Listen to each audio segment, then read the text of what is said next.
Hello and welcome to the UCL Society. This is Anish. I'm here with Pablo. I'm here with another founding member, Salim. I'm here with an alleged founding member, Mighty Mo, and I'm here with a new guest, Vishwa, and of course, the Sir Greatest, who's gracious enough to be with us today. And today we're going to be going through several topics. It might be a long one, so we'll just see like how it goes. Some brief introductions. Then we're going to talk about Copa America. We're going to talk about Euros. And I know, like, definitely other people have done the bracket system, so we're not going to do the brackets just yet. We're just going to talk about the group stage, and if the guests have a potential winner, they can share as well. And then we're gonna do like a preview for Turkey versus Italy, and if time permits, we'll do one for Argentina versus Chile on Sunday. And we're gonna round off with the talk of legends and some legacies of very big players, and where this Euros and Copa America and the World Cup in 2022 would potentially leave them in the GOAT debate. So we'll start right now with Copa America. So Pablo, two groups. Where does Chile go from here? Like, what's the state of the team? Are they still good? What's going on? Wait, what's the groups again? Okay, so there's Group North, and I think there's like Group South. Let me So check. like, let me like look right now actually. So Group North is actually Brazil, Colombia, Venezuela, Ecuador, and Peru. Mm-hmm. And Group South is Argentina, Bolivia, Uruguay, Chile, and Paraguay. Okay. So like, where do you You just want see me. Chile finishing in that? And I'll go to Vishwa next because I know he's a Colombia fan. All right. So let's see. Group B. Yeah, Argentina, Bolivia, Chile, Paraguay. Okay. So Chile are they drew with Argentina, so that was pretty good to watch to see. But and then who did they play after that? Um, Bolivia. I think we played Bolivia in the World Cup qualifiers, and we drew with them as well. Mm. So we're not in a good place. That's for sure. Vidal isn't there, so that's a big miss. Well, because he has COVID apparently, so I don't know if he'll be fit for. I mean, I don't know if he'll be ready for like this first game. I'm sure he'll be there for the rest of it though. But so yeah, missing him isn't good. Um, I watched the games against Argentina and Bolivia, and like they're just not. I don't know. It's not like the same Chile that was with Sampaoli and the one with forgot his name. The other Argentinian guy. The guy who went to the World Cup without us, even though you know. Does anybody remember? Anybody could step in if they remember these things. Um, he played for Real Madrid too. Oh no, for Barcelona. Sorry. Um, Mm. whatever. I hate him anyway. So Alexis? Alexis? no, the manager. The manager. Oh, The oh, yeah, manager yeah, before or after Sampaoli. I forgot his name. Yeah, when they won the Oh, Centenario in 2016. Juan Antonio Pizzi. Let's see. yeah. Okay, okay. Yeah, that guy. Okay, so yeah, so in those times it was Sampaoli and him that we won the Copa America with, but yeah, watching them now, I think we have another Argentinian manager. So Oh my god. yeah, but I mean, like I don't see anything happening in that group. Okay, so Argentina, Bolivia, Chile, Paraguay, Uruguay. So I say either Argentina or Uruguay finish first. Yeah. So those two are like a mix of like you can swap them for first and second, and then maybe Chile can get third. Mm. If not, Paraguay will get third, and then Chile will get fourth, and then Bolivia will be last. Mhm. So is it the top three or the top three advance, right? Top four, Oh, the top actually. There's only four. one team that goes out. Yeah. Oh, okay, the top four. Okay. So assuming Argentina and Uruguay are first and second, I'd say Chile goes through to the next round, maybe in either third or fourth place. Hmm. And then after that, it depends on who they face. So if they were to play, who could they play? There has to be someone from the other group, right? Yeah, probably. Okay, I'm so not sure exactly how. So, like, Oh, here's I actually see how the the. bracket now. Mhm. So the winner of Group A plays the fourth in Group B. So okay, that's one of the all right. So thing. let's say Chile gets fourth and they play Brazil. Okay, we're out. That's very simple. Yeah, you don't want to do that, dude. You want to finish third. That's very simple. So if we get third, who does third place play? Third place, the runner-up of the group. Yeah, the second yeah, the place. second. Yeah. So you're probably looking at Colombia. It's either So that's probably better. either Colombia or Ecuador. Mm. Colombia aren't that. I mean, no disrespect, but they're what was the last game they played? I forgot. 2-2, Argentina. Argentina. 2-2, and then they Mhm. beat Peru. Well, anybody can beat Peru because they're rich shit right now. But, so yeah, Chile, Colombia, I think it would be closer, but I think we still lose. So either way, we won't get far. We won't win again. That's for sure. Mm. Yeah.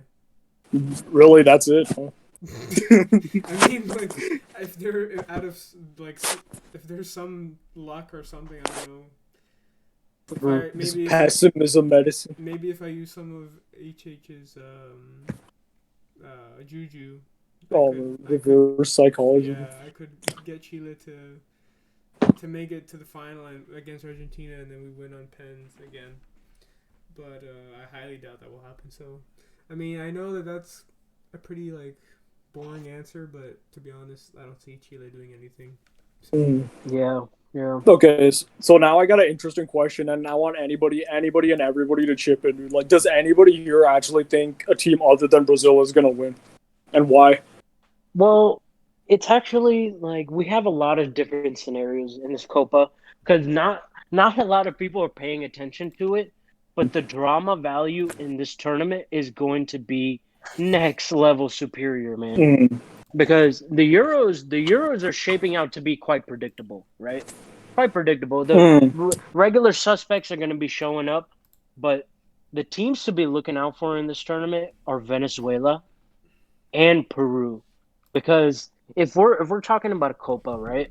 Copa is these guys all play each other every time, whether it's qualification, whether it's a Copa, whether it's a CONCACAF, So they really do know each other. This opens up for them to just play shithouse football against each other.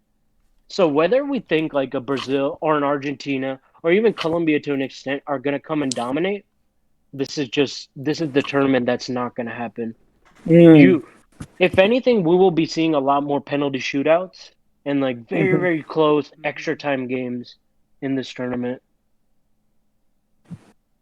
I really want that to happen, dude, because I think that would just make it very exciting. Yeah, go exactly. on. Because actually the level of the squads is so low at the moment because whether you have injuries, whether you have COVID, and first of all, Brazil is half attempting at this whole tournament because they're quote unquote protesting the tournament, but still going to be involved in it, which makes absolutely no sense whatsoever. So if people really think Brazil are going to come out easy wins throughout this tournament, it's not going to make any sense. There's way too much politics involved with the whole country in itself. And the kind of pressure that comes with just winning one football match with Brazil is unparalleled. It's probably the only comparison is Argentina. And we can see their downfall in these international tournaments showing up again and again. So really, if you really think there's one outright winner, you're sadly mistaken. Mistaken. But lastly, if I have to go over Colombia, Vishwa can finish this point and then Mutai. Yeah, because I follow Colombia very closely, right? Colombia has a different approach this whole tournament. Now that they don't have James to rely on, basically be the star man of the show, they can collectively play as a team. Now all egos are set aside. Everything is put aside. You just straight up play for the pride of your country. And we saw it against Argentina. Argentina thought they were cruising. We're oh, who the hell is this team, But if you play with a lot of heart, you play with a lot of determination, you're going to do anything. And by the way, let's keep this rule attached to the Euros. I'm telling you, like a Turkey, I hate to get ahead of ourselves right now, but those small teams, they're really going to play with a lot of heart and determination. So, what was your point? Look, my thing is right. I'm not going to trust Argentina in this Copa America. But let's let's Yeah. let's go through the team, man. Like, if you see right the team they have and the personnel, Lautaro Martinez, one of the best players from Serie A. They have Lionel Messi. There's no even argument about that. Paredes, Rodrigo De Paul. I mean, this guy's 27 years old. This guy's in his peak and his prime now. Like, this guy's in the Mhm. prime now. Okay, this guy's not any more a youngster. Like, so they have a player over there as well. Those also is decent. I'll say it's not that good. It's not that bad. I'll say they have Tagliafico. They have Di Maria. They have Papu Gomez. They have Juan Fort. I mean, that guy can play right back, defender as well, center back. So for me, Argentina has to compete. They Mhm. have to go far again in this tournament. I personally believe that you cannot simply just knocked out by again Colombia, let's say, Mm-hmm. or let's say upset could be Peru or something like that. No, I think so. Mm-hmm. Technically, on paper, you are the second best team in South America. I'm talking about on paper, okay? And Mm-hmm. for me, it's about setup for Argentina. If they set up rightly for this tournament, and let's say this right, where does Argentina lacks, okay? And how you can get best out of Messi. You play Messi as a proper number 10, and then you have wide players to support Messi. So I mean, it's not anymore. You have Di Maria, you have Papu Gomez, you even Rodrigo de Paul can play right wing for you if he wants. Like if you want to integrate him playing that, Argentina have to perform in this tournament. And let's be honest, right? This is my theory. This is totally my theory, and I'm not saying like has to do with something with the fact, hardcore facts. This is my theory. Again, this tournament has been resumed for, let's be honest, for Argentina, because Argentina Mm-hmm. and the FA was pushing really hard for like to resume this tournament. Okay, so they, the pressure is on them now. Like, you have to show up now. Otherwise, it's a big failure. It's a colossal loss, to be honest. Top of the COVID-19 pandemic is hitting really hard in Brazil, and you are like pretty much forcing it for a tournament. I'm not you. You are like, when I mean in general. Okay, so for me, Argentina have to win this tournament. I don't think so. Like, because Brazil, as if Wishwa said, like he touched a very good point there. I think this was Wishwa. He said like they are half into it, so they're not fully buying this tournament. So we don't know Mhm. the Mhm. the emotional, like I mean, status of Brazilian team. We don't know. Mm-hmm. Will they fully commit for this tournament? But Argentina, we know you should commit. And on top of that, I believe they have some really nice midfielders. Mm-hmm. And Rodrigo de Paul introduction would be really interesting to see, because against Colombia, he was decent. He was half decent, I would say that. So yeah, that's my take. Mm-hmm. So, Vishwa, like to wrap up, where do you see Colombia finishing? Like, what's the best case scenario for Colombia in this version of the Copa America? Yeah, it depends. That's a pretty tough group. I'd say that group is Mm. a lot more tougher than the Argentina group. So yeah, Mm. like Muntaha is like so right. If Argentina don't do it now, when the hell are they gonna do it? You know? Yeah. Because actually Colombia's group is filled with all like really underdog teams. Like Venezuela. Venezuela have Joseph Martinez, man. That dude is that dude bangs goal.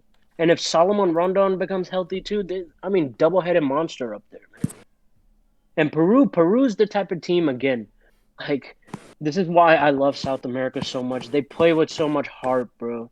Like that badge on the shirt means a lot more to them than what European countries would. This is a very biased take, but take it with a grain of salt. Like us coming from this part of the world, I feel like we resonate with that. We see how much more this means. Even if to other people this is like an irrelevant competition, but yeah, I have to go back to like Argentina, yo.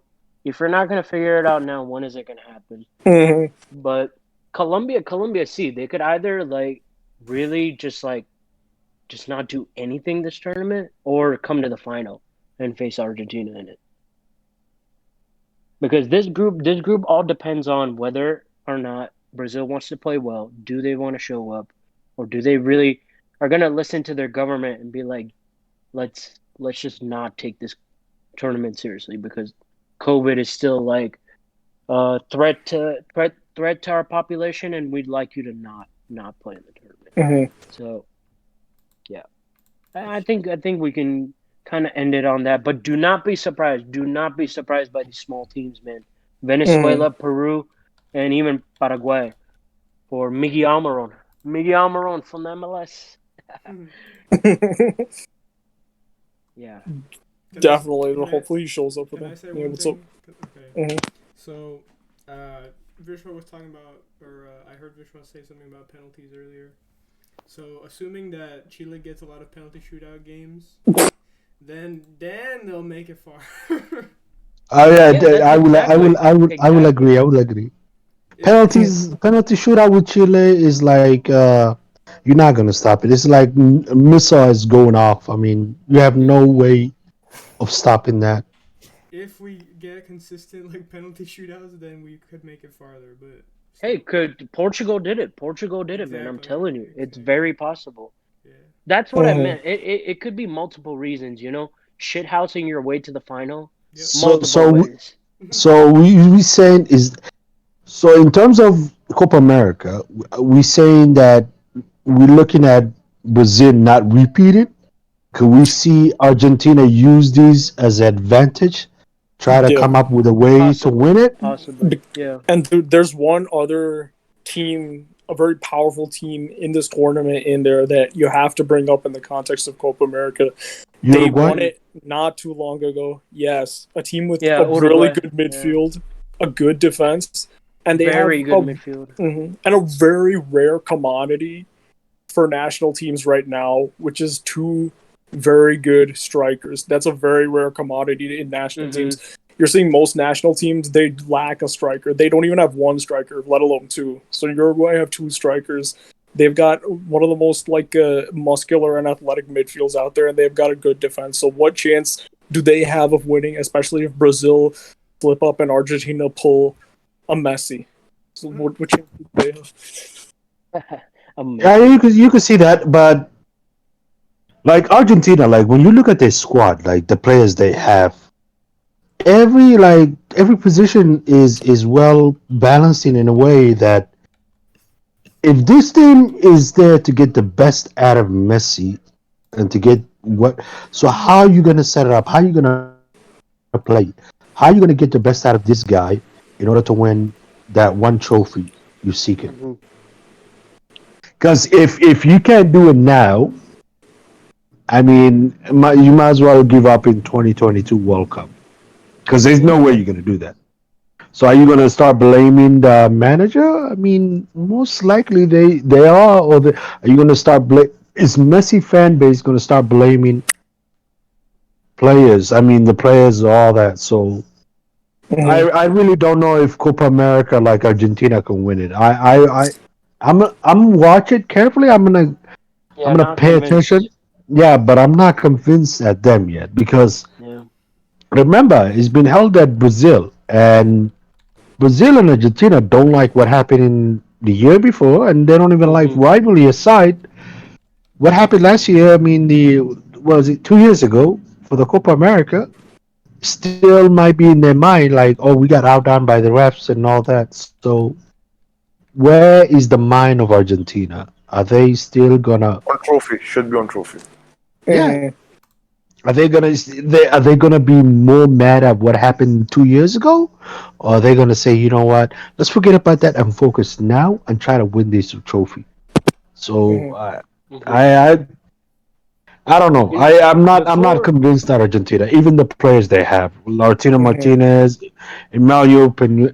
Correa, Leo, Di Maria, Aguero, Messi, Yeah, I think it like would be that. beneficial if we go over the Argentina lineup, but before we Yeah. dive fully into their tactics, just to go over Uruguay, the only reason I purposely did not mention Uruguay is because Mhm. I don't like the age. The age is like very concerning for Mhm. me. But key point. You are not gonna score against Uruguay. They are gonna Mhm. make it torture for you.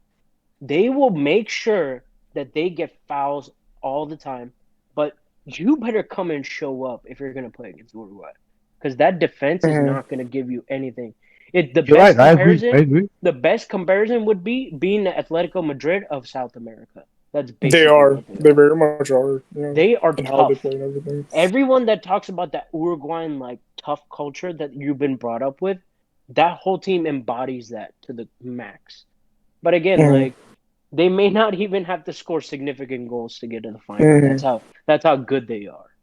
But And two I just strikers don't in there, they trust. can I just. don't. Yeah. Yeah, I don't trust the old strikers just yet because their form Mm-hmm. hasn't been great in like the Champions League, like with Suarez. He got shut out by a disciplined defense shows up. You can really like cut those two people out. Mm-hmm. But the main attribute that they are gonna make it torture for you to play against them. And that matchup is perfect for like an Argentina who are gonna come and play like pretty like Barcelona type football, and Mm-hmm. then Uruguay will just counterattack for days against them.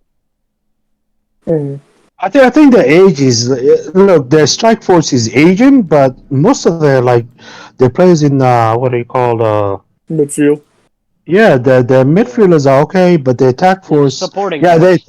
Yeah. the supporting cast is young, but the starting 11, yes, you could say they're aging. Like Suarez, who else? What's his other guy's name? Cavani. Cavani.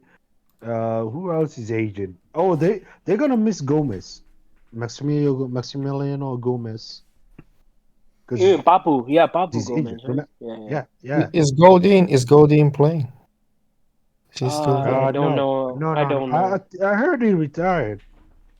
No, he's playing. He's playing. He's Okay, he's playing. playing. Okay, Okay, okay. so you Yeah. can add Yeah. him too. Yeah, it'll So probably there's be still Jimenez and or Godin maybe. yeah, Mm-hmm. but they have some players who are still injured. Like so, we will see. We will see. I'm not. Look, I still put them in watch out team. Like they are suspected team. So we will see what they do. But I'm not. I'm more concerned about two teams. Brazil, can they repeat? And Argentina, do you have the balls to win it this time? If not, then Mm-hmm. No, when? man, I Um, don't think Argentina is gonna win this. Yeah. no, I'm saying like Juvenile. Are we gonna make excuses for Messi? I mean, No, no this is the excuse, bro. time. No excuse. No, Last chance, we'll man. definitely come back to that at the end, dude. That's what the ending segment is actually for. So nice, thanks for touching on that for sure. Um, as far as like the tactics goes, dude, like Argentina started in a 4-3-3 against Colombia, dude. I disagree with that, and actually Salah made another really good point a couple of minutes ago. He said like, is it possible to get the best out of Messi and build a team around Messi to win? Can they do it this time? At this point, dude, like, and Natasha should chip in as well on this too. I don't think that's the solution. I think the solution to be is to start like a 4-4-2, similar to what they did in the 2014 World Cup, and play Messi as like a second striker in like a strike partnership with potentially a Lautaro or somebody like that. Give him a more limited and specified role, like closer to goal. Now that so that he can actually contribute to the scoreline and to the result. It's not really about the performance anymore. It's more about getting things done for Messi. So, Vishwa, I'm pretty sure you saw that whole game. So, like, what do you think of Argentina's 4-3-3, and do you think they need to change up the formation? Bro, How this do you it's think they just should get the like best out of the squad? it's choker mentality, man. Like they can't keep Mm-hmm. a lead to save their life. Like Mm-hmm. again, this is like playing into the hands of every single team that's in this tournament. It's like they're gonna set up defensively and discipline, like, and that's the opposite of what Argentina is. They're just Mm-hmm. not gonna compete. So I'm not convinced at all, man. If they played any amount of similar ball that they did to 2014 World Cup, they will be successful. But other than that, I'm Mm-hmm. not seeing any Mm-hmm. signs of that. There are too many attacking players on the pitch. Like Paredes. Paredes is the only defensive-minded midfielder on this team, Mm-hmm. and even he is not like very defensively oriented. He loves to go farther up the pitch, and we saw he was the one who scored the goal, actually, the Mm-hmm. second goal for Argentina. So. I don't know. I don't know, man. It's hard to back. It's hard to back these guys. The only They're thing that they really have missing. is like Yeah, you go. No, yeah, the only thing that they have is like technical ability. But Mm-hmm. again, in Copa, this is thrown out of the window, bro. Completely thrown out of the window. You need to Mm-hmm. you need to be winning like set pieces. You need to be winning tough challenges. Like just play shitty ball in like very treacherous conditions. Because a lot of people don't know it's gonna be hot and humid all throughout these stadiums that they're gonna go to. And they're just gonna be playing like, oh, just chuck it up to like a Neymar, chuck it up to Messi, let them do what they gotta do. But that's not going to be a successful formula to win in this tournament. I'm telling you that Mm-hmm. right now. Yeah. I think like one of I, the I, key. I want to touch on Yeah, this go on. thing here on Argentina tactics and system, right? And I agree with you, Anish, like in the World Cup 2014, play 4-4-2, flat Mm-hmm. 4-4-2. Mm-hmm. Okay, and let's be honest, right? When you play with flat 4-4-2, you have all the personnel to fit into that system. Mm-hmm. I can give you this right. Left back Tagliafico, Otamendi. You know what? Lisandro Martinez, because that guy's good for Mm-hmm. Ajax. Yeah, So Lisandro, yeah. so he can start, over Romero, I'll say, and then they can have Montiel or oh no, Juan Foyt. Juan Foyt is very good. You know, remember he pocketed Rashford in the In Europa the League final final. as well. Yep, Yeah, yep. yeah. So I think so Juan Foyt as a right back. Okay, then like the four left midfielder for me. Think this way, Ankle Korea. You Mm-hmm. start Ankle Mm-hmm. because Ankle Mm-hmm. Korea have legs and work rate. He can give you. Mm-hmm. That second guy, left midfield. Right midfield, you go with Rodrigo de Paul. He Mm-hmm. also have legs, fast, and is very technical as well. So you can also give that double pivot of Paredes and Lo Celso. That's the I only agree. best I can see. Yeah. That's the only best I can see from them right now. And front two for me is Messi and Lautaro Martinez. Mm-hmm. Nice. That should be the This front is a two. more this is a way more disciplined lineup than even the Mm-hmm. manager will think of. This is like, Yeah. oh, this is perfect because you can interchange between a 4-4-2 to a 4-3-3, and then Rodrigo de Paul like slots back into midfield rather than the wing. This is perfect. And then Yeah. Juan, like the defense is so perfectly like organized. Like you can switch from a back three because Juan Foyth can slot in a center back. But again, I don't see them doing this. I do not see anywhere near this tactics happening because they're just gonna try to put all their star flashy players on the pitch, like, Mm-hmm. and it's not gonna work out. All these tough like hard man teams like Chile and whatnot, they feel one challenge, man, and they're like, oh god, let's go home. Let's go home to Buenos Aires. I ain't gonna do this no more. Mm-hmm. Mhm. Any Yeah, room for Di Maria at RM or LM? No, it Di could Maria it come off could from the work. That's bench. all. You know what I mean? Because with Di Maria at this age, you can ask work rate from him. You know what I mean? Mm-hmm. Yeah. So he can come off from bench for Rodrigo de Paul Mm-hmm. or let's say for Ankle Mm-hmm. Korea. But what this team is Yeah. give you is legs and Mm-hmm. organization. That's the thing. I mean, goals could be a secondary Mm-hmm. part of this team, bro. Which Mhm. can come from Lautaro Martinez. By the way, last Copa America for Argentina, Lautaro Martinez was the actual best player for Argentina. You He see Mhm. that he was scored, easily. yeah, he Easily. scored clutch goals. He was so good, and he was linking up with Lionel Messi perfectly. So I think so. Those two should be up front. But let's see, man. Can this manager go with Mm-hmm. this? I don't know. Even I'm agree with Vishwa. I They have my will. doubts. No, Yep. no, no, no, no. Mm-hmm. Yeah. I look. This manager, I have no idea how he's gonna play, bro. I don't know if he's gonna go 4-3-3, whatever he's gonna do, because from the last game that I watched, the one they drew, was it 2-2 Chile? Was it who was it? Who they drew? They drew Colombia. with Chile and Colombia, Colombia. bro, The Colombia. whole. Oh, I watched the highlights, right? The tactics and everything a little bit. I didn't even know what they were doing because basically when they were up, Hello. Mm-hmm. then everything went sideways against them. So I really don't know what is he gonna do, what Secaloni is gonna do, whatever the heck he's gonna do. Because no way you can go up there and with teams knowing you how you play, and you have played them again and again and again, you have to change tactics. You have to come up with a way that get the best out of Messi, best out of the supporting cast, and best out of the players who are good. So This is why I'm not putting Argentina as the favorite, even for them to win it. I don't see it. I really don't see Argentina winning. I Mhm. think the No way. next logical thing to do now is everyone pick their winner, even if you have no clue, honestly. Yeah, I like That that, that to be honest. So you go that first, this Vishnu. I should Yeah, start. finish. Oh God. No, no, Oh let's all finish this board because I think you had one yeah, less yeah, than me yeah, yeah. too. Oh yeah. Go Anything ahead, more? yeah. Steven. No, yeah, I was saying like for me, like this Copa America is really wide open. No one is a clear favorite. Mm, Being Mm-hmm. honest, because if you look at it, like Visual said earlier, we don't know what Brazil's mind is. Are they in mhm, 100% or they just fooling us around and just going to get along, like the bullshit they are playing around? Are they bullshitting by saying, "Oh, we don't want to play. Our mind is in the place." Mm-hmm. Argentina, we don't know. Uruguay, we are kind of okay. We don't know your age, your players, even though we know your defense is good. What else? Colombia, not. I'm not too sure. Okay, those other teams. Then the other teams comes in. Could we see a surprise for other teams to come in and get to the final? Yeah. And where, like, if they meet Argentina or Brazil, where their mind is still not in, and get a surprise winner from this. So it's wide open for me. It's way wide open. mhm. So yeah, Okay. I don't have no clear favorites. I'm sorry. Mm.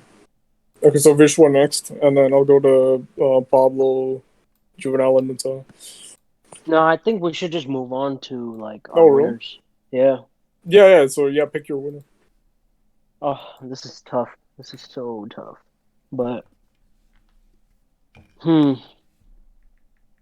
I will say my dark horse team is definitely Venezuela. I could see Joseph Martinez be Golden Boot winner. Like Mm-hmm. for real though. Very good player, very good player. But I don't know, man. I could even see like an outside Peru winning it. Because Peru years ago, Mm-hmm. they had played like Uruguay in the final. And they had gone 120 minutes, it was 0-0, but they got to penalty shootout and they had a heroic performance by the goalkeeper. So Mm-hmm. this tournament could come down to that. Whoever's got like the best keeper, bro, I could take them for real. And they reached the final last not too long ago, 2 years Hmm. ago. I kind of want either one of those two teams to win it, Venezuela or Peru. Mm-hmm. Definitely, I don't think anybody should be particularly surprised that Peru just goes one step ahead and wins it. Pablo, what Hmm. about you? Uh, just for the shits and giggles, I'll say Chile is gonna win. Okay, well, you got okay, Juvenal and Muta. What about you guys? Uh, I would say Brazil, but like I don't know, man. The politics and like you know how the players last week they Mm-hmm. said they might not play, so I'm not sure like if Mm-hmm. they'll take it that seriously. So my second would be Uruguay, because like I think they have the Yeah, best, yeah. most complete squad left in the tournament Mm-hmm. after Brazil. Hmm. Like I would Good I would shout. I wouldn't say Argentina. I don't think they'll do much to be honest. Mm. And Muta, what about you? Brazil, and I think so. They will take seriously. And the reasoning they take seriously because Neymar this is like his fully fit Copa America as well. So I Mm-hmm. think for Neymar they will play and participate to next level, and I think so they will kill the tournament. Yeah, Mm-hmm. So yeah. yeah, Brazil, for me Brazil looks favorites, man, and they will win it as well. Yeah.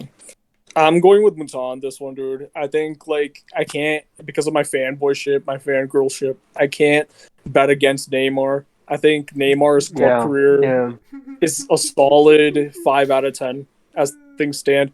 He did everything with Barca, but he's been underwhelming to say the least with PSG. You can say he's been a flop. I think he's been okay in some games.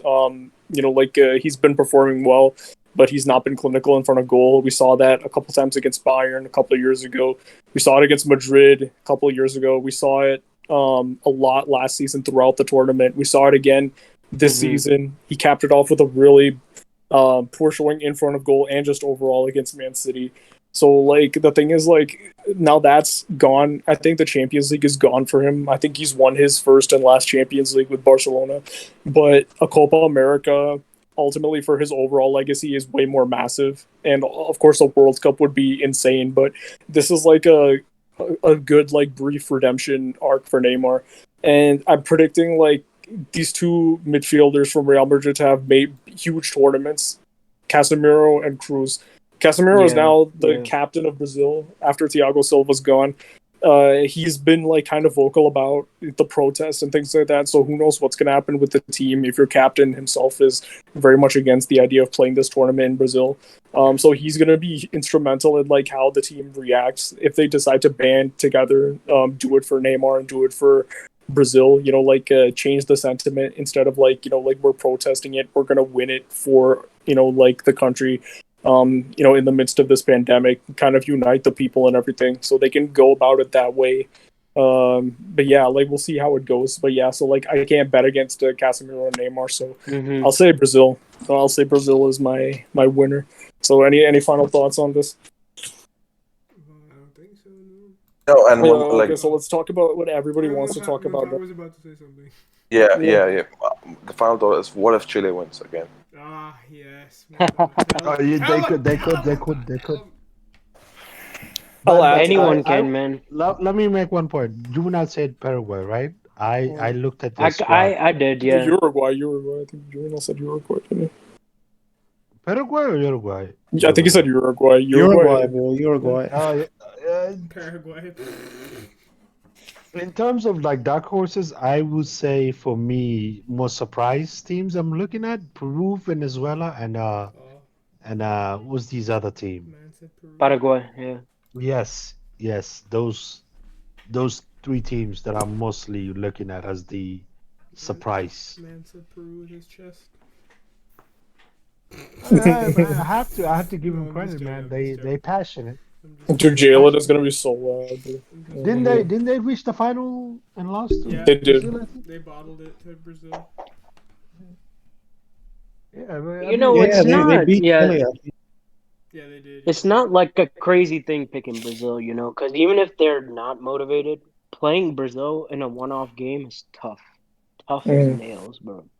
And actually, are you sure Casemiro is the captain? Because I saw Marquinhos had the armband in the warm-up games. I don't know. Like maybe it's Martinez. Actually, Casemiro. I was thinking Casemiro because he gave the. Yeah, even I saw Casemiro. So I mean, that doesn't make any sense to me. Like like whoever was captain. For me, it's like Brazil is. No, it doesn't make a difference. I just wanted to clear it up if that was true. Yeah. So for me, I think so, man. Brazil is the strongest, man. You know what? Give captainship to Neymar as well. Still, they're going to win. I think so. That's my opinion. Yeah, that's it. Now let's talk about what everybody really wants to talk about, here, which is the Euros. The Euros. I think that was a nice prelims, dude. So like, what Big we'll do boy this tournament, time, bro. we'll do like kind of what we did yesterday. I think can everybody see that image in the general chat of the groups? I got you. There's a little picture with all the groups. I'm asking the panel actually if they can see in this little general chat. Yeah, of all the groups. So we'll do kind of what we did last night with Munta, Vishwa. I think Salim might have been there. I think Juvenile, were you there last night when we like did Munta's bracket or no? No, where is this? Okay, like can you see the picture? Try to post it again. Just post it. Again, just repost, man. Repost. Okay. It's in the podcast general chat. Yeah, the podcast general. Yeah. Oh, I don't see. Yeah. So I'll post it in the podcast general, dude, and I'll post it in the general chat. Yeah. Okay, so like if you check the main general chat, dude, you can see like the Euros, all the groups. You guys see it now? Yeah. Okay, there you go. So like, there we go. Yeah. We won't do entire brackets. So what we'll do is like we'll actually go through each group. I think that'll give us more time. Like if we just focus on the group stage for now, to like focus on each team and where they're at. And then after that, like, we'll look at winners. Because the thing is, like, brackets, dude, like, I feel like these groups are going to, like, kind of be weird. And, like, we don't know exactly how the knockout stage is going to pan out. I've seen a lot of brackets. everybody's bracket looks different. Everybody's bracket looks like different. Like some people have very similar finals, but like the pathways to those finals is like Are completely different. Yeah. yeah. Yeah. We'll go through group by group. So Muntadu take us through group A, and like now it's just a free for all, so anybody can just like talk. So like who's winning group A, dude? So this is like the big game tomorrow between Italy and Turkey, and like it's gonna be a major role in deciding who wins this. So like Yep. what are you guys saying for that, and who wins this group? Can I go first? Yeah, anybody can chip in. Okay. Okay. Fine. So for me, I think so it's Turkey, and the reason I'm saying Turkey is the first is look at the defense, man. Look at the centre back pairing, man. Soyuncu and Demiral. I think so. They have the best defense group, if you're talking about, right? And let's be honest, okay? Turkey's midfield is like the guy Tufan and all. They're not that good, but like what they do is like they play as a team. You know what I mean? And Hmm. Turkey, the one good thing I like about Turkey is the amount of work rate they put, man, into the game, bro. Bro, like this team is like the most hardworking team right now in this group. If you see, right, and the way they defend, attack, like as with numbers, they attack with numbers. I've seen them defending with numbers, and they have beaten some high-profile teams in European friendlies and even in the World Cup qualification. So for me, I can see Turkey finishing first. I mean, I hope like people will agree with me. Yeah. So Salim, and you can continue. Yeah, I Salim. yeah, I hear you. I hear you. I will agree. I kind of agree. Turkey. I can see them top in the group. Like they're the most dangerous in the group. Also, I mean, you're right. They have their defense, which is they have two. I'll say they're compatible. They complement each other, Suchu and Demiral, and Yeah. also their midfield Mutaha. Like most people don't know, they also complement each other. None of these technical. They're like, uh, they're more like a workhorse midfielders. They're midfielders who will drop deep, cover, do a lot of the dirty grind, all the work. And the They're most very thing is, pacey, you know. I'll say they're very pacey. If you see yes, like yes. Cengiz Under and all these guys, they are fast, man. Tengiz. Like Yep. yeah, man. They're not slow. Like you know what I mean? Like they don't have the creative edge. I understand. Like like the other teams have. Like for example, Italy. Italy's midfield is very creative compared to Turkey, right? But what like these guys can do, they can put the amount of work rate to let's say press, man. I mean, Italy's midfield. Let's say that, right? So they can like cause a havoc in a sense, by pressing. You know what? Italy, if they want to do that, so they can do that kind of play. Like so, that's why for me, Turkey looks the most dangerous team in this group stage, man. I think they might finish first. For me, and when it comes to Italy, right? I have a problem with Italy is that the fullbacks and the centre back. Who's fullback of Italy? Florenzi and Spinazzola. Let's be Exactly honest. that. Yeah, I mean Florence is very like like kind of technical midfield, like sorry, wing back, full back, should I say? He's fast as well, but I don't trust him defensive work rate, man, to give you, you know what I mean, to Italy. And who will be the centre back pairing? Chiellini and Bastoni. I mean, Bonucci. Bonucci. I don't think we should start Benucci, man. I don't think so. Yep. Too We should old. Too. No, no, no. Both are too old. Like you starting Benucci and like you ask him 30+ years old to run 35 around and shit. actually. Cause, Yeah, cause Mancini said for experience, bro. That's what he said in his press conference. He No, said bro, but bro. Bro, start but the look at the attack, bro. But look at the attack of let's say what do you call Turkeys? Turkey. They're fast, man. They're very quick. Who Çalhanoğlu, who does Kana, Turkey Kana, have? They have Yilmaz and who's the other? Yaziki. No, Tengiz. no, no. Tengiz. Enes Unal and Enes Unal, who plays for Getafe, is very fast, man. For Turkey, The man. guy. Like, do not. What about this guy Yeah, Yusuf Yaziki, the Lily? He yeah, plays for Lily, bro, yeah. and Leo. he's Leo. fast. Yeah. Yeah, Leo. Ilmaz, yeah, Ilmaz, yeah. And And these then team is young. Chalanoglu. Yeah. Chalanoglu behind them. Number Yeah. 10 as a number 10, yeah, that Yep. guy can do something here and there. But for me, the asset for Turkey is pace, man. Because like I mean, you play two 35 years old center back. That's bad, man. I don't want that. Regardless of ball playing ability of Bonucci, I'll take Bastoni, man. Yep. Any day I'll take Bastoni and Chiellini, bro. Yep. Bro, and your fullbacks are not even. I mean, aside from Spinazzola, I understand he's very fast, right? Can you really trust the defensive work rate of this guy, man, Florenzi? Let's be honest, Nope. man. Like I don't trust Florenzi, man, as a right back as well. So that's a bit skeptical. Top of that, what are you going to play? You're going to go with Jorginho in the regista position, or you will go with Locatelli? Because if you go with Jorginho, we know Jorginho is not mobile, man.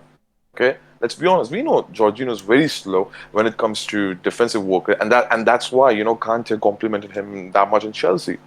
So either if you play Jorginho, then you are demanding more work rate from defensive work rate from Verratti and Barella. So which one you go with? That's again a big question for Italy. You know what I mean? There are just Yeah. way too many questions surrounding Italy, first of all. But before I dive into the particular tactics of this game, I gotta say the teams that are gonna play as a cohesive unit, as actual team, will come out superior in this tournament. So the fact that Turkey are gonna put aside all of their egos, like Muntaha put it perfectly, man. They attack as a team, they get numbers up the pitch, but then on the contrary, they get all their numbers back and defend as a unit.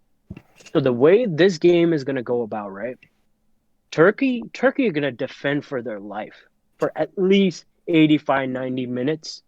And as soon as these little cracks start to open up, right? When Italy push up very, very high, their old center backs are gonna get exposed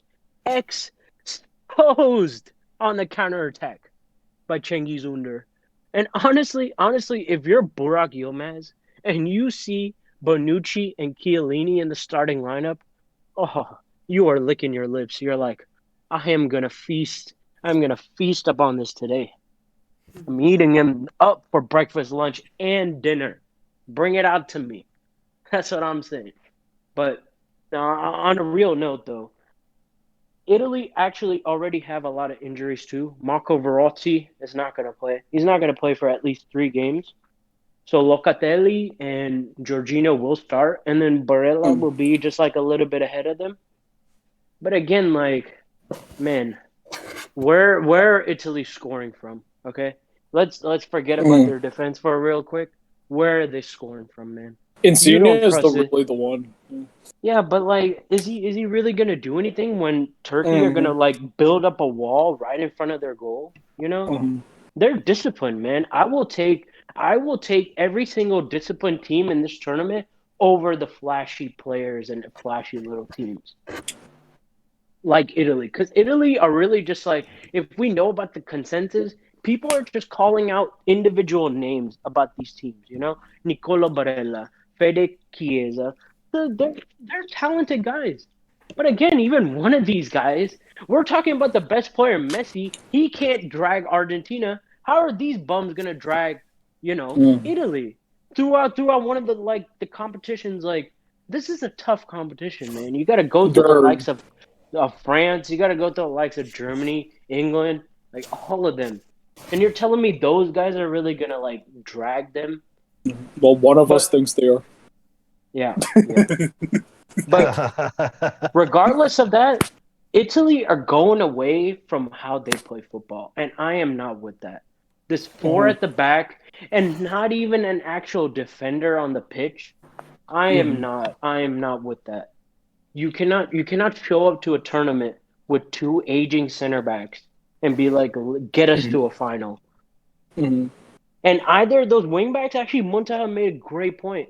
Where are those fullbacks that are actually defending? They're not. Both of these guys are actually experts in being like offensive wingbacks and putting in Mm-hmm. crosses. So if your whole basis is off like putting in crosses and trying to get your striker to get behind it, Immobile is clearly the wrong choice here. I'm looking at Andrea Bellotti on the bench, who is a header demon. He would work so much better in this team rather than Immobile. But the manager thinks he's smarter than everyone else in the world. So what are you gonna do? Mm-hmm. So from So what yeah. I'm hearing, dude, definitely like the consensus is that like this is a more expansive version of Italy compared to previous iterations, and then Hmm. this Turkish team almost just plays kind of like a Bundesliga brand of football. They kind of like a Leverkusen or maybe a Chelsea under Tuchel, relying on Yeah, pace, this is a relying on good counter shout. attacks. Mm-hmm. So for me, dude, this game, in the way that you describe the teams, in the way that you describe the selections, with Immobile starting, with the way that Italy's fullbacks operate, this game screams Chelsea, Man City to me. Yeah, With yeah. Italy playing the kind of the role of the Man City and Turkey kind of playing the role of a Chelsea. Would you see tactically the game like Muta and Vishwa ending up kind of like how the matchup between those two ended? Easily I could, man. Because you know what Turkey's gonna do. They're gonna counterattack. They're completely fine with being like, hey, you beat us. You do what you gotta do. All right, here's the ball. Here, it's like you're playing 1-on-1 with the guy, and you're like, all right, beat me. Show me what you can do against me. I'll defend for my life, and I'll score on the counterattack against you. But yeah, that is a great shout because, again, the same problem that we have with Man City. Where's Italy's like out and out defensive midfielder? Thank I you. I was going to talk Where the about hell that. is he? Where the hell is he? I don't fucking see him. Jorginho, good luck. Good luck. Good fucking luck. Again, like these are just such obvious. You guys are putting in more notes to show me that Italy are going to be the biggest flop in this whole tournament. Mm-hmm. Listen. Don't screw my agenda of why the reason I want Italy to reach the final. Okay, there's a reason I have Italy reaching the finals. Time to spill, Solemn, dude. No point in keeping secrets. No. No, yeah, no. There was a reason. There's a reason that I need them to reach the final because they'll give me more leverage for the team that I want them to win more because I don't see the team that I want to win if they reach the final with another team with a Mm-hmm. more cohesive and everything, they're not gonna win. So in Hmm. terms of like what you said, Turkey, like, I'm gonna go back to Turkey, okay? The defensive, like your DM that plays for the slow Snell, Mr. Snell, I call him Mr. Snell, okay? Mm-hmm. Jorginho, there's no way he's stopping Turkey's midfield. No Mr. way. Snake. He's not stopping Çalhanoğlu. He's not stopping those two sitting midfielders that always. And the funny thing is about Turkey is when those midfielders get the ball, they who watched the game against Netherlands, the World Cup qualifying when they beat Yeah, them. I've Turkey versus Netherlands. Yeah, I think Yeah, I saw both those games they were passing that midfield so easily easily.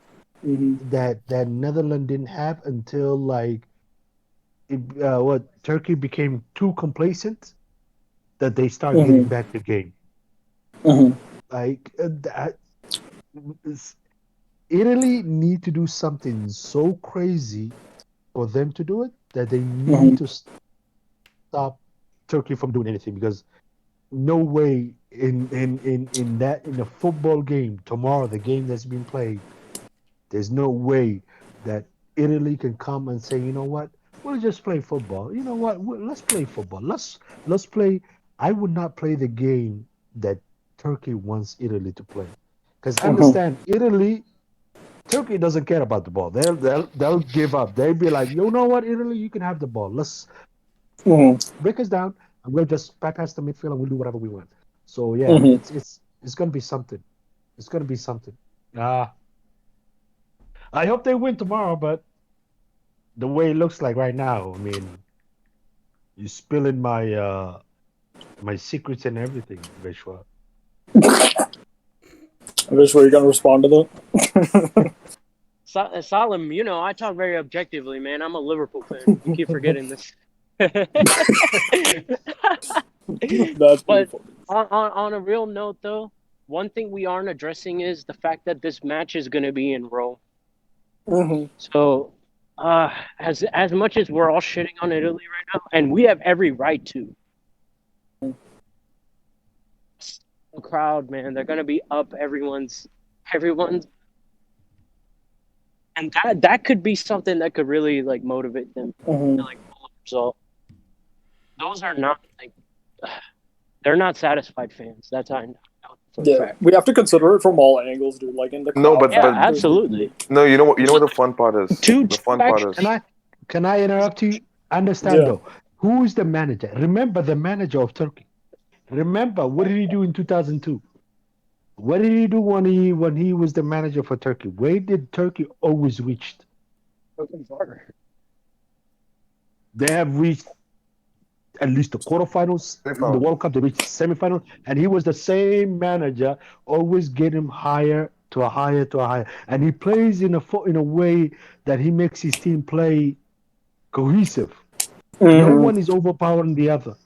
So yeah, Turkey is a problem. Like if I'm any other team in the world right now, I'd be very very Yeah, scared but against Turkey. and one more thing, right? Like, there's a good reasoning just afraid of Turkey, like for Italy. I'm not afraid, but like not to take them that lightly. They drew with France as well in the qualifier of World Cup. So, okay, France played half of the B team. B team of France is like as strong as, let's say, the other team as well. So keep that thing in the mind as well. So when they can drew with France and like so, I mean, let's be honest. So this is strong Turkey side, if you see all the games, right, that their back four is always constant, bro. Their back four is like Soyuncu, Demiral, the guy, the little guy, man, what's his name? Little teams, the left right back. So, like, I mean, these guys are been always playing together, man. So they know each other really well. You know, so it's Chemistry. not. Yeah, so the chemistry is there. Yep. So it's not they're playing first time together. So we have to keep that thing in mind. But for me, what I can see is Italy can score, but I see it's very difficult for them to win this game. To win this game is difficult. I can see you draw with their max. Yeah, Because me too. Italy this will get a ultimate- penalty. yeah. Italy will, without a doubt, get a penalty. And I then can see a we will penalty. all hear this Immobile, like hype up business, and you know, people will come back to reality when they're smart. But you know, actually, you know what the funniest part about this whole thing is?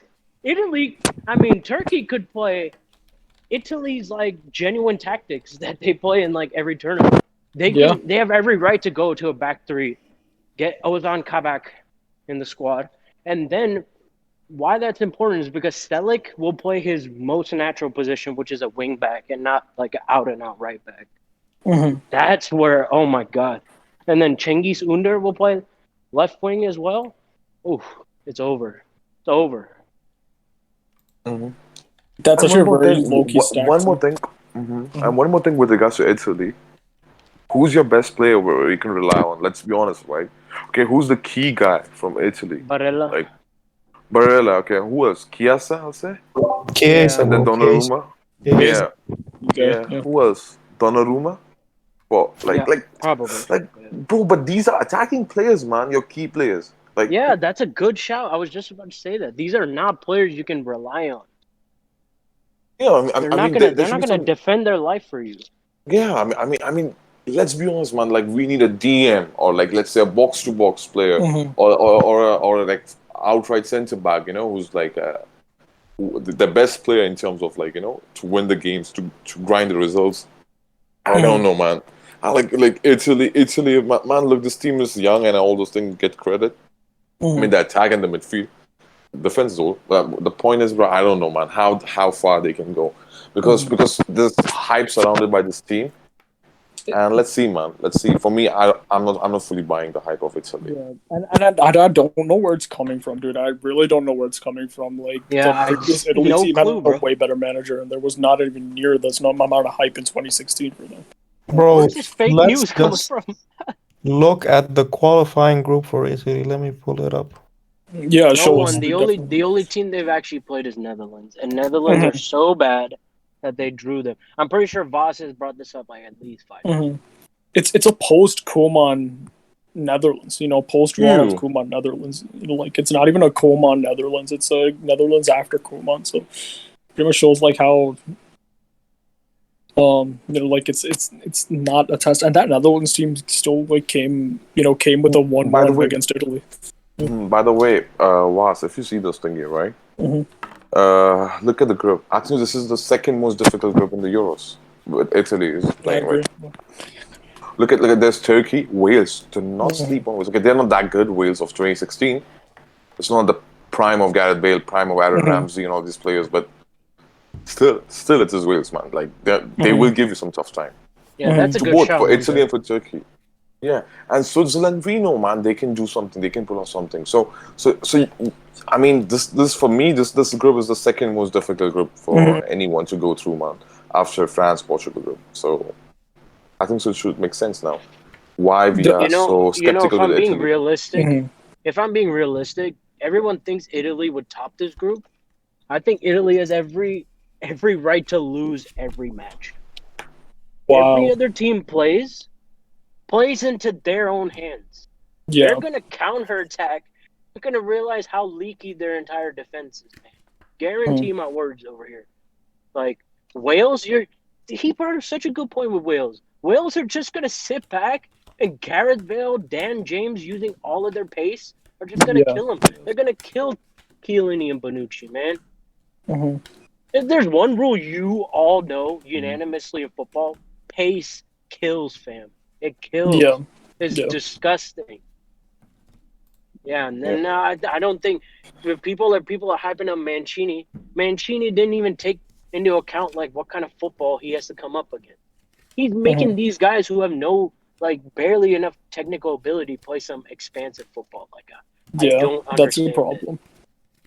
And the thing is, if you're expansive, dude, you also need to have the work rate in the midfield to win back the ball when you lose it, Yeah, dude. That's one of the biggest absolutely. questions for me. Like, who's gonna And yeah, win the you're ball right. back? That was such a great comparison to bring up City because City didn't do that in the Champions League. They didn't do that in Exactly. the final. Gundogan was having to by himself drag out win the ball back in midfield and clearly Pep didn't take into account of that. Mhm. Because why Liverpool are successful is because a guy like Fabinho who goes into every challenge, he wins us the ball back so high up the pitch. Mhm. So who's winning the fucking ball midfield, man? These guys are hyping up Italy's midfield so much. Who's the aggressor? Who's the Mhm. aggressor? Who is the defensive midfielder? This is simple shit. I think at times Verratti can be defensively sound, but I just don't fully trust him in this situation. I don't think he's ever shown up No. for Italy in that way. Being like a defensively sound number 6. Occasionally he's done it for PSG, but never really for his country. And So what? I want Yeah, go and, ahead. and one more thing I want to see from the midfield of Italy, Locatelli. Mhm. I'm hearing that Mm. Locatelli is very sound defensively. So I want to see that, like how Mm. sound he He's is. I gonna want to see play. his He's gonna tackles. play. Yeah, I want to see his tacklings. I want to see his interceptions. I want to see his how he I want to see dirty side of the midfield. You know what I mean? Can he Mm. do that thing? We need Because it. Absolutely. Mhm. Yeah. yeah, because you don't tell me the expansive football you're trying to play. Fine, that's good. Like nobody's stopping you that, but can you do the other side of the of the game of the sport? And I Mhm. don't think so, man. But let's see. So what's everybody saying for this group, top to bottom, dude? So who's fourth? Who's finishing dead last in the group? Wales. Wales, bro, Wales. Mm-hmm. Maybe You not, know man. what? They're gonna, bro. Watch this. They're gonna scrap a win against Italy, bro. Okay, I can totally see it happening. I could see Wales winning one of these games for sure. Yeah, easily. You know what? You know what? I think Switzerland finishing fourth. Okay. Swiss fourth, Nah, Italy bro. third.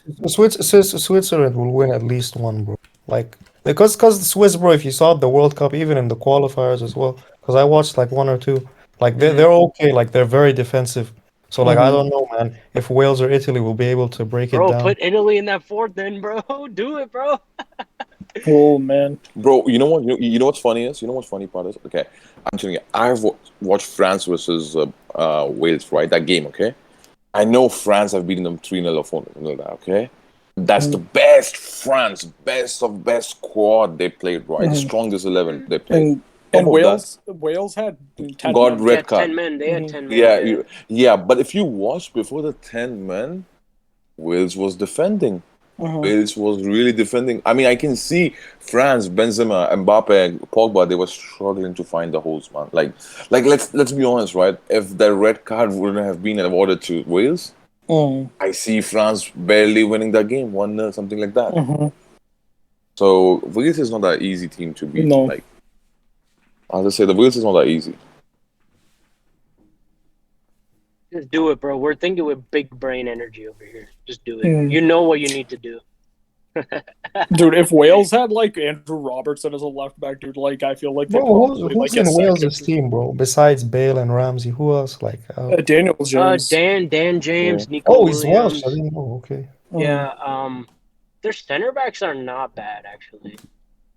The only problem is the goalkeeper, Wayne Hennessy. So they have Ben Davies. They have like Nico Williams. I mean, this is alright.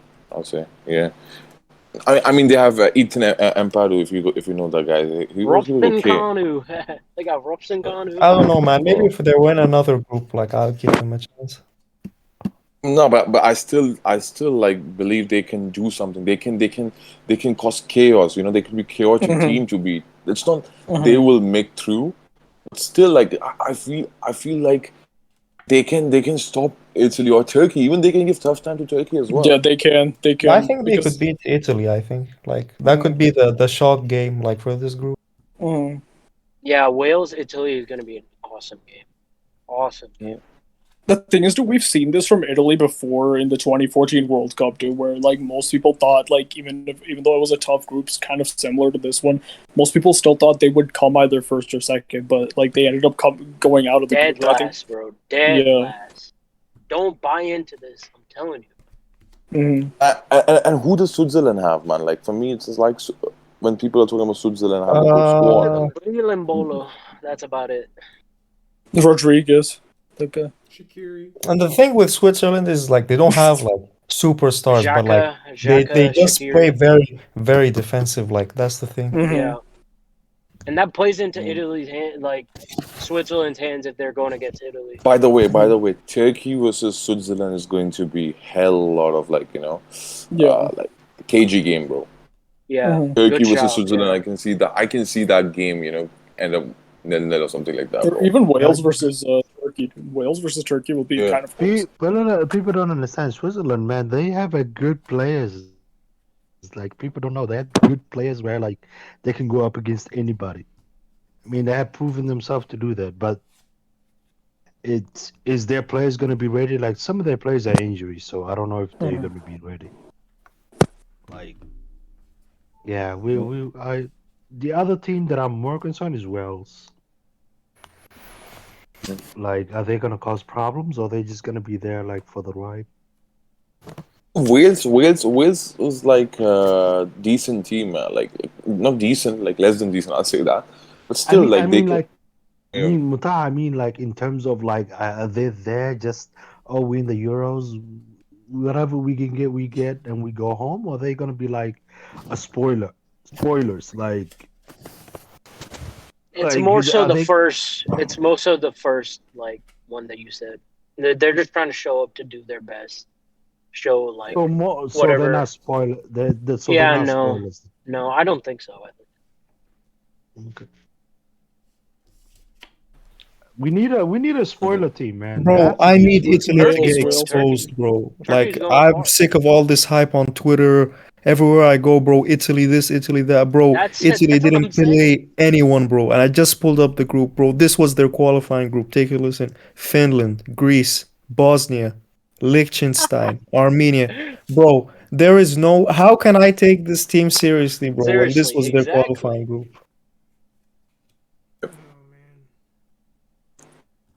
Bro, you tell me, man. For the agenda, I want Italy to reach, bro. For the agenda. No goodness. Agenda? What agenda, bro? You can't back a shy team, all right? As much as you want to. So bro, like, if they actually had a good team, then like I would say, bro. Like, what's the rankings going to be in the end of this? Like, and when it's all said and done, like this group, like what's the top to bottom? Bro, I'm ready to do it. Just put Italy fourth. I want to. I think it's the because I'm serious, man. Whenever I find myself being like doubting my own gut instinct, I get fucked.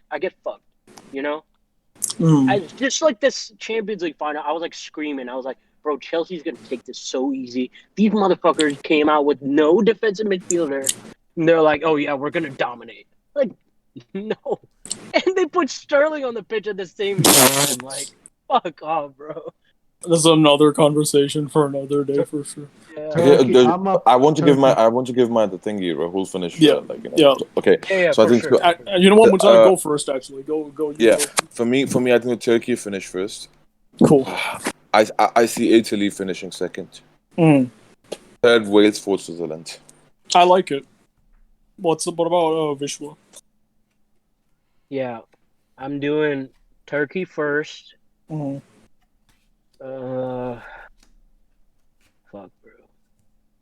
I'm stuck between Wales or Switzerland in a second, but Italy will either come third or fourth. They might just like get lucky to get out of that group. Okay, I'll put Turkey, Wales, Italy, Switzerland. Okay, how about Pablo? Turkey, Italy, Switzerland, Wales. That was actually the one I had on my initial bracket, and Salim, and what's about you? Turkey, Italy. No, Turkey, Switzerland, Italy, and Wales.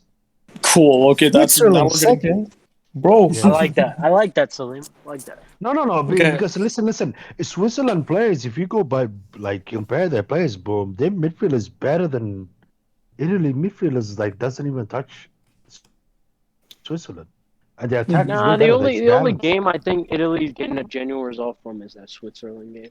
No. Italy will lose. Italy are going to lose against Switzerland. I think they'll draw, Yeah. bro, against Switzerland for that Yeah. game. I actually can see that, dude. I can see like a 0-0 actually on that game.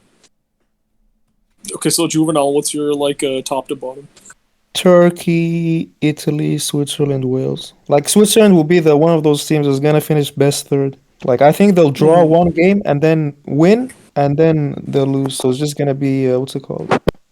4 points out of that group. Okay, so I'll give you mine. I'm going with Turkey, Wales, Switzerland, and I'll go Italy fourth. Somebody had to do it, right? So that's my Someone had to put them in fourth. yes, dude. That's how we're rolling, dude. Okay, so like, I mean, anyways, I have my other bracket in case that goes wrong. So like, yeah, let's go with Group B now. I think, dude, this everybody can like look at this and see like Belgium. Does anybody not think Belgium are gonna come first? Like, let's start with that, dude. They in Group have B. to. They have to, surely. Wait, let me see. What's the group? Is it Belgium, Yeah, Denmark, Finland, Belgium Russia. first. Yeah. Belgium, Denmark, Russia, and Finland. Finland? Mm. Yeah, very easily Belgium is gonna get through. So like, I'm gonna like kind of like put out kind of like a semi bold prediction, dude. Like, I mean, but to be honest, it's not. Nobody from this group is going to end up winning the Euros. You know, like the winner is not going to be from Group B. I can say that with like fairly confident. Belgium's okay, but Belgium's not going to win because they've declined since last time, and even last World Cup. There was like some of the games where they got very lucky, especially against Brazil. But as far as Belgium goes, dude, like it has to be said, how severe is the injury to KDB?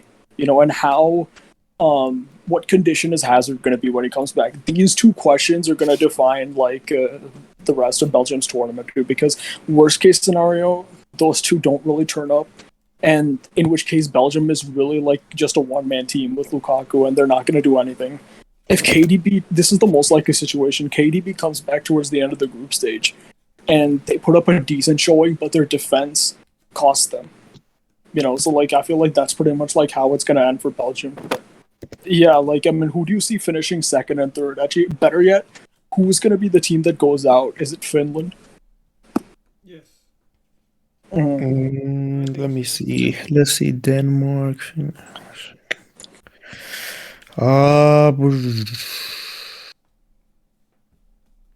I think Denmark is gonna go out.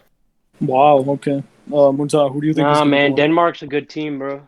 I think so. Okay, who will be first? Second? I think so. Belgium will be Mhm. first, Has to easily. be. Second for me, Russia. Yeah. Mm, I Yes, had yes. that too. Yeah. Third, Denmark, and fourth, Mm. Finland. Okay, visual. Belgium, Denmark, Russia, Finland. Okay. Like juvenile. Yeah, I think Belgium, Russia, Finland, and then Denmark. Cause I think this is Finland's debut.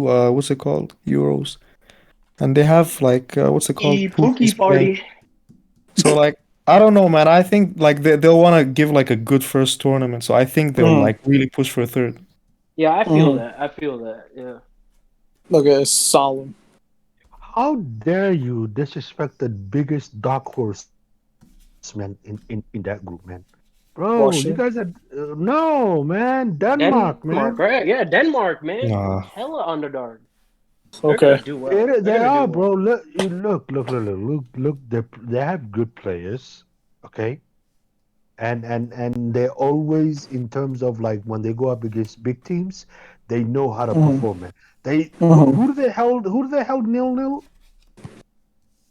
Who was it in the 2018 World Cup? Croatia. Fra- Croatia, they held it to 0-0. They held to France to a 0-0. Bro, they know how to hold off teams to the. They make it so painful that you hate playing against them. Mm, Russia That's also beating Spain and all, man. Come on. Yeah. Like, even if you see Ru- Russia is strong, man. no, Look at I know, Dennis no, Chase and all these players, I man. know, but Denmark. Let's be honest though, Denmark tends to show up in big teams, and they know how to hold them off. It's like one of mm. those teams you don't want to play against them because they had this tenacity to just pop up from nowhere. Like where you came from, you were like, what are you doing? Like that point, like I'm saying, they're dark horse. I think this group is gonna be fun, but I give it to Belgium slightly. I'm gonna go with Mm, Denmark second, Russia mm, third, and don't ignore this Finland since their debut time. I Yep. think they'll mm, come out with, I think they'll come out with they wanna make a point. Like they'll be what I consider to be the spoilers. mm. It's They'll gonna be come like out, Iceland, bro. Like Iceland. yeah, Yeah, yeah. yeah. That's a good shout. They're gonna be the biggest spoilers, and everybody's gonna hate them. Mm. The Rainbow any Pookie. yeah, and not. I'm not talking about like teams. I'm talking about like in terms of the fans and everything, because their favorite team gets spoiled out of the tournament or something. So yeah, I'm gonna go with that order. So don't don't think like Belgium is gonna have a cakewalk. Nah, they Yeah, no gonna way. Yeah, no way. But their first game And is they against have Russia, too if I'm not they have mistaken. too leaky of a defense for them to like just cakewalk no this. no they'll beat Russia. They have been smoking Russia in Europe. I don't understand why, but yeah. So Finland, you mean? yeah, Belgium does. They beat Russia in the Oh, same qualifier. They were in the okay, qual. okay. They faced them in the Nation League or something. They beat them The 4-1. Belgium should finish first, like if Yeah, I but that wanted. was a really strong Belgium, bro. I'm hearing Hazard, And but yeah, I'm yeah, I hearing know, but Hazard and KDB is not fit. I'm hearing that.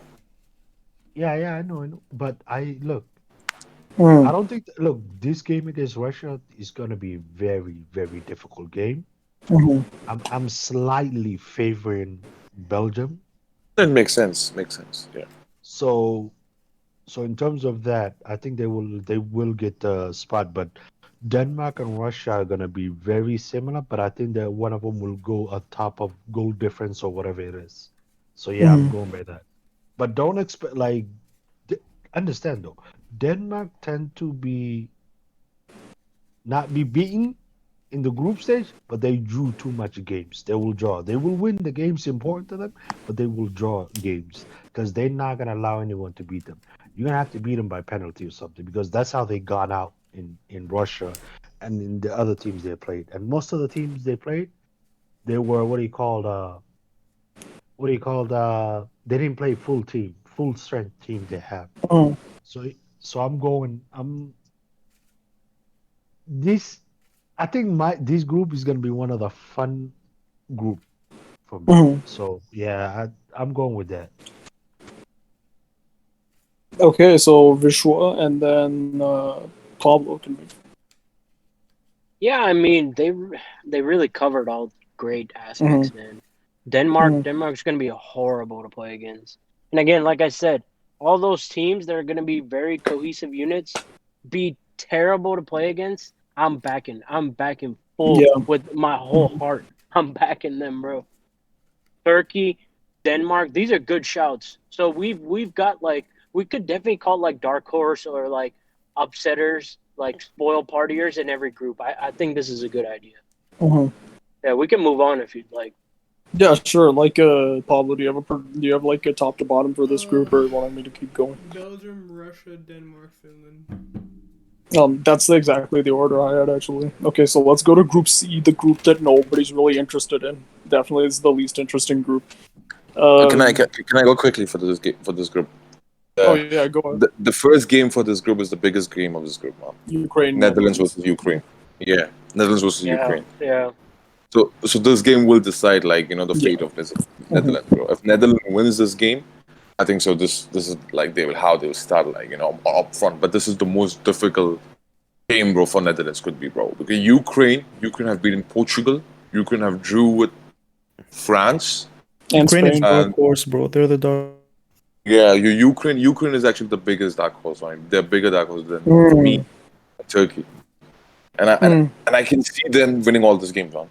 I mean, the only team I can see win all this game, like, in the group stage, is Ukraine, because Ukraine can beat Netherlands. Ukraine Wow, can that's a beat. bold prediction. Very Yeah. bold prediction. Because Ukraine under Shevchenko is a very good team, and if you see, right, the way they play, especially under Shevchenko's management, they are very quick, and they are like they can play technical and expansive football as well. Look at how they beat Portugal. Portugal tried to park the bus. They cut open Portugal, man, and they beat them 2-1. To pass, like, scoring 2 goals or against Portugal is a very big deal. It's not that easy. You need to understand that. So, for me, man, these guys will win all the games. I think that they'll finish first. Yeah, I'm actually going Ukraine for first? Ukraine first too. Yeah, and you know what? Austria and North Macedonia, I think that, with all due respect, I don't think they are the level of Netherlands. I thought about this.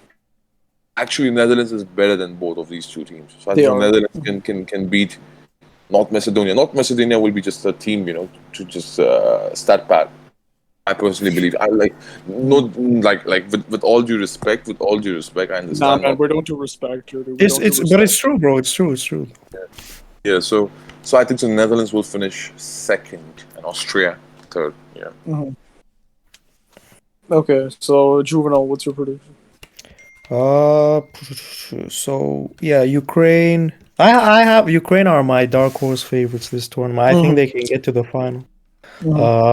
Netherlands obviously second, because like Austria and North Macedonia just aren't very good teams. Like Austria, I think they're okay, but like they won't be able to manage to make second, so third.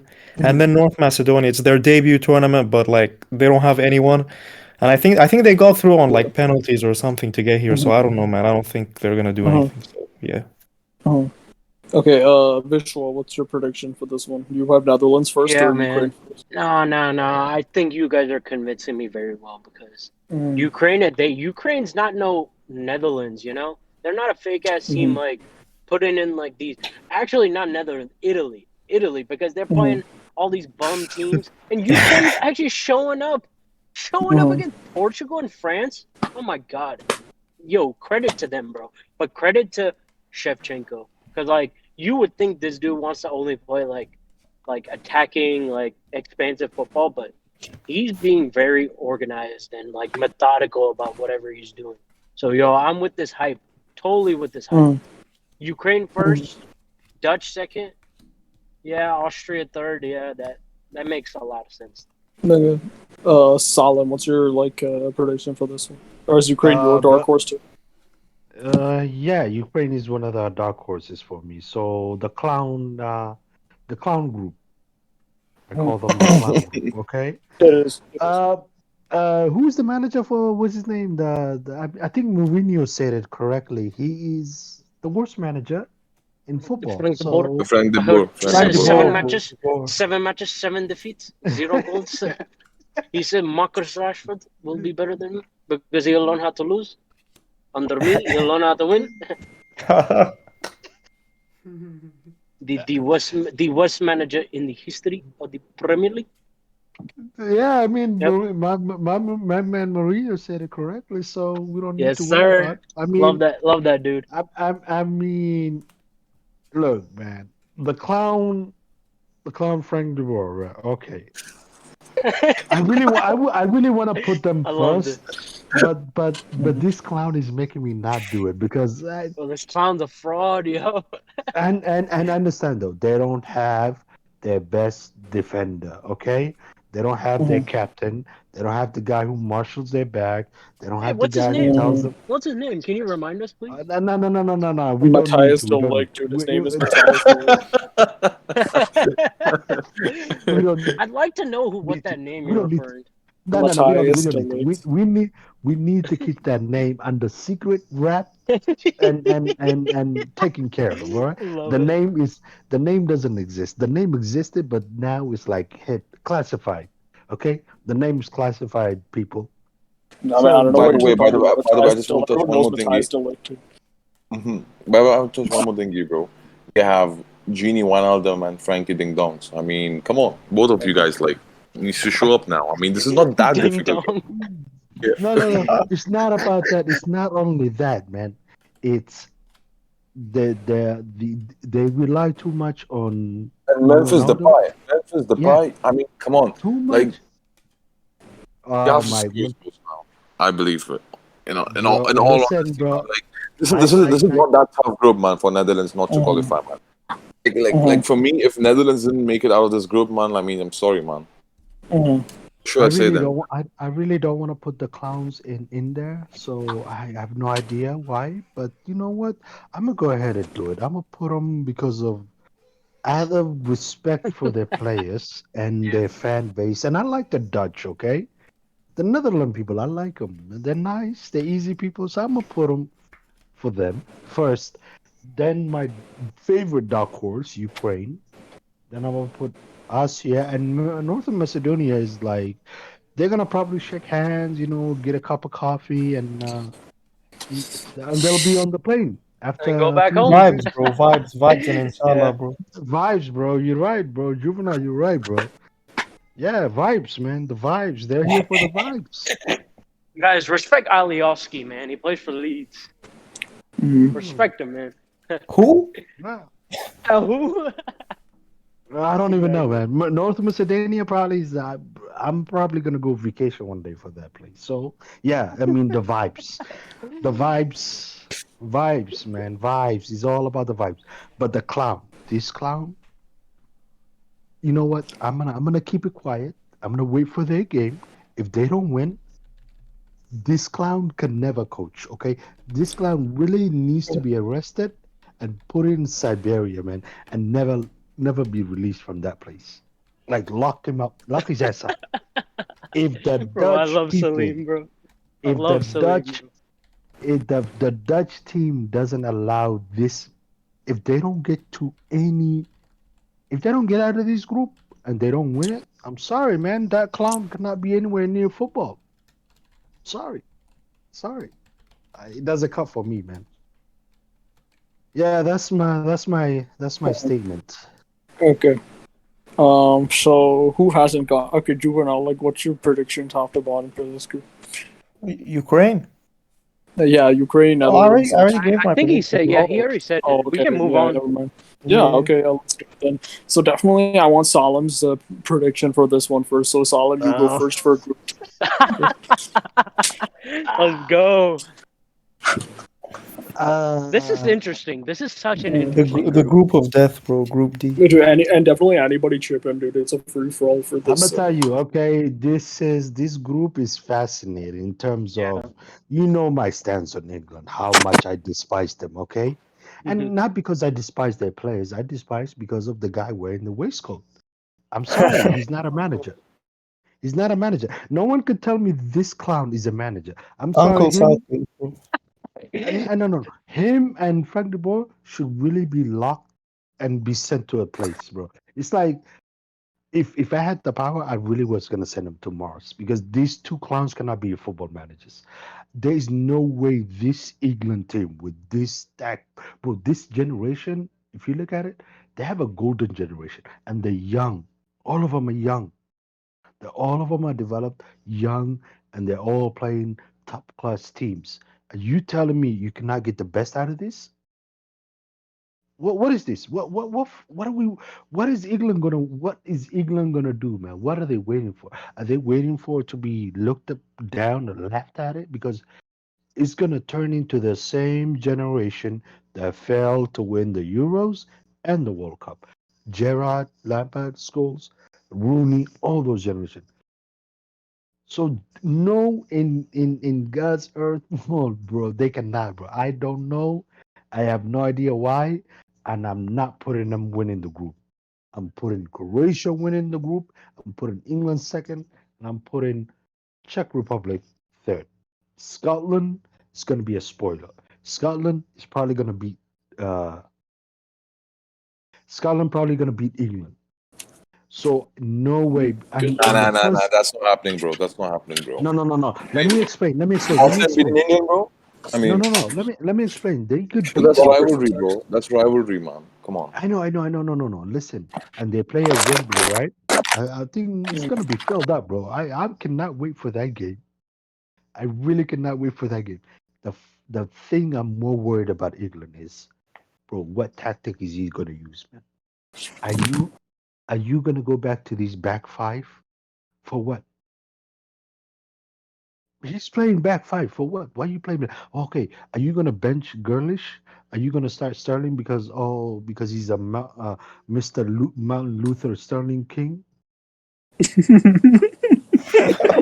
And you know what? I'm not gonna start Foden. I'm not gonna. Oh no, I'm gonna play Mount out of position. Oh, I'm gonna play two holding midfielders. Oh, I'm gonna. What? What is the tactics? I don't see no.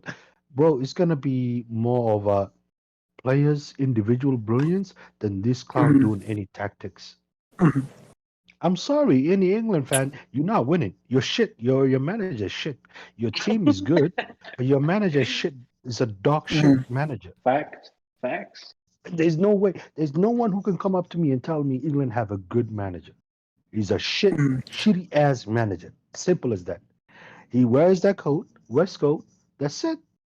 Vibes, man. That's it. He's gonna put on his glasses and probably fake some signs and halftime when second half meeting in the locker room. He's gonna tell them, "Oh, you guys are doing so good. We can have some tea. We're gonna do this. You do that. Pass the ball over. Kick the ball high. Oh, and when we play Croatia, make sure we don't do nothing. Oh, Sterling, run around and don't do nothing. Or Harry Kane, when you have the chance, just shoot the ball. That's it. There's no technical. There's no tactics that's gonna break down teams. I'm sorry, man. I'm really sorry. I just can't wait the game they play against Croatia. When is it? Mhm. Sunday? Sunday? Yeah, yeah. First Yeah, game. Yeah. it Yeah. is. I want this clown to be exposed so much so that I want to shitty on the England fans. That's it. I don't care. I hope England loses. Hmm. Mhm. So yeah, and Czech Republic, you got to be careful with them, okay? And Yeah. the reason why I Mhm. say you got to be careful with them is they have players, but they're they're not like they don't play. They play too defensive. Mhm. They sit back and absorb pressure. They try to like counterattack, and even when they are stronger than opposition team, they tend to play that way. Scotland, Mhm. I don't know. I'm not too sure about them. Mhm. So I'm gonna leave at fourth. Croatia, the reason Mhm. why I put them, experience, experience, Yeah. experience, experience, experience. They've been there, they have done it, and they know how to play. And people are disrespecting Modric too much. Like, you know what? I cannot wait. I'm not gonna say nothing. I'm gonna hold it up Mhm. because dumb. This motherfucker is disrespected so much. that he needs to show these clown England fans that this guy was the one who knocked them out. This Yeah. guy was the one who made all their teams eat dirt in the 2018 and in the Nation League when they played against him. Remember? So I cannot wait. I mean, also you have to understand though, Croatia has all defense, midfielders, and attack wise. So they balanced. So I'm not too concerned. I have Croatia winning the group. Then England second, Czech third, fourth, Scotland. It's going to be a difficult group, I'll be honest with you. But I cannot wait to get my tea, sipping, and have fun with the waistcoat. Like I want to see what he does. I'm Let's done. That's my assessment. I cannot wait for to ship out some people, man. Agenda Muta lives, come man. out and Agenda defend, dude. lives. Muta come out and defend your boys, dude. Come out and defend the boys in white. No, like I mean, just Salim said it's like absolutely true, man. Like, how should I deny that? I'm Like, shocked. but no, but this waistcoat guy is like for me. I mean, it's insane. He's playing Kieran Trippier as a left back against Austria. I mean, who does that, bro? Left back? They Kidding me? barely scraped that game. Actually, they Yeah, barely won. yeah, and on top of that, you played a Trent unnecessarily in that game, and he got injured as well because he's the one creative fullback out of your.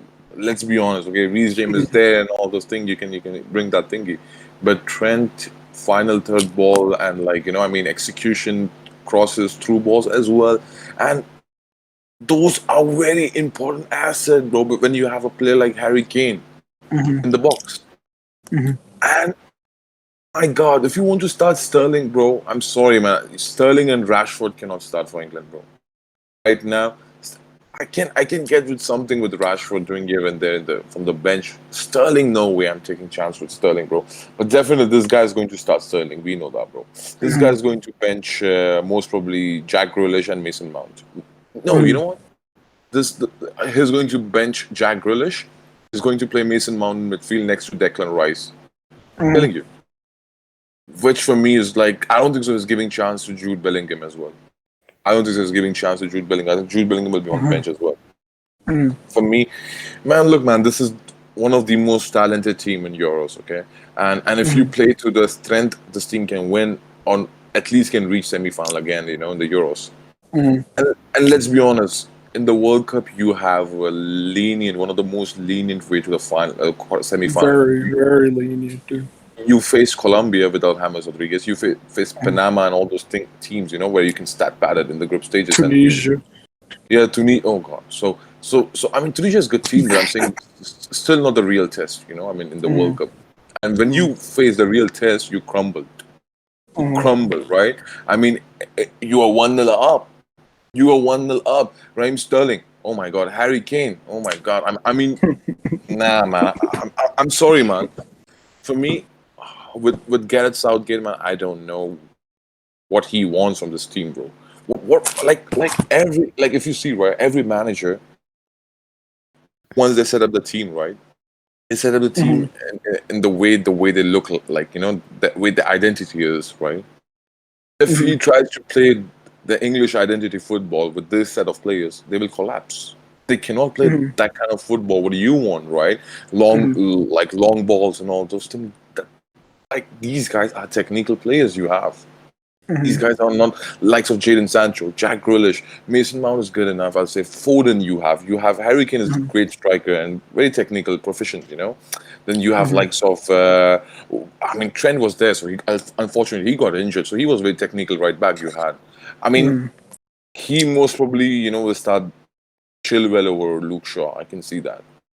I can see that he might go with Chilwell. You know, Nah, man, I don't know, man. Like for me, if you want, like, I can only give you this thingy, man. They have the best chance to finish top of this group. I don't trust England, bro, because they always disappoint me. Always disappoint me. So I'll say Croatia finishing first. The only Wow. problem with Croatia is only problem they don't have outright number 9, which was Mandzukic.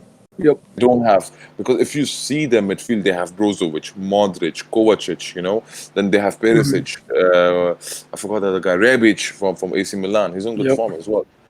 So Mhm. Vida is good defender. Washalko right back, ex Atletico Madrid player. I mean, this team is good, man. Croatia is Lovren. really good. Yeah. Lovren. Is Lovren playing? I think, yeah. I think Lovren might Yeah, play. he's fine. He's starting. Oh my Yeah. goodness. No, actually, Lovren is good for No, Croatia. he's very good. He's Yeah, very he's good. very good. Yeah. He's People very don't good. realize that. Like, Lovren is Mhm. very good for Croatia, the way he played. And in the World Cup, he impressed me, man. Like, the defending he Mhm. did. I mean, he didn't do any mistake in the World Cup, to be honest. So Mhm. he was very good for me in the World Cup 2018. So I'll say, yeah, Lovren deserves easily. And for me, Croatia looks very strong. People, I don't know why Mhm. people are shitting on them, aside from striker. They don't have outright Mhm. number 9. So Mhm. Perisic, Rebic on the flank is very dangerous partnership, man. I'm just saying this thingy, man. Just do not sleep on Croatia the way they play, okay? And they can play very expensive football. Look at against Belgium, right? Bro, Lukaku scored the goal, which was a kind of individual thingy, a kind of, I'll say, a bit of luck as well, the way he scored the goal, because it was deflection and he scored the goal. But other than that, I mean, Dalic have set up this team very nicely, man. So for me, I think so they can do some. I mean, they can finish the group like with the first spot, man. I wouldn't be surprised at all. I wouldn't be surprised at all if they do it. So let's see, man. For me, I think so. Croatia can win this group, man. I'll go with Mhm. this. Shit. I think so they will be better. Like, okay, I'll say this: Mhm. England, they have technical players, but they cannot Mhm. with Scotland, Czech Republic. Mhm. But Croatia can unlock the defense of Scotland and Czech Republic, man, because they Mhm. have a really good manager who knows what kind of football they have to play in order to beat these teams. So yeah, Mhm. I'll say Croatia number one, second England, Mhm. third I'll say Czech Republic, fourth Scotland. I think that's kind of a consensus. So, Vishwa, any agreements or disagreements on that? No, I think people are doubting Scotland a bit too much. But I've been watching Mhm. them in the pre Mhm. games. Man, they've been playing again like cohesive unit, playing with a lot of heart. I love it. And the fact that you guys are saying the same thing about Finland, like having a point to prove and all these other teams, they have this is their one of their first international tournaments in like 20 plus years, I think. So they've been waiting for an opportunity like this for a while.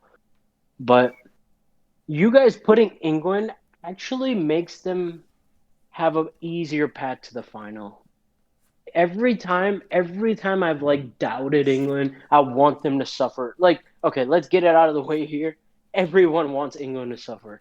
But that is the point where they exactly shithouse their way and beat like whoever on penalties or just like a fluke performance that it gets them to a semifinal and whatnot. We've seen it before. We just saw it like very recently. So I mean, we do want England's downfall to happen, but that was a good shout, by the way. The one game England can actually win in this group is Croatia.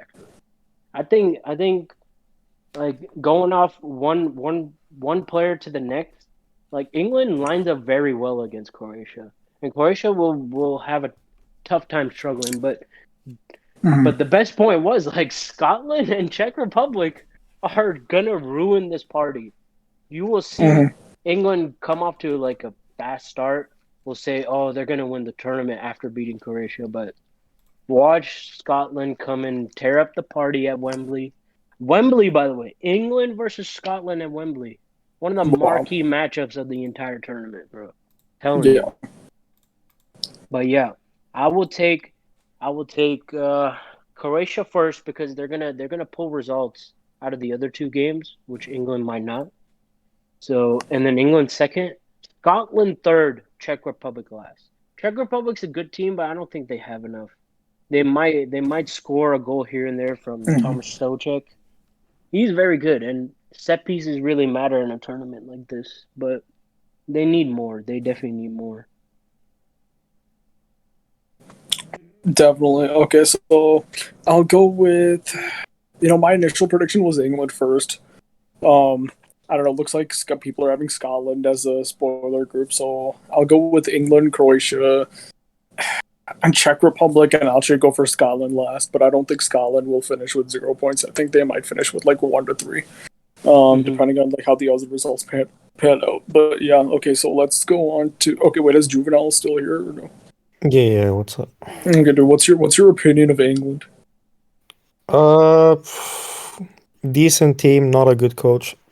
No, That's that just- sounds like the consensus. Okay, so do you think say them finishing first or they're finishing second or third? Let me see the group: England, Croatia, Scotland, Czech Republic. I think second place. I think Croatia will finish first because I think Croatia Okay. just have an all-around like good team. So they'll probably finish second. But like I don't know, it could be a toss-up. They could either finish first or second. But I'll go Croatia first. Then third place. Uh, I think Scotland will finish third place. Mhm. Like I think it's gonna be exactly how it looks right now. Okay. I think the Like, winner of this I don't group really know. faces Like, who does the Czech Republic really have? Like, nobody Thomas really. Souček, that's it. is that really enough to get like? That's what I'm saying. That's not Yeah, enough at all. yeah. So I think the winner we'll of this see. group faces a Group F runner-up. I Yeah, think and yeah, yeah. that is terrible. That is terrible. You do not want that's to come terrifying. Yeah. first. Yeah, you do not want to come first in this group. I'm telling you. Mhm. So if that's why I actually had England getting knocked out in the round of actually, 16. so Because, that changes things in this group then, because if that's what's gonna happen, so then. Hmm. It'll work out in England's favor eventually because they'll be if they get second, they'll be in the easy part of the group, like the knockout rounds, and who they got to play. And then trust me, you are gonna see them in like a semifinal or a final, but not win it. Not win it. I know what Yeah. I'm saying. Not win it at all. But Yeah, I feel like actually they'll win it too because it's trying to finish second is very tricky in the group. Managing that, I think they'll win the group. To be honest. yeah, then they're definitely out like round one. Yeah.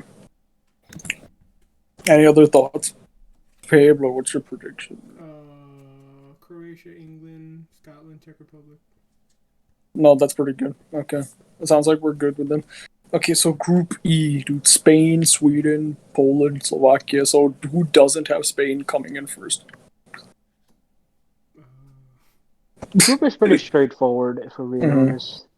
I think The way it's set up right now is probably the exact way. how it's gonna end. Yeah, that's Yeah. exactly what I was about to say too. Like actually, it What looks about like Poland, man? I think Poland could do something. All right, speak for them. Speak for them. Tell us. I don't know, man. Like, because they obviously have Lewandowski, and then, like their midfield is all right. Like it's not great, but like I think still like because for example, who does Sweden have? Because because I haven't really watched Sweden, so I think Kulusevski, Alexander Isaac. I think Zlatan is back, isn't he, or something? but I don't think Zlatan's playing though. I think he's injured. No, he's definitely not playing. But they're better Yeah. team Okay. without Zlatan. Mm. So Kulusevski is gonna have like this free role where he's gonna play like right off the striker. The striker is gonna be Alexander Isaac, and then but Sweden for me they've like pulled like crazy results before, man. Like they like outclassed Germany in a World Cup. Like come on, that's impressive. And you know England have notoriously struggled against Sweden, so I can't really like doubt Sweden. So hold on, were we discussing the Group other E. group? Group E, bro. Group E, Group Yeah. E, yeah. Oh, look, like you know what about Poland, like the one you were talking about. They have good players. They have midfielders.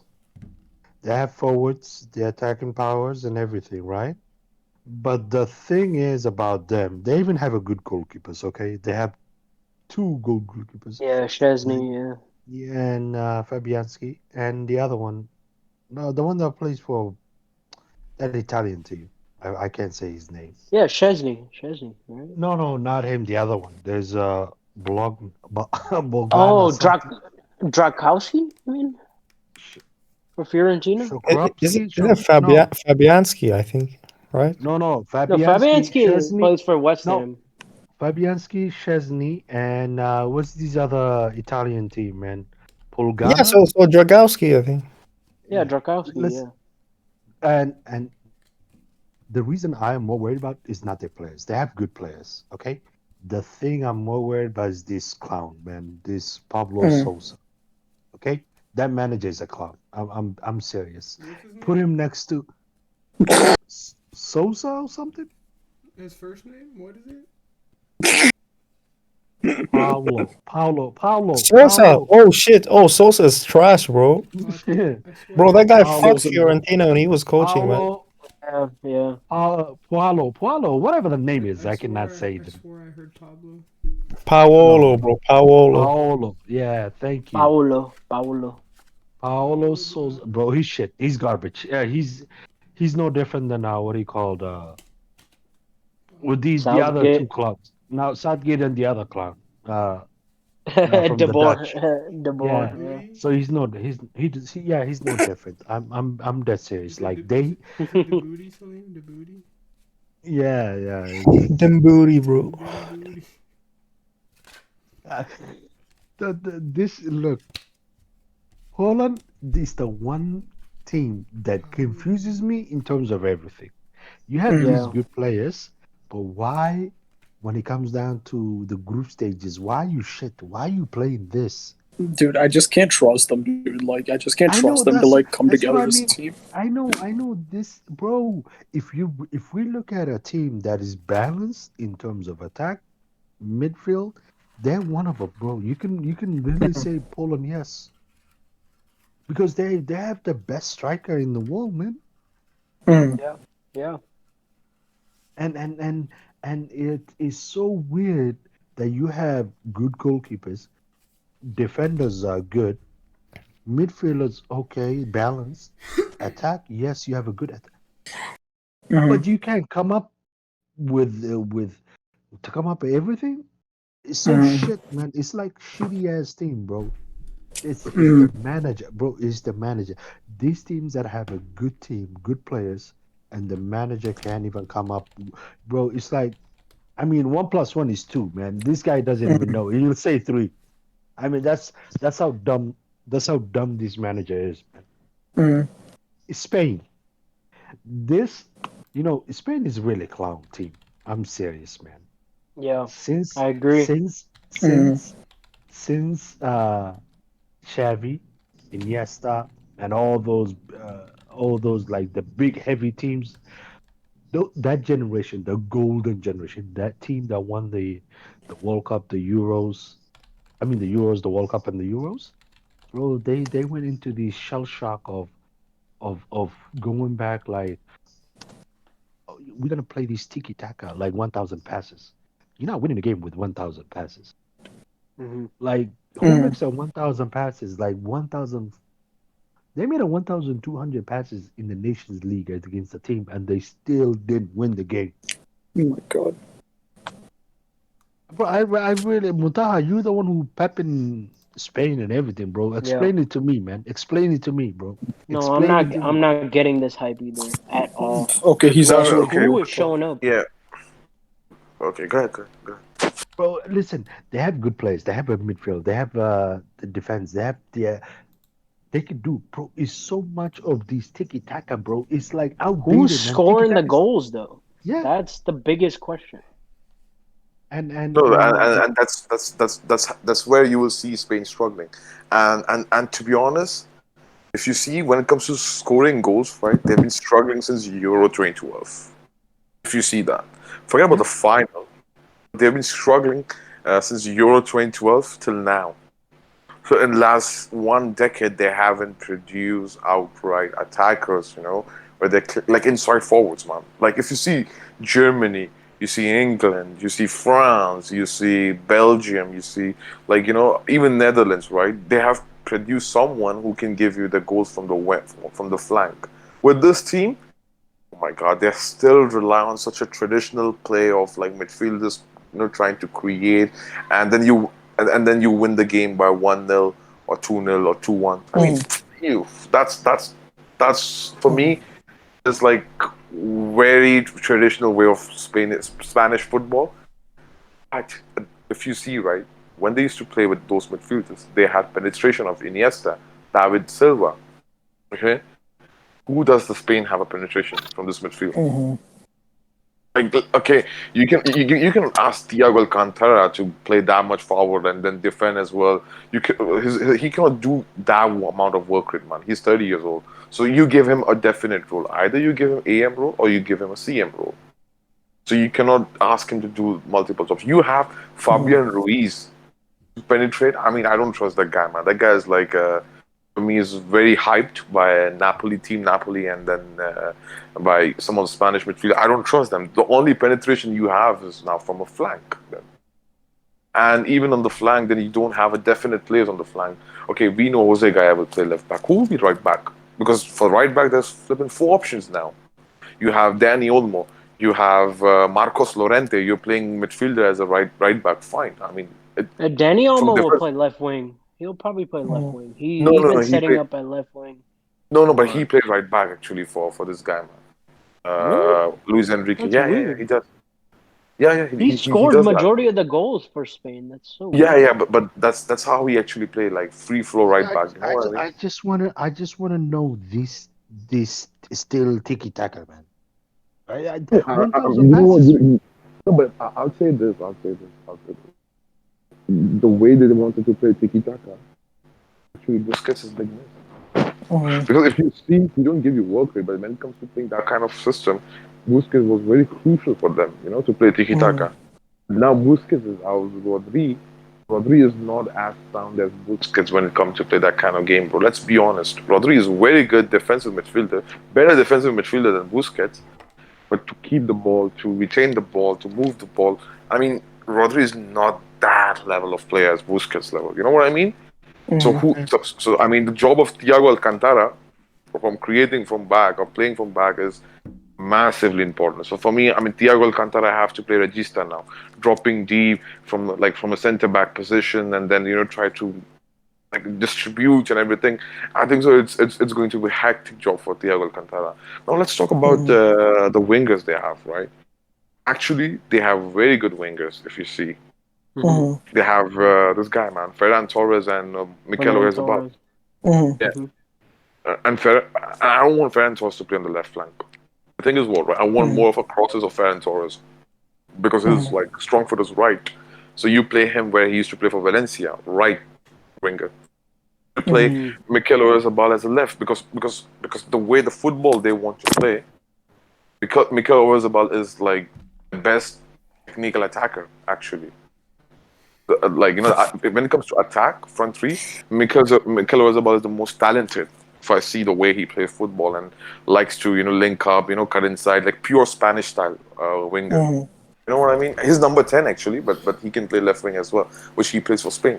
And who you have striker Morata? No way, no way. Morata oh, cannot. Moreno. Yeah. bro, you might as That's well my just give point. up and So Like for me, you're not gonna win a tournament with Morata. Yeah, it has to that's be the thing. Moreno, dude. It has to be Yeah, Moreno. it has to be Gerard Moreno. But again, for me, the problem with Gerard Moreno is that he's fast, he's quick, but he's not like a proper number nine, like a hold up Nine. play number nine. You know what I mean? Mm-hmm. He's like he's like very dynamic number nine. You know what I mean? He's not like a Luis Suarez or Benzema or Lewandowski kind of striker. He's more of a Aubameyang kind of striker. Very direct with the ball. So Mm. I mean, again, that's a problem for Spain because they want a striker to hold up and to connect, link up. So and Morata does that job. That's why Morata is starting for Spain. This is the thingy. This is the problem with Spain actually. So in my honest opinion, man, look, man, Spain the defense is solid actually. If you see, they have Pau Torres and Emerick Laporte starting. The goalkeeper is good. I'll say Unai Simon. No way you're starting David De Gea this game. Sorry, man. The Euro. Sorry. No way. And then your right back is Marcos Llorente or might be, I think so, Marcos Llorente. I think so, Azpilicueta will be on bench, in my opinion. You have left back Jose Gaya. I think your back four is solid. Yes. It's good. It's good. Okay. Laporte, right? Laporte and someone else. Laporte and Pau Torres as a centre back pairing. Yeah. But let's move to midfield. We know you're going to be midfield ultimately. Yes. So your DM is going to be Rodri, 100%. Yep. Okay. Your left central midfield is Thiago Alcantara. We know that. Who's your right central midfield again? Because there are a ton of options you have. You can either go with number 10, Pedri, or something like that, or you Yeah. can go for the midfielder CM, which could be Fabian Ruiz, which could be Koke. You know what I mean? And on Yeah. top of it, I'd go for Pedri as a tender personally Yeah, because that'll give he's you the part. most Yeah, penetration. Yeah. yeah. I but agree with again, that. bro, if you see right, they took Koke, but they didn't take Saul. For me, how you take Mm-hmm. Saul? People, because this is the work rate. He will give you work rate, man. Are you Mm-hmm. telling me you Wait, expect work rate from? Saul Niguez is not even on the squad? No, no, no. He's not. He's Wow, not. wow. Yeah, That's yeah. shocking. Yeah, no, so this guy took. Oh my god, this guy, like, for me, is one of the most controversial managers in Spanish. I mean, if he wins Mm-hmm. the Euros, he'll be goated. Or if he comes with disaster class, everything will be on him now. Yeah. That's how the decision he took ultimately, and he trusted his players. Actually, I believe he trusted his players, so that's why he took that kind of decision Mm-hmm. for the Spanish team, right? Mm-hmm. One more thing, right? What if one of your centre back gets suspended or injured? Who's the another Oof. centre back you have now? Please name me. You have Eric Garcia. Mm-hmm. Have you heard about this interview about PK, and Eric Garcia signed for Barcelona as a free agent, right? You know what PK said? They asked PK that, PK, isn't it this guy is have a similar profile like you, coming from a Premier League at such a young age, similar thing, similar play style, everything is similar to you, Yeah, yeah. and wasn't given that much of first game, but like first team like games, or like like at that time you didn't play that much as well for United. What PK? Yes, everything is similar, but there's one thing is different. When I came to Barcelona, I came with the Champions League winning medal. This guy came with Barcelona with the Champions League second place medal. So it says a lot. It says a lot about Eric Garcia's selection in this Mm-hmm. Spanish team. Mm-hmm. And I don't think so. This guy has been selected on based upon merit. This is just based upon the belief this guy has been Yeah. selected. So Mm-hmm. again, let's move forward, right? So other than that, right, they have what's the Wolves player name? Forgot the guy. Well, Adama Traore. Traore, Yeah. Yeah, yeah. Traore. Traore, man, look, man, Traore is good, and Mm-hmm. he can be, like, he can be impetus for Spain, coming Something off from the different. bench. Something different. Yeah, That's it. more direct No, approach. you know what, Muta, dude? Honestly, like I would have Spain also go with the flat 4-4-2 and play Moreno and Traore as two strikers up front. Because the thing is, like with Traore, like it's very important that you have some bulk in the middle of play, like to occupy those center backs, dude. Like and like Yeah. I feel like Traore, dude, even though this is not his natural role, like he can kind of like adapt to the role of an inside forward and just like use his physicality in the box, dude, which is like it's not his natural role, but it's a dimension that Spain need to have, even though you don't get the best out of him, you know. Yeah. And I can see some of the bias, when Spain played Mm-hmm. Portugal. Pablo Sarabia has been starting this game. Oh I my mean, god! Oh my god! and you know what? People are talking about Morata miss.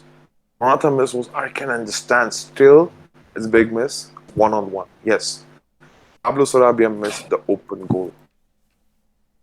Oh my god, he missed the open. There was no goalkeeper there. He just needs to place the ball. That's it, bro. How can a player who didn't even play, like, 10 games for PSG starting for Spain, bro? Like, this is I have no clearly. idea why one Madrid player was selected. I just need to know what It was should have been, it the should No, have been zero, Nacho, dude. zero Madrid players Enrique. are selected. What was Enrique's mind? What was he thinking? What was he trying to get back at it? Yeah, don't Because even know. Yeah. And so one more thing with this, right? If Pablo Sarabia could be like a part of this team, why not Iago Aspas then? Why not Mm-hmm. Asensio then? Because I mean, these two players have performed much better. Even next season, last season they were shit. But I'm saying they perform way much better than Sarabia. They have much more ability on ball than Sarabia. What Sarabia does is that he's very good in dribbling. That's it. But he doesn't offer anything else what Spain need. Let's be honest. How come Pablo Sarabia, Eric Garcia? Let me name some of the players. Right, they're taking them. Okay, I agree with that attack. Okay, as the attacking option. Okay, Daniel Olmo as a right back. Okay, I get that. Pablo Sarabia, Fabian Ruiz. Okay, Coque. Okay, Eric Garcia, Diego Lorente. Diego Lorente. I mean, how come these guys are over like some of the players I'll just name? You're just How? Like naming it doesn't make bums to sense to me me. right now.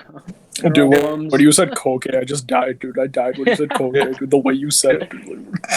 No, but Coque is going to be the, like I mean, God, Dude, he's finished, dude. He's like 30 something already, I swear. oh my God, and you don't have a work rate in your midfield by the way right now. If you don't take There's Saul, nothing exciting about this team at all. No. Being honest. only thing is, you know what? I'll tell you, this team is actually, if you talk about the Wives team, this is the Wife team. No, based Yeah. on why, because the way they are playing right now is like attacking football with more direct approach, more direct approach. Fine, fine, fine, fine, fine. But there will be a game where a team will going to attack you now, exploit the spaces you're going to leave. You know what? And if you see that game right against Portugal, yes, they dominated Portugal left, right, center. They should have won the game 2-0 at Yeah, but least. look at the Right? scoreline, dude. Like, No, but that's the point. The reality is. Have you seen the attack Portugal put in? The speed of Jota. Even Ronaldo, like, he didn't do anything that much, but they didn't play with their best team as well. yeah, and Ronaldo, dude, he was Spain getting played with into the good best team. positions. He was Yeah. getting into good positions. Like, Bro, I've seen Renato Sanchez putting the legs and dribbling from the midfield, Hmm. like against Spanish midfielders. Come on. So you know what This is game not that's going to gonna work. be for Spain? That's gonna France. be Sweden. No, in the group. Oh, Yeah. Sweden's gonna come and attack them. Their attackers will actually outclass their defenders. Hear me out on that. Because they're so young, they have nothing to play for. They just want to prove themselves. They're gonna come all out in that game. Trust me. Don't forget And you know those. what's funny is, Also, there is no experience in the centre backs, man.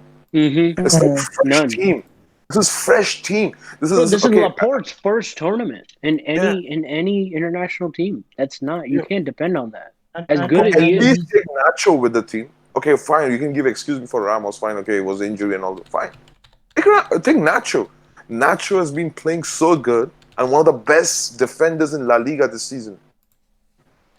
And I don't know, man. started in a I don't want to go Champions there. League I don't. semifinal, man. Yeah, Come on. I don't. How do I you just not simply. pick that? Yeah, I just simply don't want to sound salty, but come on, we have to be objective. I mean, Mm-hmm. Enrique, look what happened. Top of that, you know what the funny part is? He could take 24, 25-man team, right? He could take two more extra players. You know what he did? He took 23-man squad, and look what happened. Two of them got a COVID-19 positive, right? Busquets and Diego Llorente. What happened now? Yeah. Now you have to call them again, right? You have to call like so. So why are you acting smart? Why are you acting tough? Why are you acting tough, man?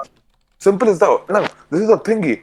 Why you are acting over smart? Mm-hmm. This guy, Luis Enrique, is trying to justify his position that look, I'm the boss, I'm this, I'm that. Fine, but why are you acting smart? Why you couldn't take two more extra players? And the reasoning you're giving to us is that the media that the reason I didn't took any of the two extra players because I don't want their morale to be low because if I don't choose them to play any games. So what's wrong in that? What's wrong in taking two extra players? They are there to serve the nation, right? Mm-hmm. Mm-hmm.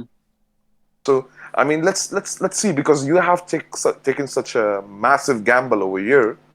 Let's see how much it can pay you off, man. Because for me, I mean, either you guys, the way the gamble you took, the confident you are, the thing you're trying to portray to us is that nah, we are Spain, we are not a small nation, anyways.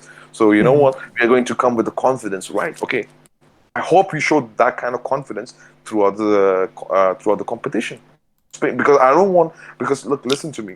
Again, I'm telling you, we haven't seen this team Spain going down 1-0. What if they go down 1-0, right? Are they mentally that strong to come back to chase the game and to beat or to do or what if they collapse 2-0, 3-0, something like that? I mean, this can happen. yeah. So and you know what? lastly, I just want to add one more thing, right? This guy has been cocky since he won the game against Germany 6-0. He Yeah, thinks that yeah. him as a master tactician can change and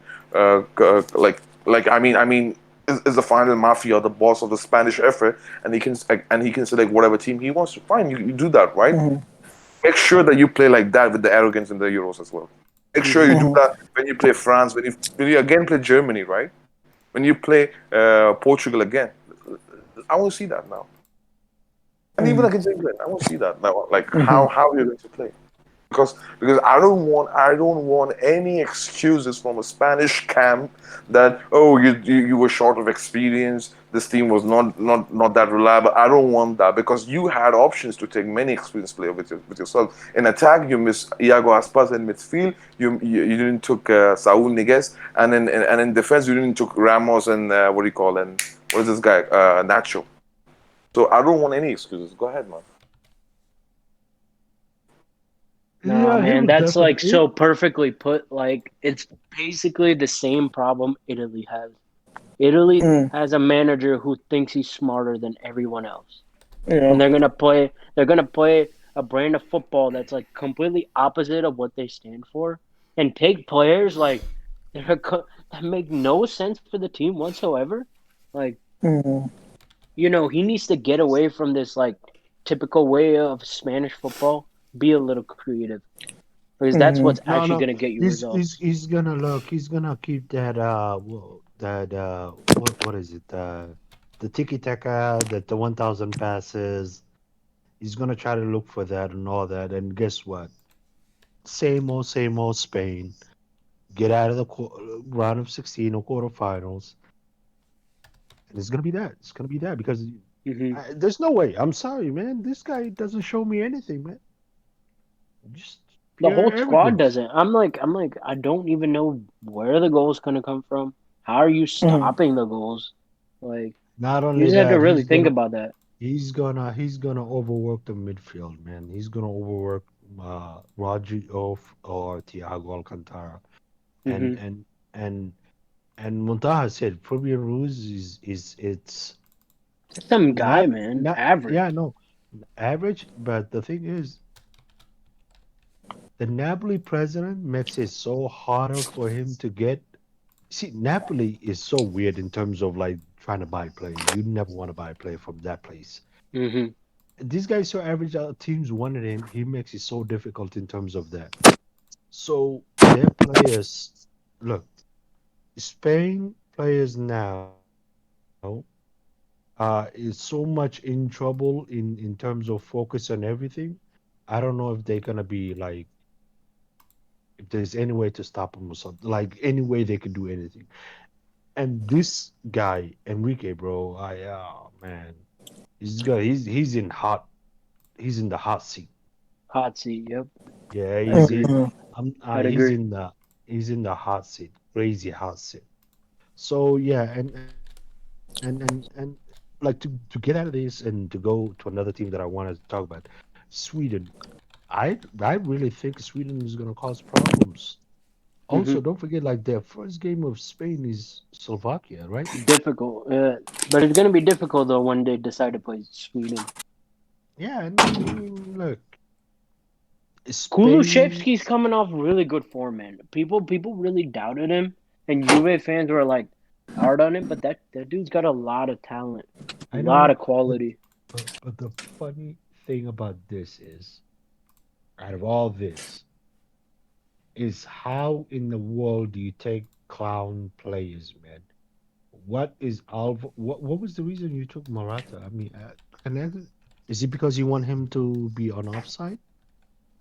Is this seriously? Is this because this guy doesn't even know what's offside and what's onside? I mean, and he doesn't. And the guy you were talking about, Montaha, like if he can score an open, like wide open goal, like Sarabia, no yeah, goalie. Sarabia, yeah, yeah. Sarabia, Yeah, I yeah. mean, yeah. And who hasn't played bro? Bro, PSG sent him to the basement, man.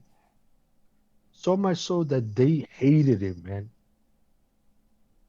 And you telling me you took that guy over because of your your agenda against Madrid players? Nah, man.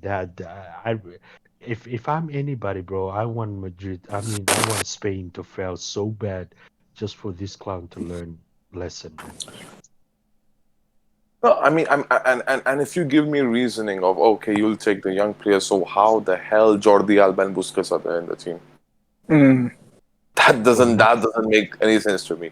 It's just Fine, Barcelona bias. Busquets, I can give Busquets. Jordi Alba, bro, oh my god, I don't know, man, how to actually react to this thingy, man. Like, I Because completely disagree with Sanmia yesterday when he said, like, this time Spain would beat Germany. Like, I think Germany beats this team, dude, in a proper tournament setting. Like, it's not going to be a Nations League game. no, this will be. No, and one more thing with Spain, right?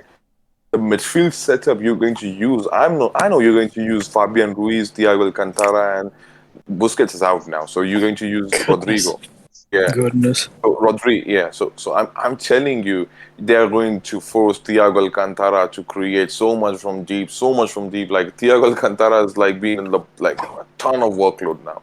Mhm. Ton of workload That's the now. thing, Muntah, dude. That's why, like I said, like, it should be Pedri, honestly, in a 4-2-3-1. Like, that'll Yeah. be somewhat better because at least he'll give you something else, you know.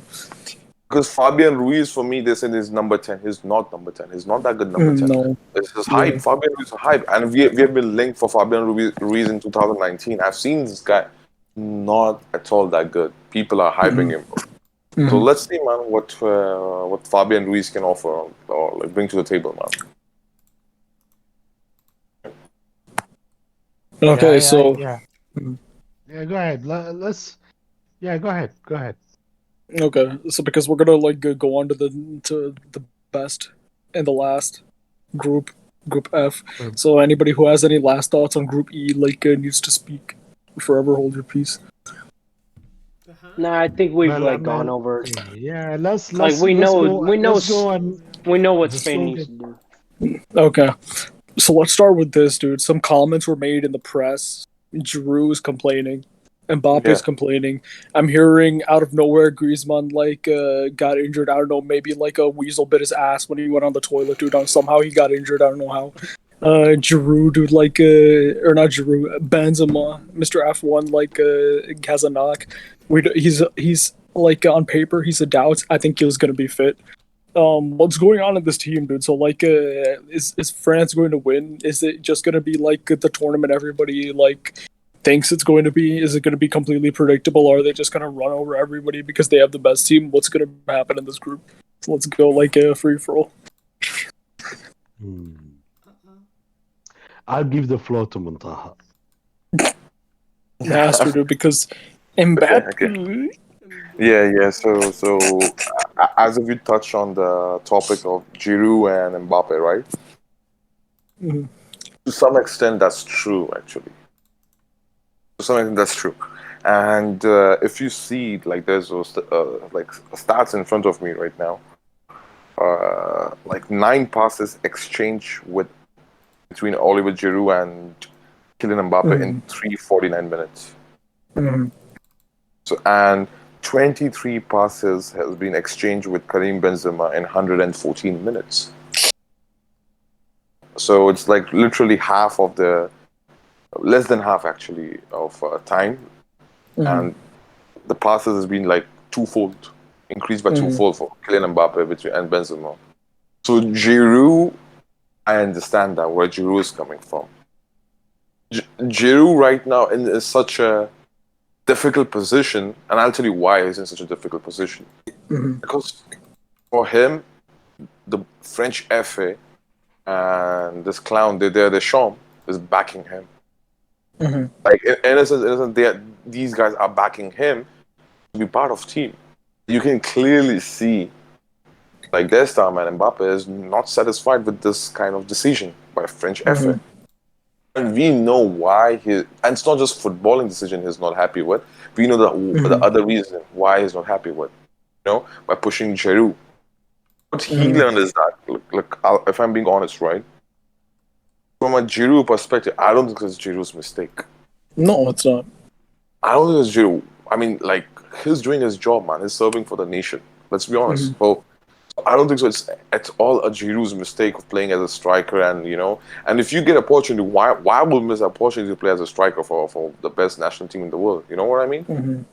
So I don't see anyways Giroud's mistake. It's clearly Deschamps and the French FA's mistake. In the first place, you tried to integrate Giroud in 2018 World Cup, and somehow what they realize is that Giroud is not that productive. Mbappe is realizing is that he's not. Look, man, we can agree to say that, right? Oh, you're playing for your country. You shouldn't enjoy that much. You know what I mean? This kid wants to enjoy football with producing results, and he cannot do with Giroud because whenever he tries to do with Giroud, he's not on the same wavelength with him. So it's you can clearly see lack of quality when it comes to link up with Mbappe and Giroud, and simply there is no chemistry. So, for example, right, if there is no chemistry between the two players, I cannot force them to play, together. Otherwise, I try to build the chemistry, which we don't have that much time, to build the chemistry between the two players. I mean, the tournament is almost there. What you do is that you either make sure Karim Benzema is fit and you play him. Simple as that. I don't think so. That should be a big of a target, for France. And when it comes to attack, right? The problem with Giroud is that he's very good in terms of scoring goals. Don't get me wrong, he's good at scoring goals. Okay. When it comes to big games, his link up is not there. He's pretty much invisible.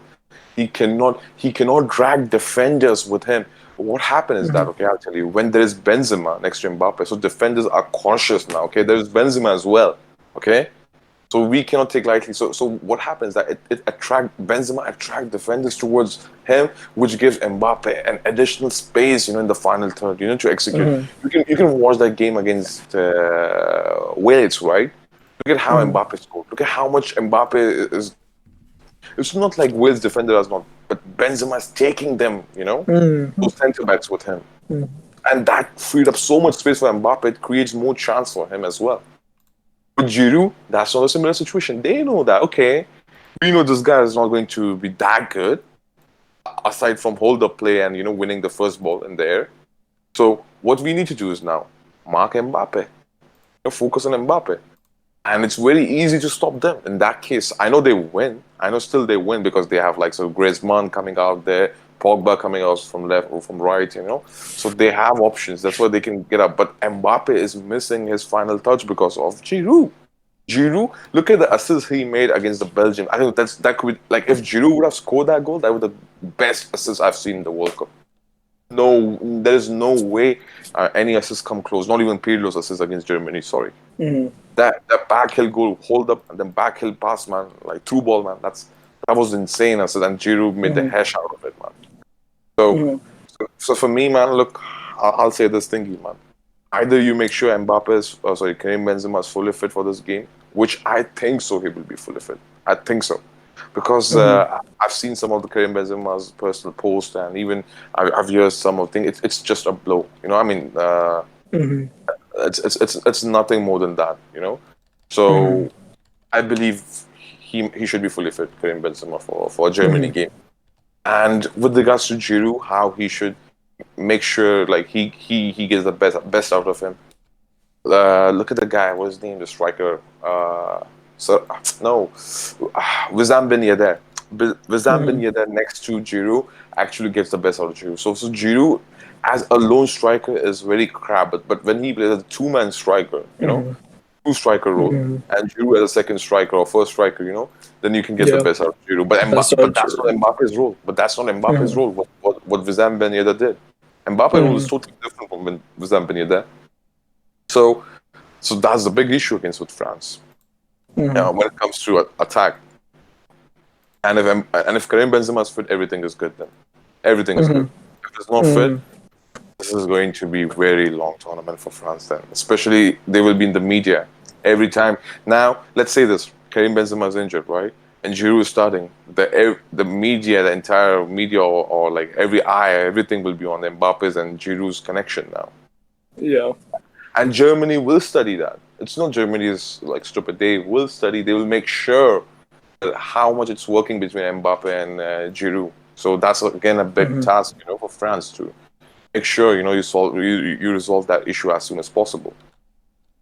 And Mm-hmm. when it comes to the Germany France game, I think so. In my opinion, I'll just make it sweet and short over here. I think so. France is heavy favorites to win this game. Mm-hmm. And I think so. France will win this game. Mm-hmm. For me, against Germany, and there's my own reasoning when it comes to Germany. But I think so. When I'll just talk with the France now, and then I can give to Salim and Vishwa as well. Uh, I think so. France have strong favorites. If Karim Benzema, I mean, even without Karim Benzema, I think so they can beat Germany 1-0 or something like that. That's my prediction for the first game. Yeah, you guys can go ahead. Okay, okay, Yep. okay, okay. Yeah, for me, do I think it's a big deal in terms of between what's happening between Benzema and what's his name, Giroud and Mbappe? No. Do I Mm-hmm. think the media is gonna make it big deal for clicks and baits and for their own agenda? Yes, because you gotta remember, media they want to make money. So what makes money? Story, create narrative, build it up, let it mash, and let it get effect. So I think in terms of like, I think they're gonna set it out. Like they're gonna talk like a man to man and hash it out behind the scenes. But I have a one problem with France. Even though you have these good players and everything, are you gonna play defensive too much, or are you gonna play Mm-hmm. football? Is Mm-hmm. Didier Deschamps? I have answers. Is So Di- Salim, can I answer you that quickly? yes, yes. Okay. If Benzema plays, they will play more. I won't say attacking football, but they will try to play more exciting football if Benzema plays. But if Giroud plays, they will play Atletico It's gonna Madrid be style like the football. World Cup, It's gonna be like the World Cup. So they're gonna make it boring because they face Germany. So their first game is against Germany, big game. Are they gonna say? Are they gonna play pragmatic, or are they gonna say we're gonna possess the ball and 50-50, or are they gonna say, you know what? No, we're not gonna do that, and just you have the ball, Germany, and we'll just play this. Make it harder for you to break us down because I'll be honest with you, this guy is a clown in his own way because of the football he plays is a drugs on Atletico Madrid. He's basically a carbon copy of Simone in the World Cup. That's what he is. And his tactics we already know. 4-4-2, whatever he plays, he's gonna play Griezmann behind two strikers, mostly likely, right? I think he will do that.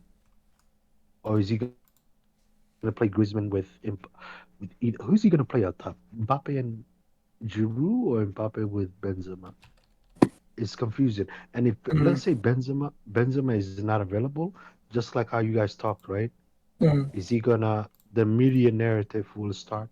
So friends they're in a tight position because of what the media will say. Well, they will start saying. So this game, this game is actually not important for France. No, it's important for France, but if you look at it, it is important for another team.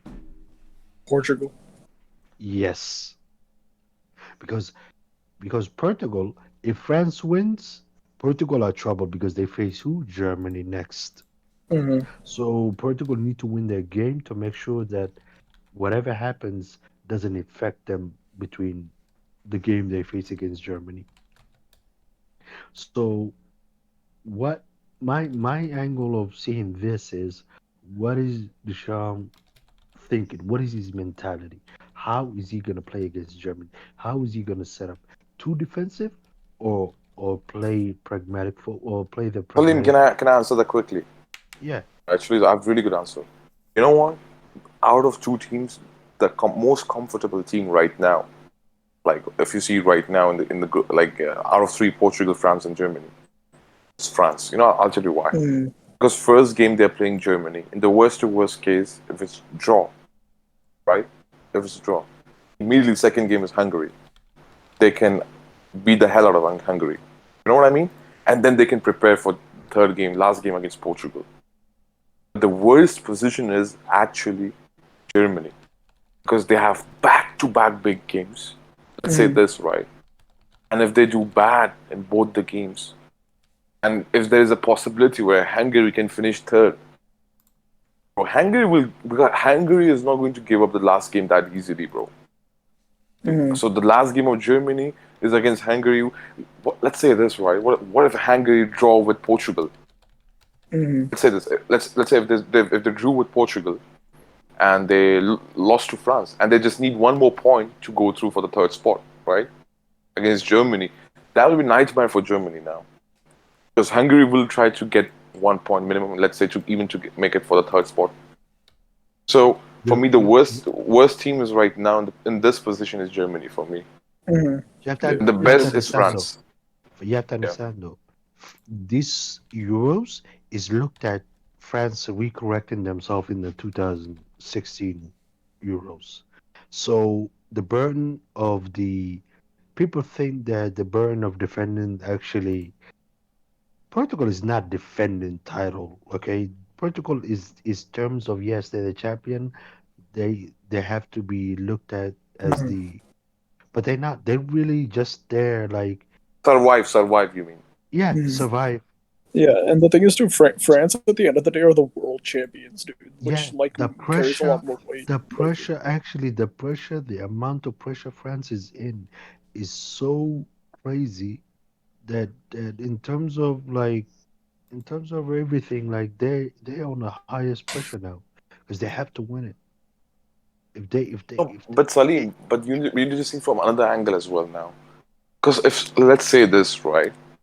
France, if they drew to Germany, right? It's not bad result. I'll say that for them as well. yes, It's not bad yeah, yeah, because who knows? Who knows? Because we are. I'm not still buying that Portugal can beat Hungary that easily as well. I'm no. not buying that, bro, as well. So who knows? Let's say Portugal drew. Even if Portugal wins, right? Okay, 3 points, right? Ultimately yes, the final game of Portugal is with France. You know what I'm saying to you? So if you see, yes. right, Germany have to play back-to-back big games. And even Mm. Portugal, they have to play Mhm. back-to-back big games. But France, they have something in between to get the extra points. You know what I mean? Some kind of what do you call it? The Hungary game for France is very big advantage, man, in this Mm. scenario. Because people are not Yeah, understanding that. Because the thing is what, right? If France let's say Germany equalized at 98 minutes or something like that. There's upset. Yes. Still you can recover in the second game, bro. You can bash Hungary, man. You know, you can take out your Mm. anger over there. And then we see what happened in the final game against Portugal. With Portugal is back to back big games, bro. And same with Germany, back to back big games, bro. Let's say this, Mm. right? Let's say this, right? What if Germany dropped, let's say, 6 points over there? Possibilities, it is possibility, yeah? Or let's say if they Mm. drop 4 points, they lose to France and they lose to Portugal. I mean, that's also like massive blow, man, for yeah, Germany, bro. yeah. And I same goes agree for though. Portugal, by the way. Same goes for Portugal. What if they win against Hungary and they lose back-to-back game? Because Portugal versus Germany, man, that's very dodgy for Portugal. That game was I second game know, for Portugal was very dodgy. I know. So But but we have to understand though the pressure. Who has the pressure? I mean, France. no, France have the pressure. Right. Yeah, See, that's what I mean. Like the pressure, like this game Saturday. In if we look from our perspective, if they drew, good. But the biggest obstacle, look, if they win, best result. If they drew, okay, you still have Hungary, you still have a chance. Mm. But the biggest thing they need to understand is losing is not an option. Losing creates what? It creates uh, Uncertainty. yeah, uncertainty in terms of the next game you have is against who? Portugal. Portugal with confidence. The last game, right? the Portugal last with game with conf Portugal, yeah. yeah. So Portugal with confidence, who have already, let's say they beaten. let's say they beaten Hungary and they drew against Mm. Germany with confidence, and they look back and say, you know what? Okay, we're gonna go France. We beat them in the World Cup. I mean, in the Euros, and we have faced them twice in the Nations League and everything. And let's play them with let's Draw, play you them. mean? Yeah, let's play to them. Let's play Let's play like for a draw, you mean? yeah, let's play the for draw. So you see that in terms of like big trouble is France. France need the win. I mean, I'm saying draw is Bro, okay. Salim, but Salim, Mm. you know what's funny is? You know what funny part is? Yeah. From this first game, right? When I'm watching Germany versus France, okay? I'm trying to be objective because I love France as a footballing country, Mm. nation. I'm trying to be really objective over here. And I understand Wishwa and what's his name, Was is like they're slightly like they think Germany can win the Euro, and which is like a kind of very good prediction, by the way. But if both the teams are playing on the day, right? I can see France winning the game 1-0 without taking risk. And Mm. but for Germany, the situation is not like that. The situation is not if in order to win this game or even draw, man. Let's be honest. Germany have to take risk in their playing style, in the playing Mm. approach, bro. Because you need to see the thingy, man. France is compact team, and they don't have to push number forwards, man, on Germany immediately, bro. Yeah. But Germany, let's say if Germany is down, I trust more of a France defense than Germany. If I'm being really honest, Mm. man. Yeah. Yeah. Of course. Okay, they're very solid and physical as well, France, man. It's not that easy to break France defense, bro. So Germany have to play some creative football in order to break France defense Yeah, and yeah, get yeah, yeah, goals yeah. and all this Mm-hmm. thingy. That And that's clown, risk, and that's that risk, and then you're that inviting risk. You know what I mean? that clown, Tim Warner cannot play. I mean, I don't care what he does. No, he's I not going will to. He's not going lock to. lock his ass to a basement and ship him out to wherever to another universe He would because he actually be cannot. a very good sub to come on, but I'll explain mine. Not You even sub. I don't want him Mm. sniffing the field, bro. The more he sniffs on the field, the more he's gonna bring all those garbage like Nah, man, those. he's actually class, but he can't No, no, finish. no, no. That's his Look, that's his thing. I'm not faulting him, but the guy really like misses chances. Like it's laughable that you really think like, is this guy like? I think his brain and his foot doesn't even they don't function together. They don't listen to each other. hmm One is hating the other. I really think one they fighting both of them. It's They like fight against each other. with me, I was hating Timo Werner for so long, right? But I finally saw like the contrary. Sure, he does not like bury so many chances. On the second hand, he creates fucking a fuck ton of I know, chances, I know, I man. know, I know, Like but out of thin understand though, air this is is what I'm saying. Vishwas. You have to understand though. This is the European Championship. Not you don't get chances. You don't get a lot of chances. Yeah, You you play don't get 38. chances in the And the Champions League way, final either. no, but the You way, know what? I have a very good point to say why Timo Werner is not good for this game. Very good mm, point. I'm not So saying to play him in this game anyway, so even like I mean, I understand your point, brother. But what I'm saying to you is that when Salim is saying that, like, do not even bring him from the bench, I understand why Salim is saying that. I can mhm. understand. The point is, you cannot use pace against France. It's not going Yeah. to work. yeah, Pace is yeah. not going to work against France, man. The technique will work, man. And you know what the contrary side of this thing is? The other side of the coin is France can use pace against them, bro, and beat them. Mhm. Yeah, yeah, This, yeah. this is the worst thing, man. Because Germany, you need to understand the matchup point of view. France looks like have heavy upper hand, on Germany. That That's makes what. makes Yeah, a lot of and, sense. Yeah. and and I understand though. Germany is playing these wicked, like crazy, shitty ass highline. Okay, that's how they got destroyed against Spain. Yeah. Mm. This highline, bro. This highline is so. They look. Yeah, it's Germany is risky die. No, against no, the no, no. worst like counterattacking team.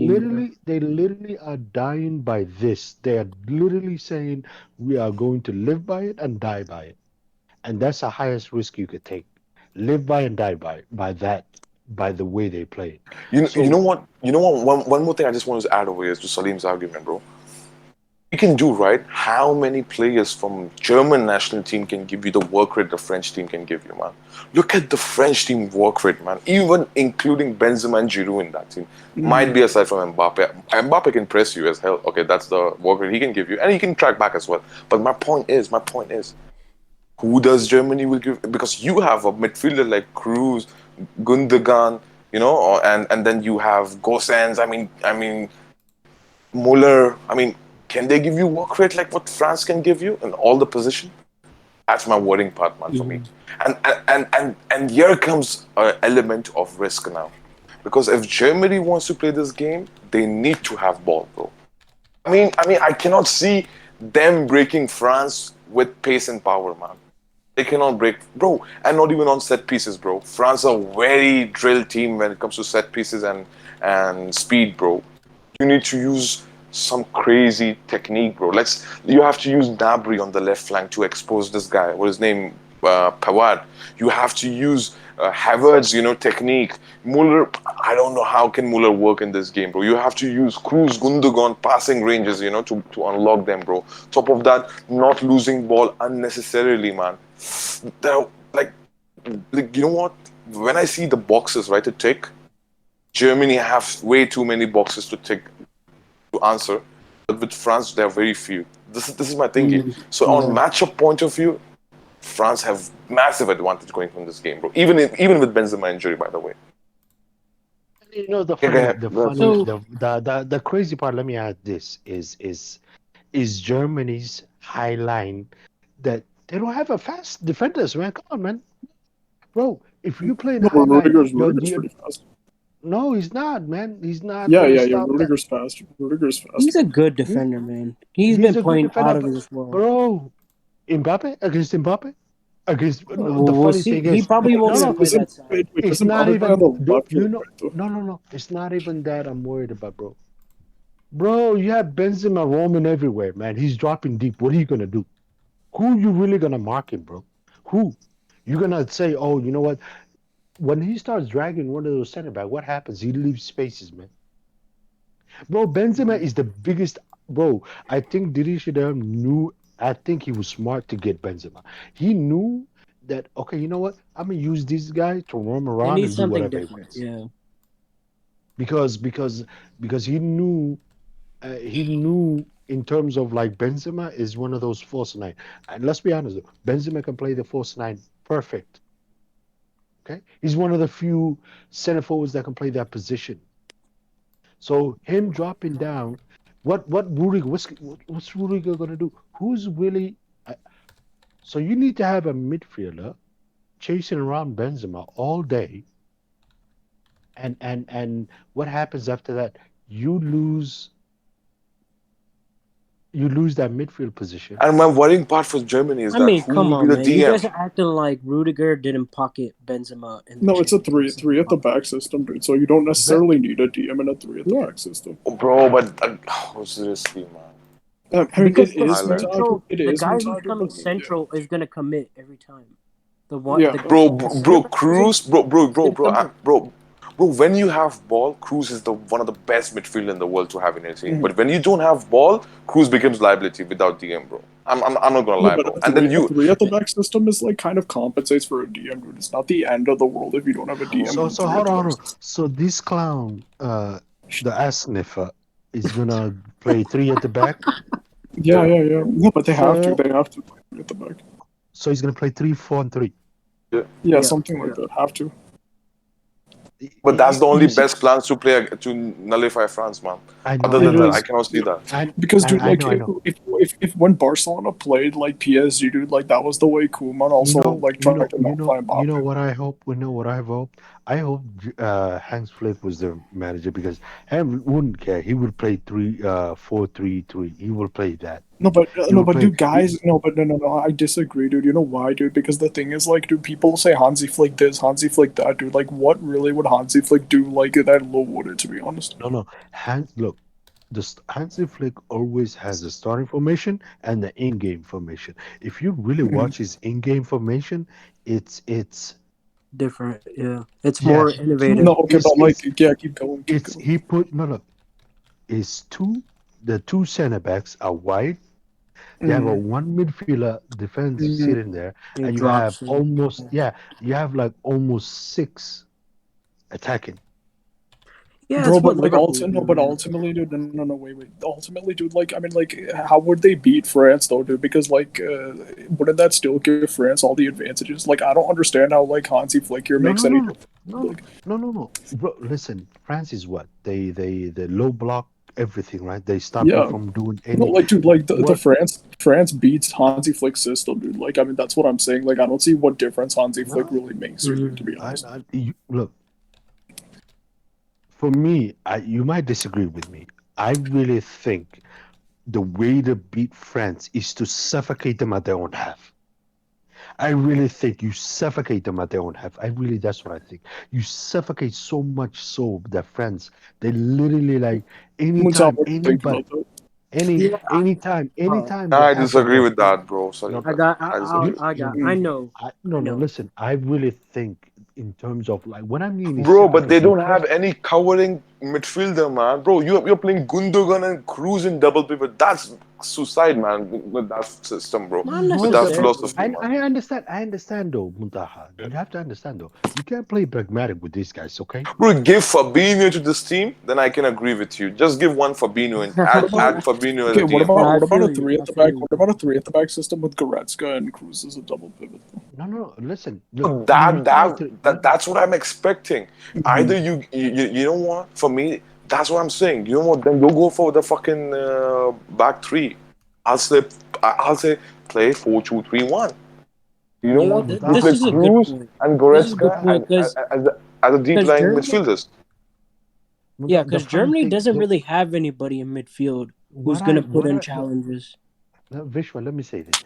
What I was gonna say this is if you play, look, you can't play pragmatic against them. So what are you gonna do? The only way to do it is suffocate them and say, you know what? We're not gonna possess the ball. You have the ball also.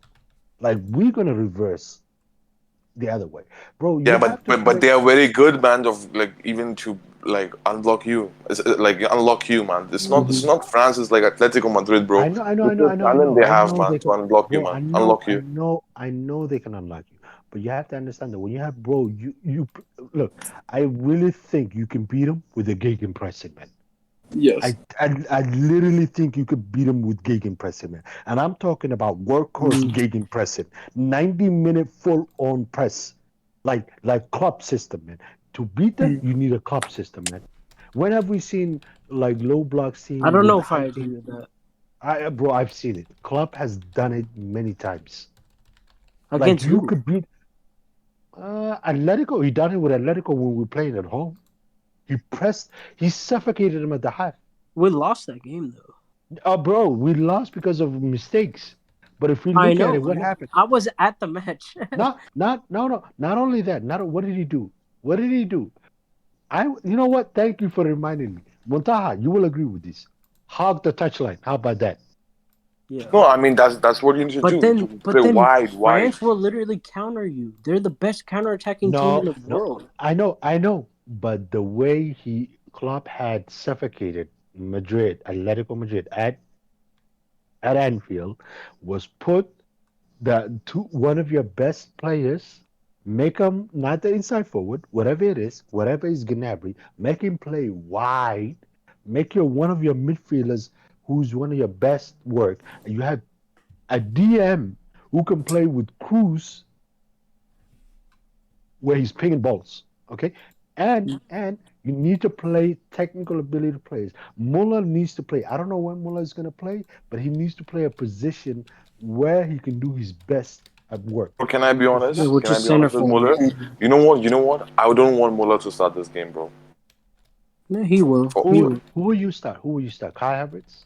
bro, for me, look, man. Like if there's option for me given to me to start, bro, I'll start Gundogan, Goretzka, and Cruz Cruz? instead of and my front three would be Havertz, Sane, and Nabry. And That and would be my and front you three. play Sane wide, right? You play your two Yes, wingers yes, yes. wide. Hmm. Sane, and Nabry is a natural wingers. That's Hopefully. it, bro. No, so I think you guys are like approaching this game like completely wrong. So like, No, no, no, no, no, no, no. Hear bro. me out. This You gotta hear me out. I heard you, right? I heard what you had to okay. say, but I no one. There's nothing to expect out of Germany this tournament. I think people are like looking at it the wrong way. Like all the pressure is on Germany because they're gonna play the teams back and forth. But bro, this is this guy's like last tournament. He is not gonna give like two rats ass on what goes on. I think the whole team really doesn't matter. They just want to go out and prove themselves because they're like, you know what, we're Germany. We need to come out and show up. So the the way to beat France is you need to ask them to play the football. You need to ask them and be like, yo, you think you're the best team in the world? All right, let's see. Let's see. Can you beat us? Because you are the world champs. You need to show us you got Mbappe, you got Griezmann. You need to ask these like whatever the whole world has been saying, technically gifted, like the best like talent pool in the whole world. You ask them to be the aggressor. You tell the guy who's a pragmatic manager, are you going to come up with some recipe to actually beat us? Because the whole point of the back five is to stay stable. They're not going to play a high line. Whenever you come with the back five, you never play with the high line. Bro, Chelsea was playing in their own half, probably like majority of the game, I'd say, in the Champions League final. But this match is like this is probably the most important match in the whole group. And the fact that there's so much riding on just this first match, I think they're gonna call it a stalemate. It's just too hard to call. They're both gonna come in like very pragmatic. They're both gonna be like, let's not risk too much. We're not really sure what approach we're gonna come in with this tournament. Let's figure it out as we're going. So that first match is just gonna be a test for each other. Be like, are we fit? Are we ready to play the ball that we want to play? You know? So if there's Nah, I disagree, bro. You know why, Vishwa? Because look at the tell group, me. man. This is a group of death. Yeah, but you Every have to be game is important, conservative. bro. You Every have to be no, I no. know you're so right. You're so right, but this is what like starts the tempo, right? So the biggest team in the best favor is actually Portugal. Portugal is going to come in with the biggest confidence and the biggest dig in this tournament because they're going to come out with the high. They know exactly the way they're going to play. They know if like, do we need to play Ronnie at striker or do we need to play him at left wing? They'll figure it out because Hungary like, all right, sure, yeah, they're going to come in with a lot of like, hard to play, but Visual, it's just as let, hard for them to play in this let, group as let, everyone let else. me let me interrupt you and say this. Muntaha also. Who has more caused more problem for France? Which team? What team has been nemesis in their face? Turkey. The same, no, the same pragmatic way, the same shit Portugal, you mean? house. Yeah, the Portugal. teams The that basically just Portugal. like park the bus. Basically, this is like, look, it's like Portugal is France facing France again. What happens when they face? Same shithousery, defense, nothing hmm goes, nothing hmm gets out. We'll play your way, let's play that way. So this is actually the worst group in the whole You, fucking tournament. The so most Muntaha, disciplined teams, I really the think we most not disciplined teams are all in the same group, bro. Muntaha, I really think the biggest game for France is not even gonna be uh, Germany or Hungary. If they drew and they win, the next game is the biggest. Bro, They you know win. why this is the biggest game for me? I'll tell you why. Because you need to think from a France perspective as well. If you get 3 points from this game, bro, you know what? Let's say this. If you get 3 points from this game, next immediate game is Hungary, and you beat them. You have 6 points. You know what? You take Portugal game with your B team. Yeah, Last game. yeah. Bro, you don't understand, bro. Like from France perspective, the amount of pressure and they're heavy favorites, man. As per the bookies, as per the fans, as That's per what the I'm saying. They got a logical. target on their back, man. When you got a target that big on your back, Bro, like bro, the people France gonna come at you, have to bro. beat Germany, man, in this game, bro. They I don't cannot know if sit it's back. gonna happen though. I think they're both gonna settle for like a 0-0 or a 1-1.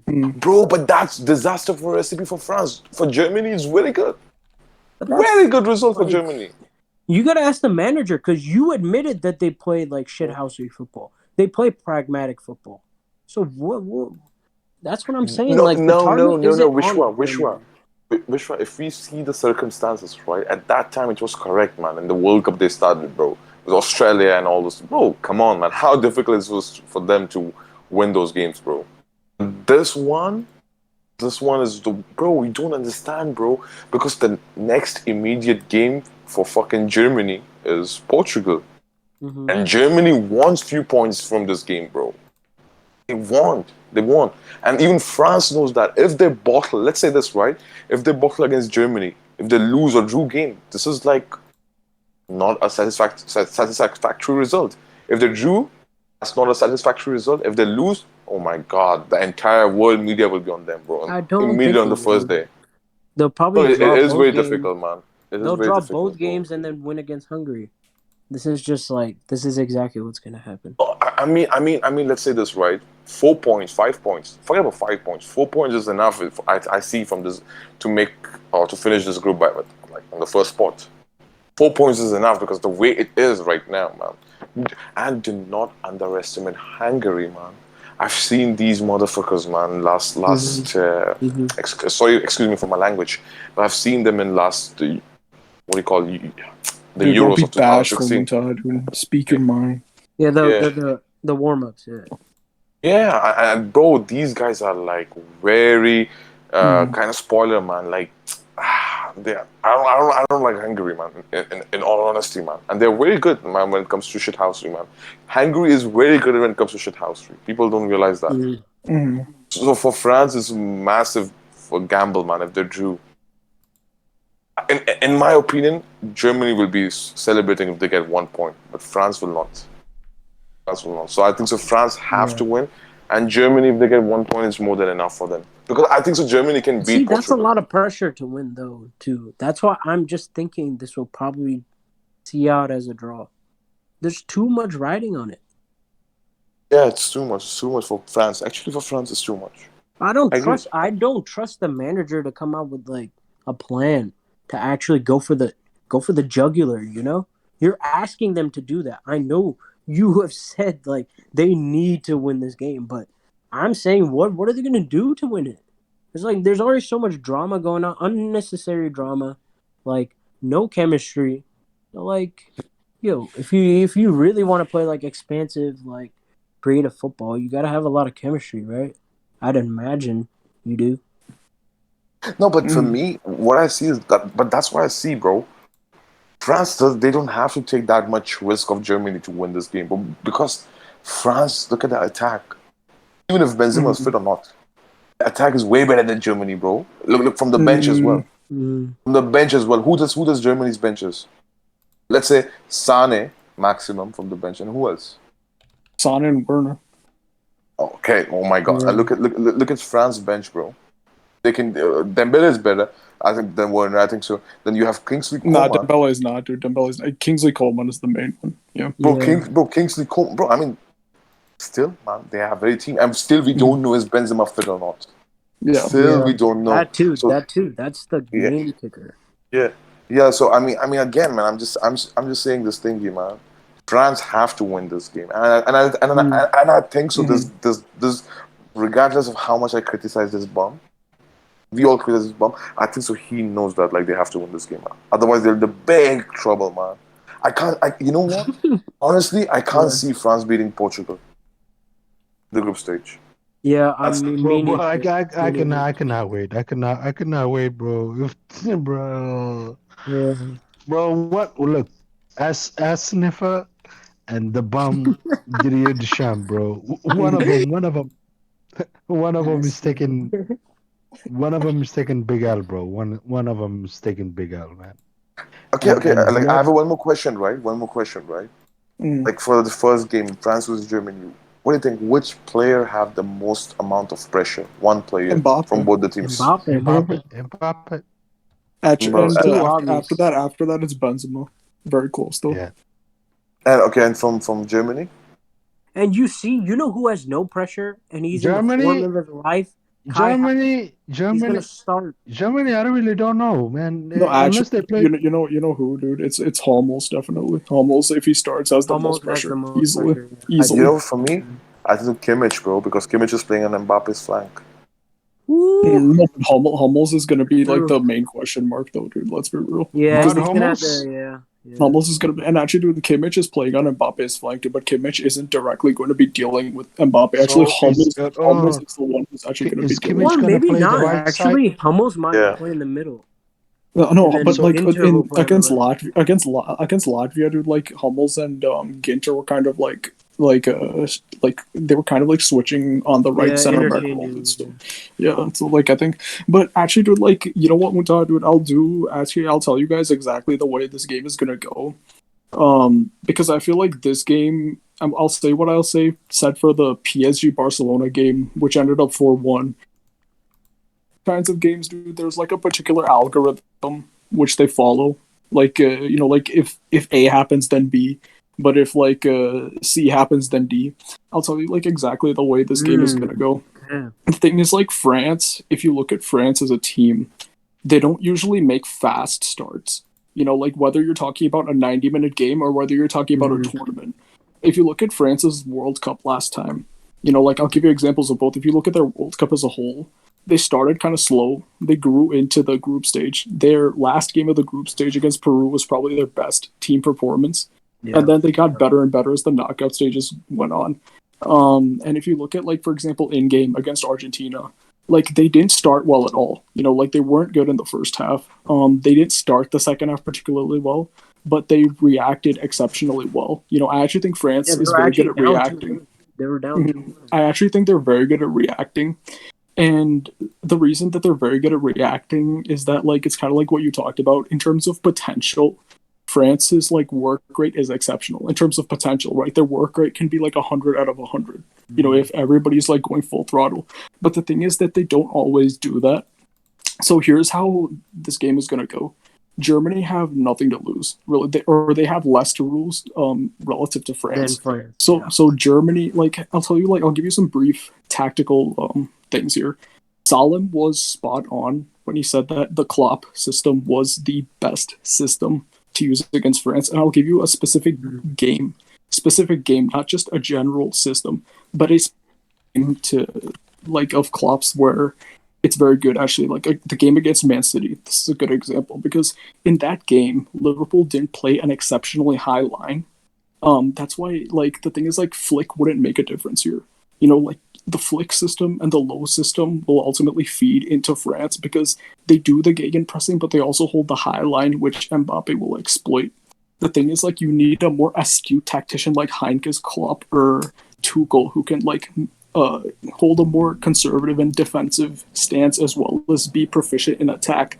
The thing is like Klopp, the way Klopp actually like sometimes does it, he doesn't have the suicidal high line that like somebody like a Hansi Flick would. But the thing is like the way like Klopp's teams work is like through transition. Definitely like transition is like the biggest weapon of a Jurgen Klopp side. And the thing is like at the start of the transition, it's all about managing space. Against Man City, for example, dude, like the way they did it is that they pressed City's like defenders into certain pockets of space that forced Ederson or Fernandinho or Kyle Walker or whoever to go long.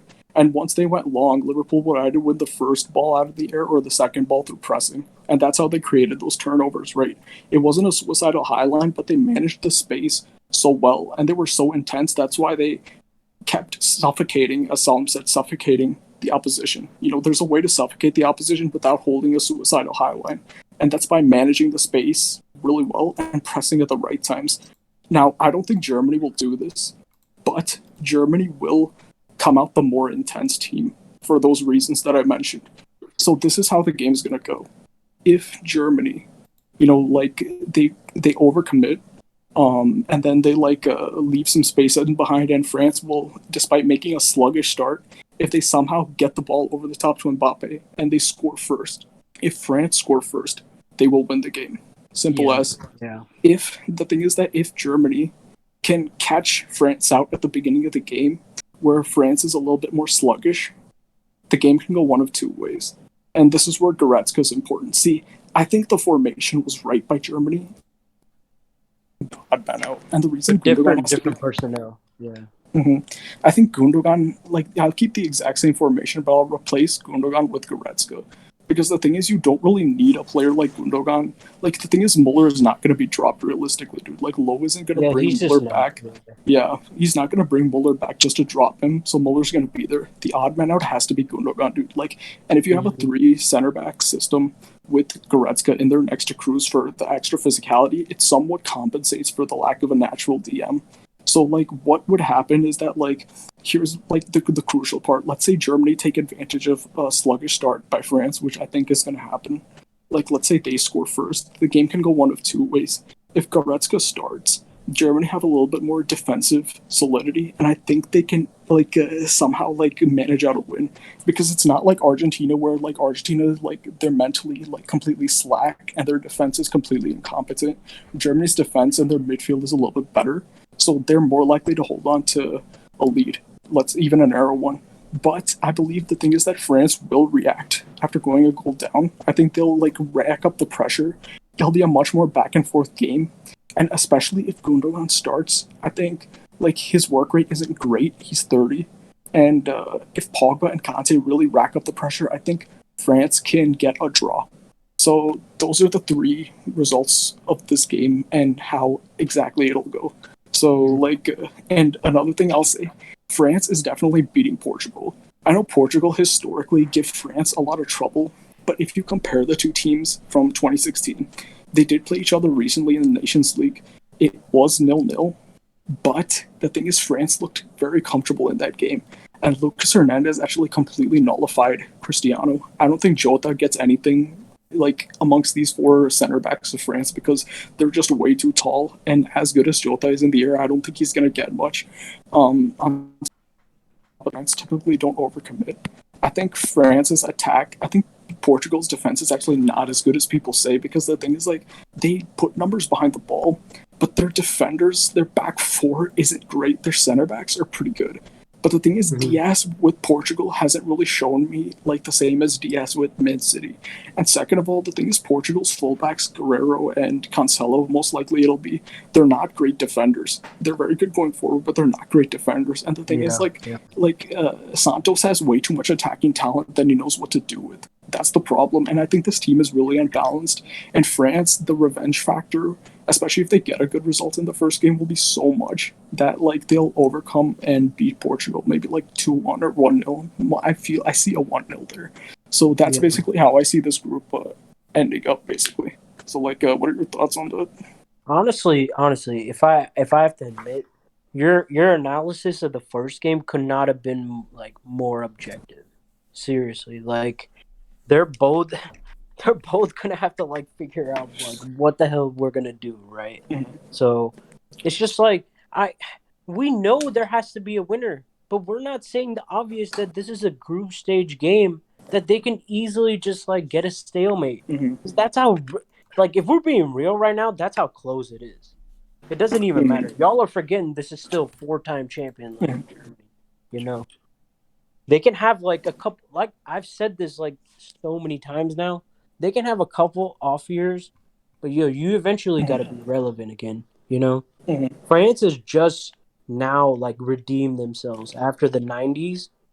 You know, like they won that World Cup back then, but you know, it's just now they're having like the golden generation or just like talent just being plunged into the team like it's nothing, you know. But my thoughts on Portugal though, I don't know. Yeah, you're right. We still have to see how they're going to come out and perform. But that confidence from playing Hungary first and just like letting those two juggernauts like figure it out if they want to like, you know, be serious or not. But you know, these guys don't even have an option. They're just going to be like, "Yo, we have to win our game." Cuz those two crazy countries, they're like already facing like fucking destruction right now. Let's not put it up to chance. Like sure, Hungary is like really good, but Portugal is going to see it as an opportunity. Like, yo, we got to bag the 3 points now because regardless of what outcome happens in that game, we need to do our business. We cannot leave things up to chance.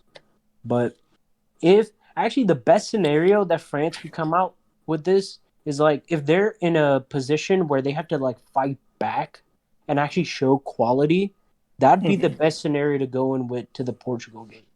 So even if Portugal wants to play like defensive as fuck or whatever, these guys have to come out and just like be unbearable to play against because they have to. Otherwise, they're gonna be like, "Oh, are we gonna make them stages or not?" You know? No, but one thing, right? But I understand you guys are coming from where like France starts slowly and all those things. Yes, it does, but the situation was different. France was not favorites in the first place in 2018, not heavy favorites. Actually, many people predicted Germany to win back to back. Top of that, I mean, look at the group stage they were there in the World Cup. Oh, this is like the most deadliest group I've seen in any international tournament. Not gonna Yeah, lie, man. yeah. Okay, and I cannot see them afford to fucking start slowly. Bro, if France starts slowly, man, I wouldn't be But like see, I wouldn't be those are a surprised lot if they of finish second or those something are a like lot that. I of feel if like they statements you're will. saying. Those Yeah, are like I feel, if, you know? yeah, I feel like That's they not an will, dude. Because absolute. the thing is, like, because of No, but why Anish, I know where you're coming from. Was sorry, Mhm. sorry to cut you off, but this is a very important point I was saying. Because when I watch France game, right, even the friendlies they're playing, I can see there's some kind of urgency in this team. Bro, Mm, I can yeah. see what Deschamps is trying to, immediately mold yourself into that what do you call that mode of attack. I can see. Mhm. Look at against Bulgaria. Look at against Wales. You know what? They were trying to attack. They were trying to be aggressive. I can see urgency. Move the ball quickly, fast. I mean, instead of being playing, and they were playing all up front. I know it's Wales. I know it's Bulgaria. The point is not that. Because I haven't seen France, to be honest, but when I compare France Nation League games of last season or season before that to compare to these games, what they're playing in the friendlies, you can clearly see the difference that they want to get settled quickly for this Euros, man. Yeah. And Yeah. and France will do the biggest blunder if they start slowly.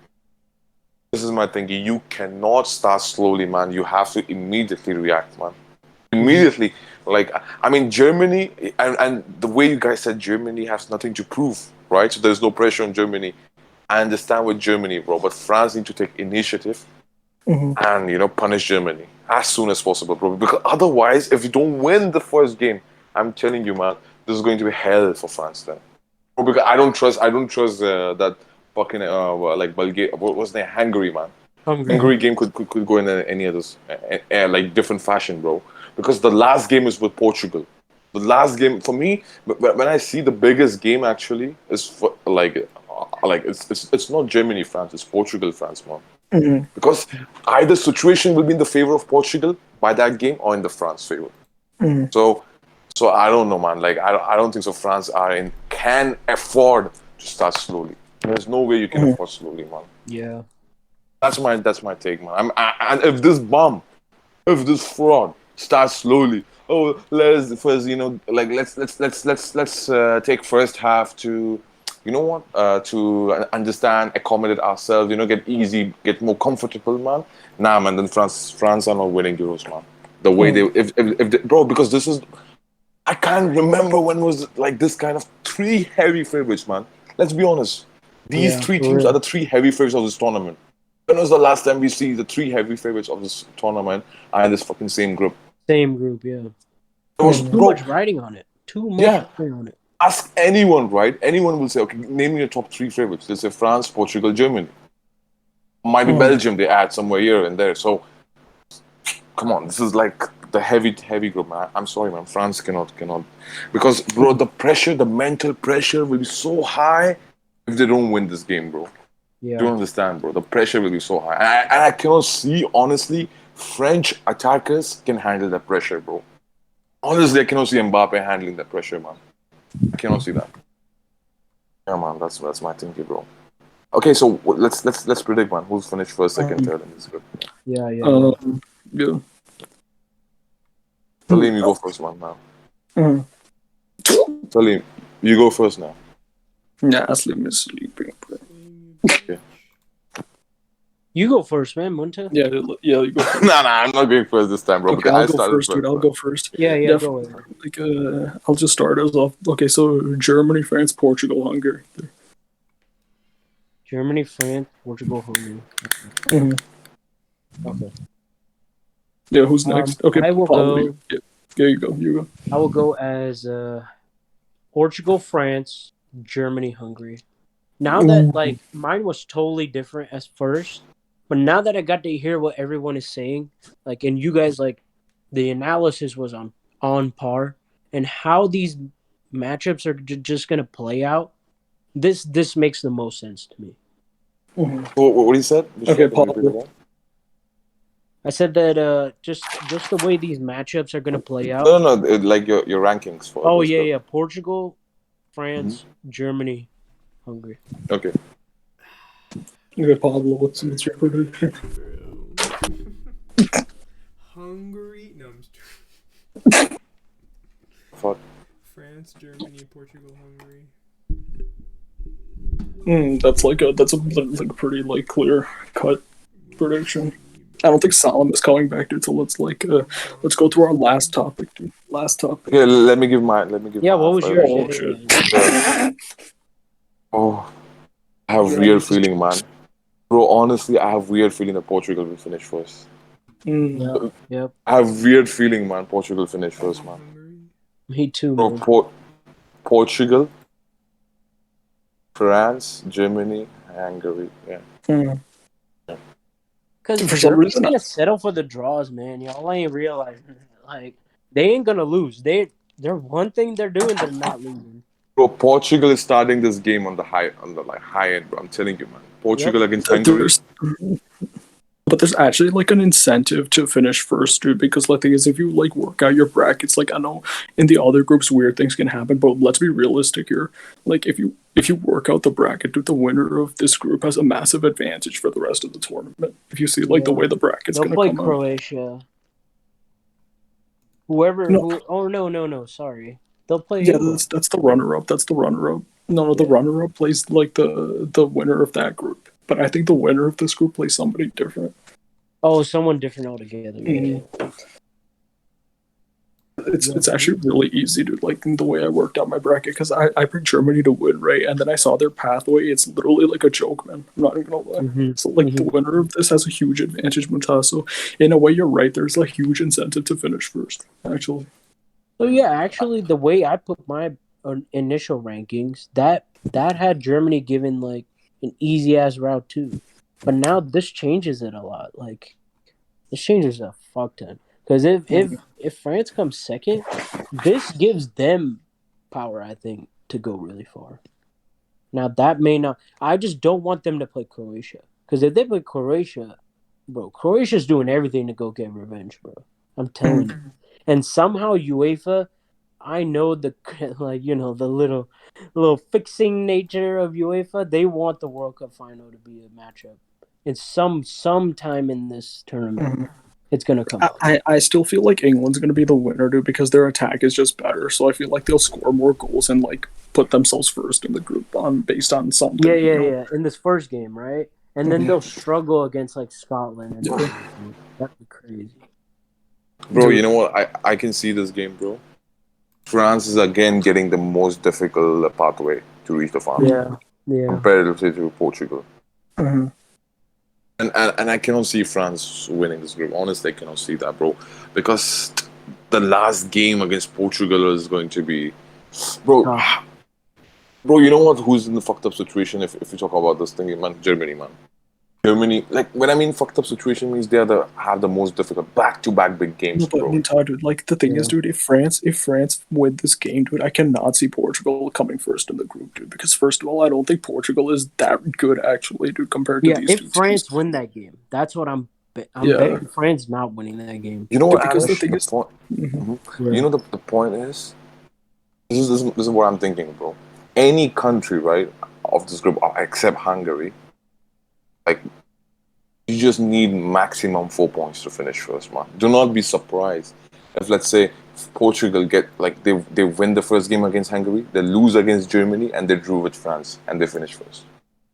Dude, but because the thing that can is, happen as well. it can do, but I feel like France is just gonna beat them, Muntah, dude. Like I feel like Portugal's not strong enough to hold their own against these teams anymore, man. Mhm. And I mean, the thing is that they never were in the first place, dude. They had an easy group last time. They finished third in that easy group. They had a very easy route to the final, and in a one-off final, it's very different from like a group stage game where like actually the strength of the teams like makes a bigger difference at this stage as compared to a one-off final, Yeah. bro. No, It's it just the makes sense. It nature of makes these sense. games. And the thing is, No, Muntah, but like. I'm a bit more pessimistic with France as well. Like for me, it's like I cannot take like for me it cannot be that straightforward, man. For France, that's my thingy. It Yeah. cannot be that straightforward, man. It's not okay. France can be like can be top of the group, and I cannot see that, bro. That's my So yeah, you know what, Voss? I'm actually with you on that. So there's actually two outcomes that can only happen in terms of the rankings. It's either Portugal comes first or they come third. There's just like no in between there. Yeah, So I then agree. like France will come first and then Germany comes second and Portugal comes third. Or the contrary where Portugal, France, Germany, then Hungary. Those are the only two outcomes I see. In terms of this logic that we've just like unfolded, which makes the most sense to me, I think. Because like if Portugal don't get their shit together, I mean, when are they going to? Yeah. And bro, let's be real, dude. They got completely outplayed by Spain and Germany, and France are way better than the Spain team, man. Like in terms of the Yeah, players, they have everything anyway. easily, bro.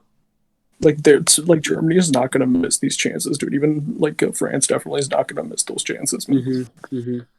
bro. You know what? Honestly, I don't trust Germany beating France. What do you call Portugal? No, dude, I think they will, bro. To be honest, Yeah, I I think don't they know, will. man. I don't know, man. Like dude, because Germany. But then Portugal's again, not that Portugal is good, going bro. in with a lot Mutada. of confidence that game. No, Portugal is gonna bro. But like, let's be honest, man. Let's be honest, man. Portugal's attack is good, man. Is insanely good, man. Like, I mean, we cannot completely shit on Ronaldo, Jota, and No, we Bernardo can't. Silva, man. We can't do. But the thing is that dude, I feel like Portugal they have less of an idea of what they're doing organizationally compared to Germany. I feel like Germany's midfield can actually suffocate Portugal, dude. And the thing is, like, I feel like Portugal just like they've not had to deal with a team that presses as much as Germany and like puts them in their own box as much as Germany, dude. Like the thing is, like Yeah, yeah, they're makes defensively sense. like. Yeah, like I mean, they're defensive, dude. But the thing is, like, and they're used to sitting back. But the thing is, like, at some point they expect to get the ball, dude. But like this time, they'll really, really be suffocated, dude. And honestly, bro, Muntaha, dude, like, I'm not buying the DS hype, man. I'm really not buying the D. Like, I don't think DS is gonna like do much against Gertz and Muller, man. Really, I really don't think he's gonna do much, bro. Like, I think honestly, dude, Gnabry's gonna score. I can see Gnabry scoring. I can see Muller scoring. Hey, Salim. You know. Sorry to cut you off, but Salim, I want your prediction as well for this group F. Continue us, Uh, continue us. Yeah, my that's it. yeah, yeah, That's it. okay, okay. My prediction for this group. Oh man, this group is complicated, man. Like France, like I said, man, the pressure is on them. They have to win, man. They have to like, bro. Listen, the whole the whole world is watching them. The French media is watching them. Everything is watching them.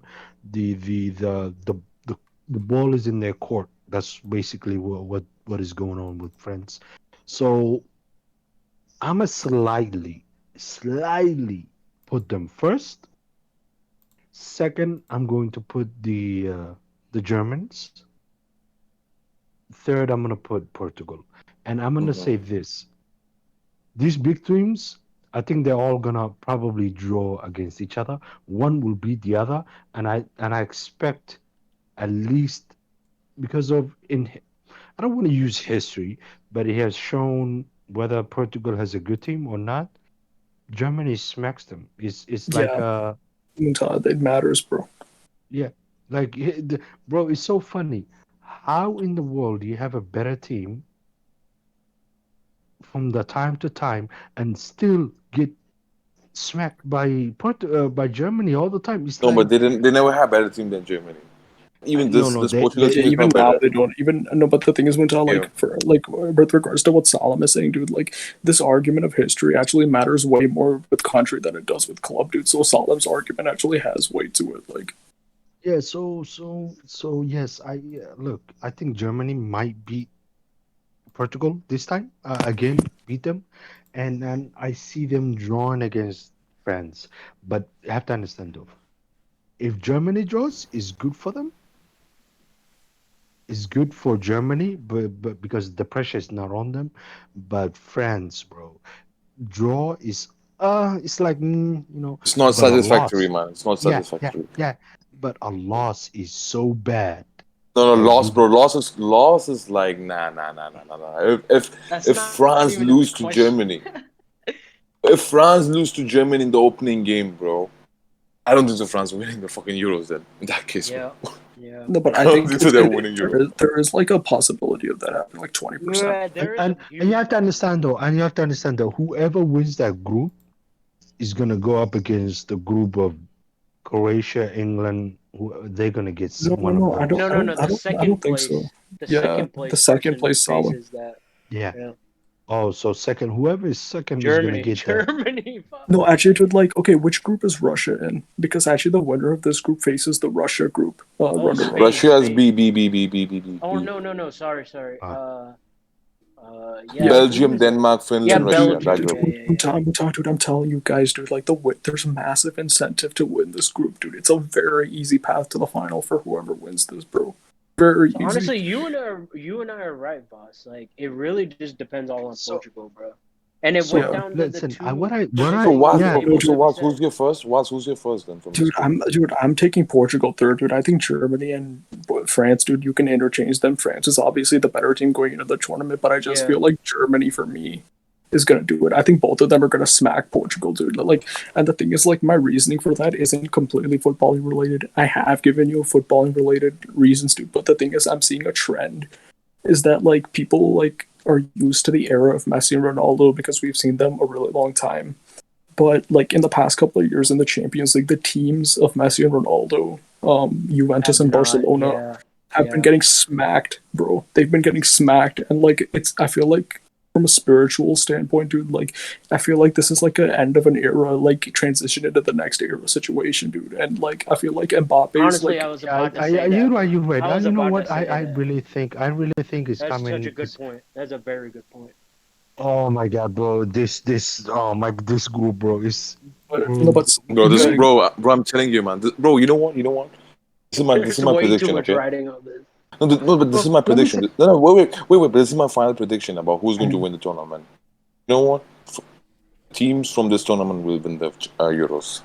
Ultimately, this group, you mean, yeah, Yeah, from yeah. this I've group, yeah, already had that. I've already had that. yeah. dude? I think the winner of And this group is gonna That's win the definitely whole thing. happening. Bro, listen. But Oh, you the know what I winner of think, the group. Oh, okay. bro? The biggest. Look, I've said it, and I look. We are forgetting about Hungary, man. We are dismissing them, bro. They could be the that's what I'm biggest saying, No, bro. team That's what I'm no, saying, no, bro. but Yeah, hey, yeah. Hungary. guys, I dude, know, I know, I don't I think we're, know. I don't think we're dismissed. I think we're, I think you have to give them respect, bro. But Hungary's gonna finish fourth, man. Like it is what it is, dude. Yeah, Like they might No, I no, smack no, no, No, no, no, no, know. no. no. They're talking about Spoiler, being what? Spoiler, disruptive, man. Mm. disruptive in the result Yeah. for them.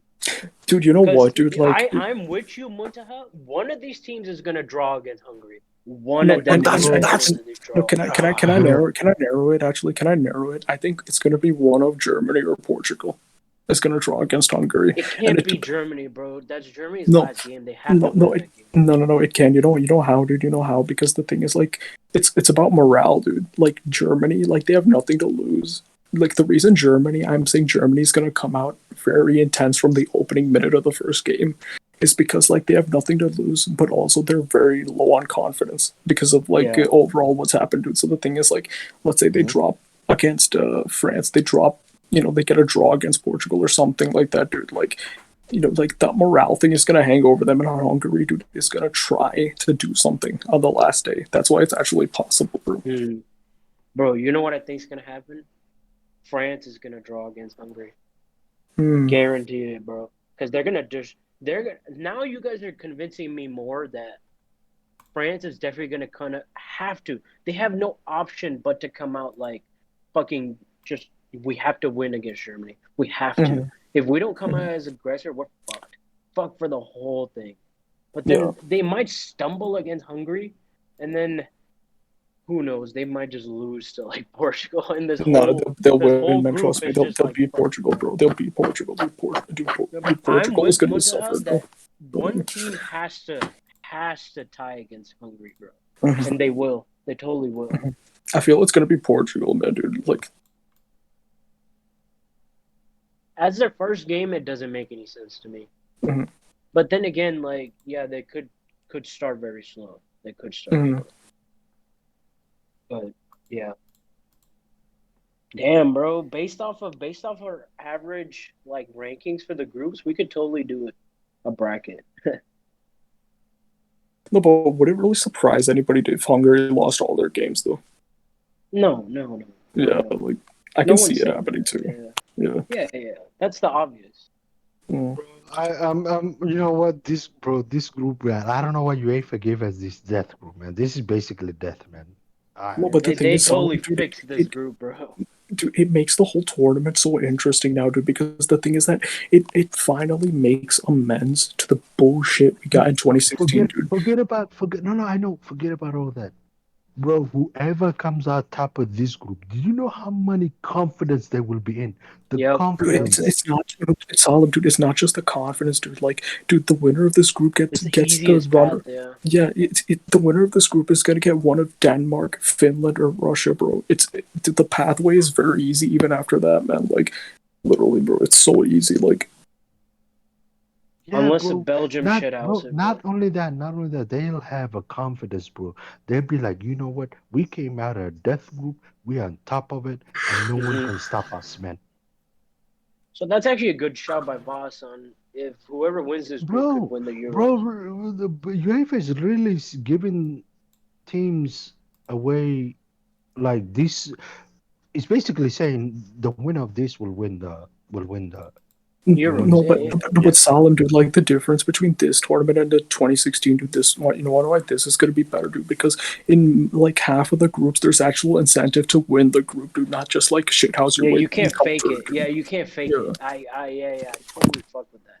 Yeah, I fuck with that. All the other groups you can shithouse your way through it. Mhm. Other than this group, you will No, be you're a and the fraud. England one, dude. You know why the England Honestly, one, dude? I totally see it because your logic is like, okay, if everyone has to go all in on a Porco table, who's the fraud out of the table? And you're Mhm. thinking Portugal is definitely the fucking fraud out of this table, bro. It makes so much sense, right? Like actually think about it. If Visual, everyone you saying this, I really think someone is gonna fight their way to the final, man. I really think so. This is why I start worrying, bro. Because No, the moment, I'm not talking about for the bracket. I'm talking about for this group. This yeah, group in particular. Because you can't fake the results. You can't just Mhm. like be like, "Oh, we're going to get a 0-0 today or like a 1-1." 2016, Portugal fought their way to a championship. No, but Todd Yeah, or yeah. a Salim, dude, it's not gonna be like 2016 because there's more incentive to Yeah, win. Like, the I know person who what wins gets the easier route this time. Like, I know. No, what I'm saying is, whoever comes out, not this group, from another place, mhm. someone is gonna fight their way Yeah, to the that's England. championship. That's literally going to be England. You guys don't want it to happen, but No, it's going to be England. but yeah, yeah. And one more thing too. England will I, get 5 straight penalties and get to the final. I can almost like see that happen. That could literally manifest into happening. bro, but England are not winning, And that's man. how Harry Kane will get his fucking golden boot, bro. Just Mhm. like he did in the fucking Yeah, World Cup. England is not gonna win Bro, ultimately. England Like, are not that's the going to thing. win, bro. I'm telling you, man. You know what? The No, only I'm team. I'm saying that's how they're shit You housing know their what? way But to there's the a final. counter argument. There's a counter argument, right? Let's say if France finish second and they get the difficult group, right? The pool, No, they'll most likely get England actually. bro, they're beating the shit Or out of England, Croatia, bro. right? Yeah, Yeah. they're beating Yeah, the they're shit They're out they're of beating fucking England. bro, they're England, beating bro. shit out of England, bro. Bro, England cannot play France, man. I'm sorry, bro. Game over, man. Mhm. Immediately in Bro, round of 16. Southgate will be looking at his coats, bro. Like, oh my God, my waistcoat looks No, wait, beautiful. wait, no, wait, no, wait. We have quarterfinals, right? We don't have round 16 in Euros, isn't there? No, there There's is a round of round 16. There is. in round of It is? 16. Oh, God. Yes. Okay. Yeah, that's gonna be Yeah, the marquee matchup, actually. eight teams will go home, so 16 teams will stay, something like that. Yeah. No, there's only 2 teams going home directly after the group stage, dude. But Anish, I'm saying to you, man, France is that strong that they can beat everyone if like in the difficult pool, and In this they can group. make through. No, they can, That's the beat only. everybody in this group, dude. Yeah, no, but okay, yeah, that could be thingy. But like, let's say this: if France finish second, Mhm. right, and they goes to difficult side of the group, right, pool, right. But there's Belgium, there's England. Let's say there is Ukraine or someone else like that, right? Italy as well. Bro, I'm telling you, man. I'm telling you, man. France have potential to beat all of these guys and reach final, man. But like, that's how I can trust France, but I cannot trust Germany and Portugal with that, bro. No, but dude, that's the thing. Like, that's why I had Germany first, dude. Like, I think they might get a draw, and they'll stat pad in the other 2 games, and I think France will like just narrowly get second because they'll have a smaller goal difference, That's and what then I like think, France, too. yeah, and then the final is going to be Germany versus France, dude. Like, ultimately, Bro, if that's The only the way final, France, bro, the bro, only you know way what? France wins it is if When, they win both. They have bro, to you know win what? both Portugal and Germany. The 2008 Euros final was the fucking best Euros final I've seen. Not gonna lie. Could you could argue for 2000 Euros as well. 2000 Italy versus France. That Euros as well. I'm telling you, but this Euro final, Germany versus France, bro, this is like 2 most best team. No, it Let's was be Spain, honest. right? Oh wait, and dude, it feels Yeah, more like a yeah, World Cup final, dude. It feels more like a World yeah. Cup final. Bro, this is a very big final, definitely. man. If it's France versus Germany, bro.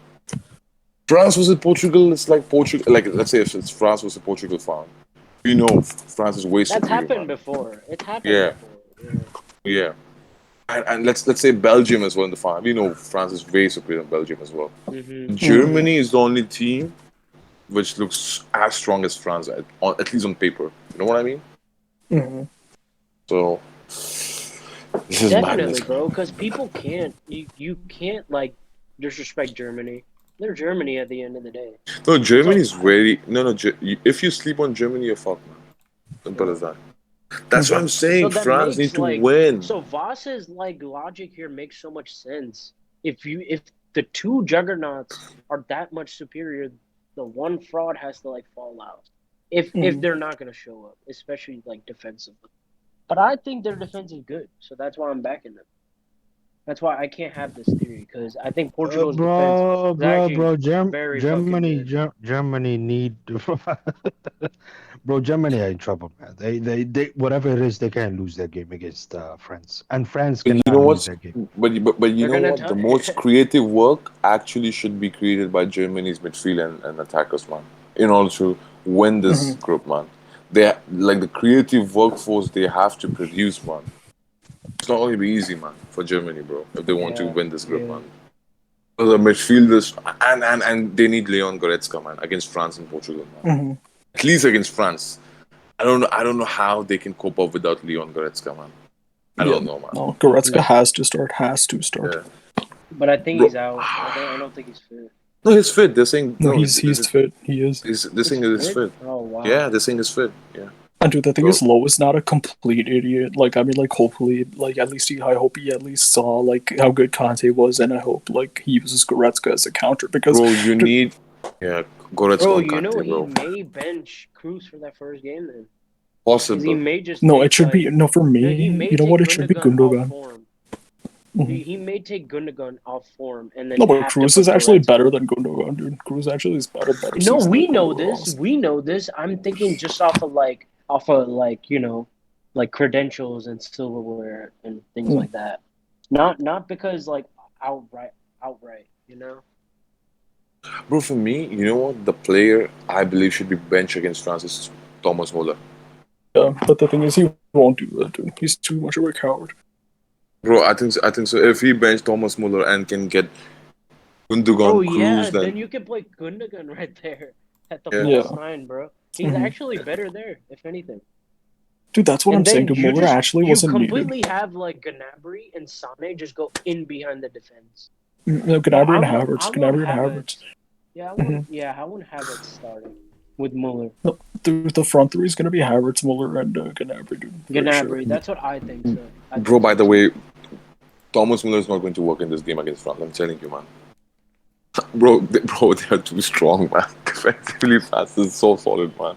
Like if Germany wants, bro, someone I think so. It has to be from Gnabry or Havertz or something from No, long range. Gnabry is easily the most important player in this game. Player for In attack, Germany. yeah. In attack, Yeah. yes.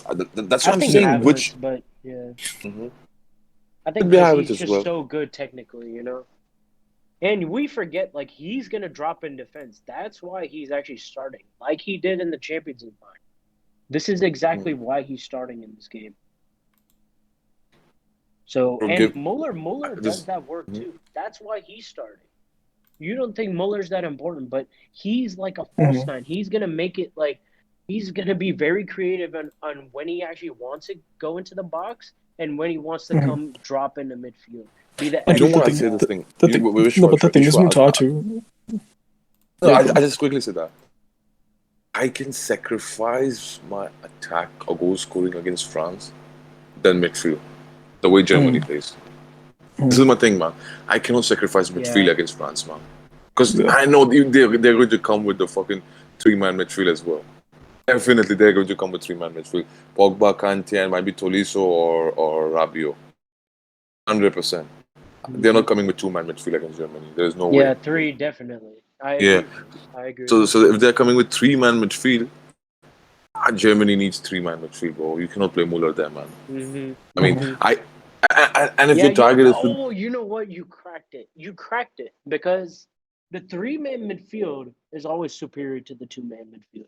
It's always been shown. They always just take more of the possession of the ball, right?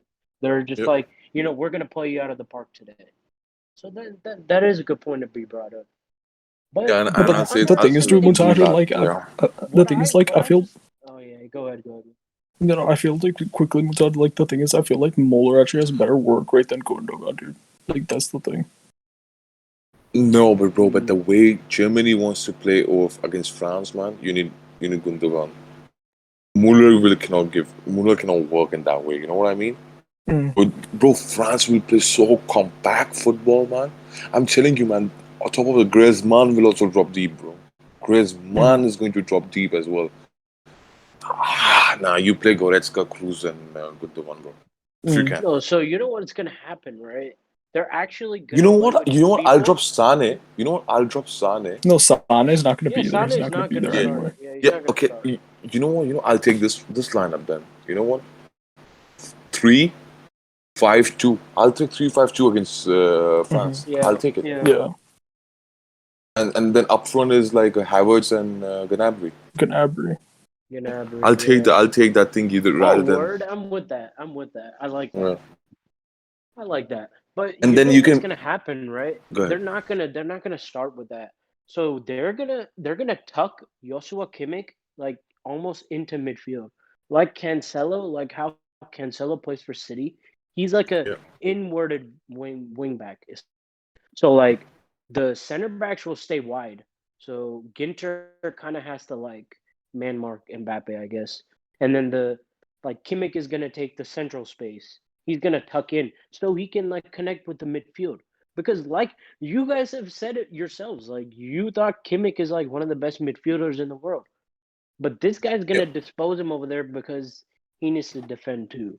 So but Mhm. when they have the ball, don't be surprised if Kimmich like comes in, tucks in, you know, to be a Mhm. part of that midfield to No, You but match know they what? have to do that Rabiot, actually, dude. They No, have to Kante, you know do and that what? Alba. actually. You know what? I'll tell you, man. It will be inclined. Kimmich will be inclined defensive midfielder in this game. Mhm. You know what inclined defensive midfielder means? This guy will act as an inverted fullback, but he's like a more Yeah, of an inclined DM who's actually, you know what, Dude, blocking the it's passing game basically for Mbappe. it's the way yeah, like exactly, Pep uses Kyle exactly. Walker, dude. It's the way he Yeah. uses Kyle Yeah, yeah. Walker, Kyle dude. Walker and Cancelo. Yeah, Yeah. I've seen that so many times. And you know what he does with Stones? He tells Stones to man mark Mane. He tells them to Mhm. stand so fucking wide, bro. And they don't care about that middle space because they have so many guys in that middle. Because Cancelo is there, and then right behind him is Fernandinho, bro. And one more thing you guys are forgetting, man.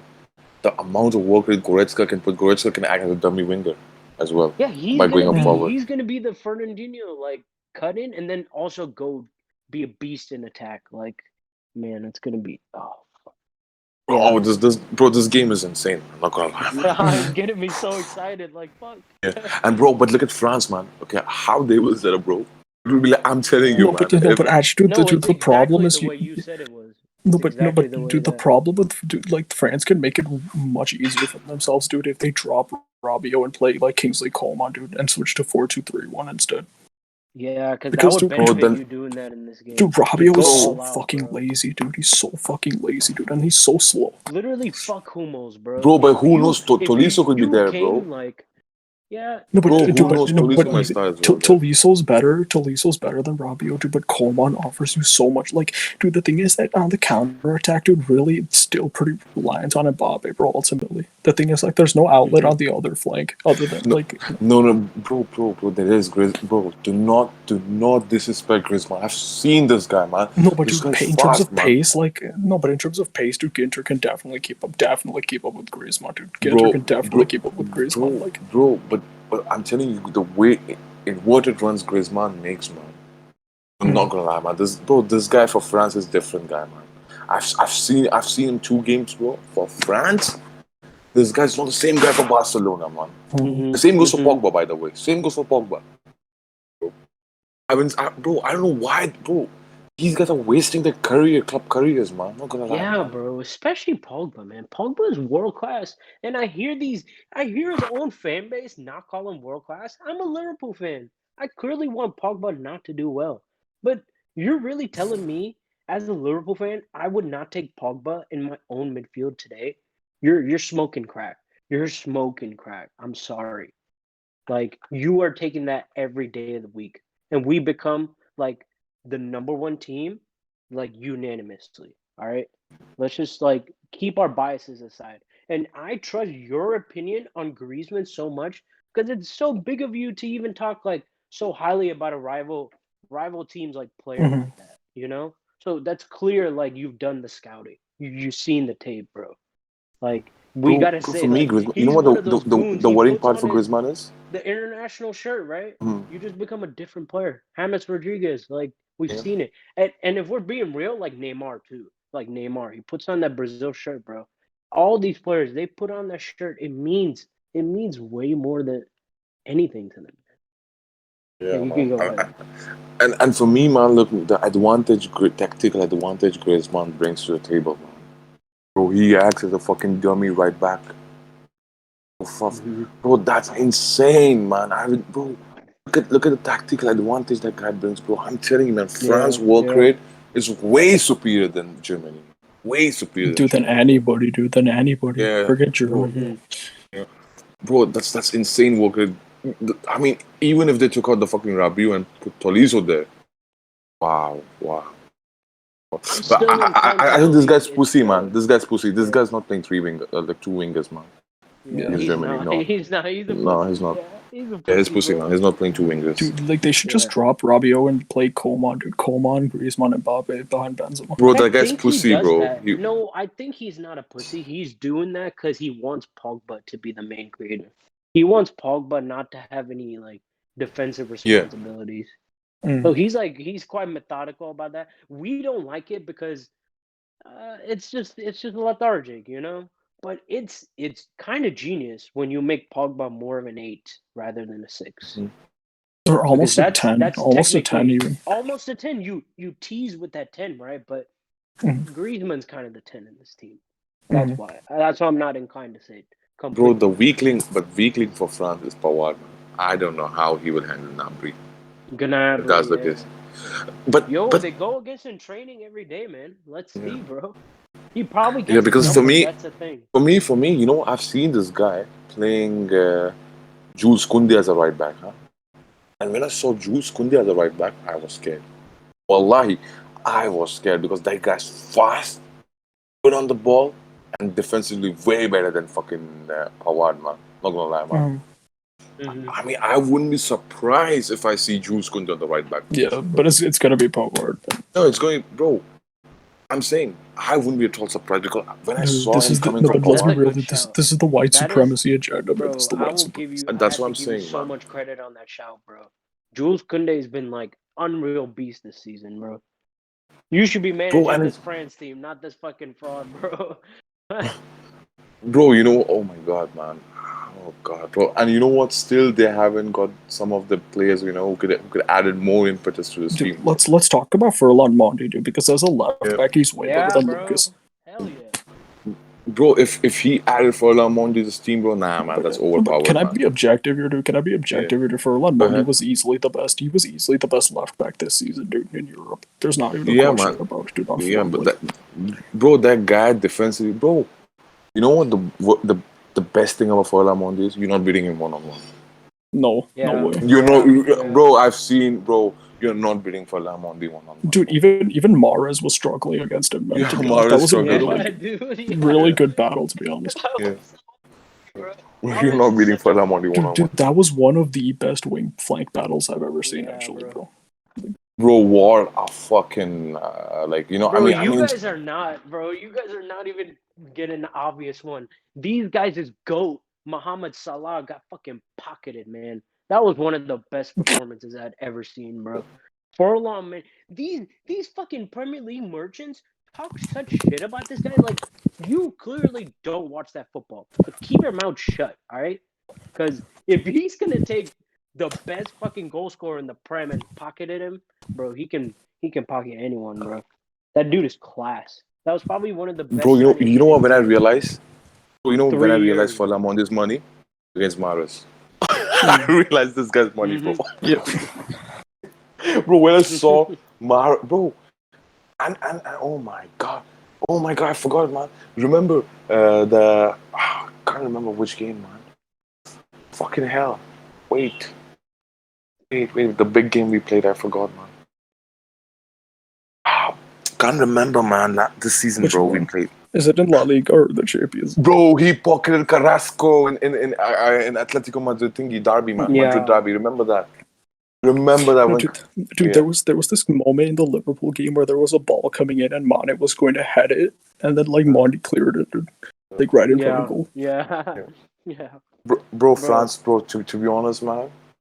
Oh, this team is stacked, man. This team is stacked, bro. And still, they haven't picked the players, bro. They haven't So picked many players, Upamecano, bro. Ibrahimo Konate, bro. They took fucking Longley, bro. Mm-hmm. But just imagine, bro, if they keep on.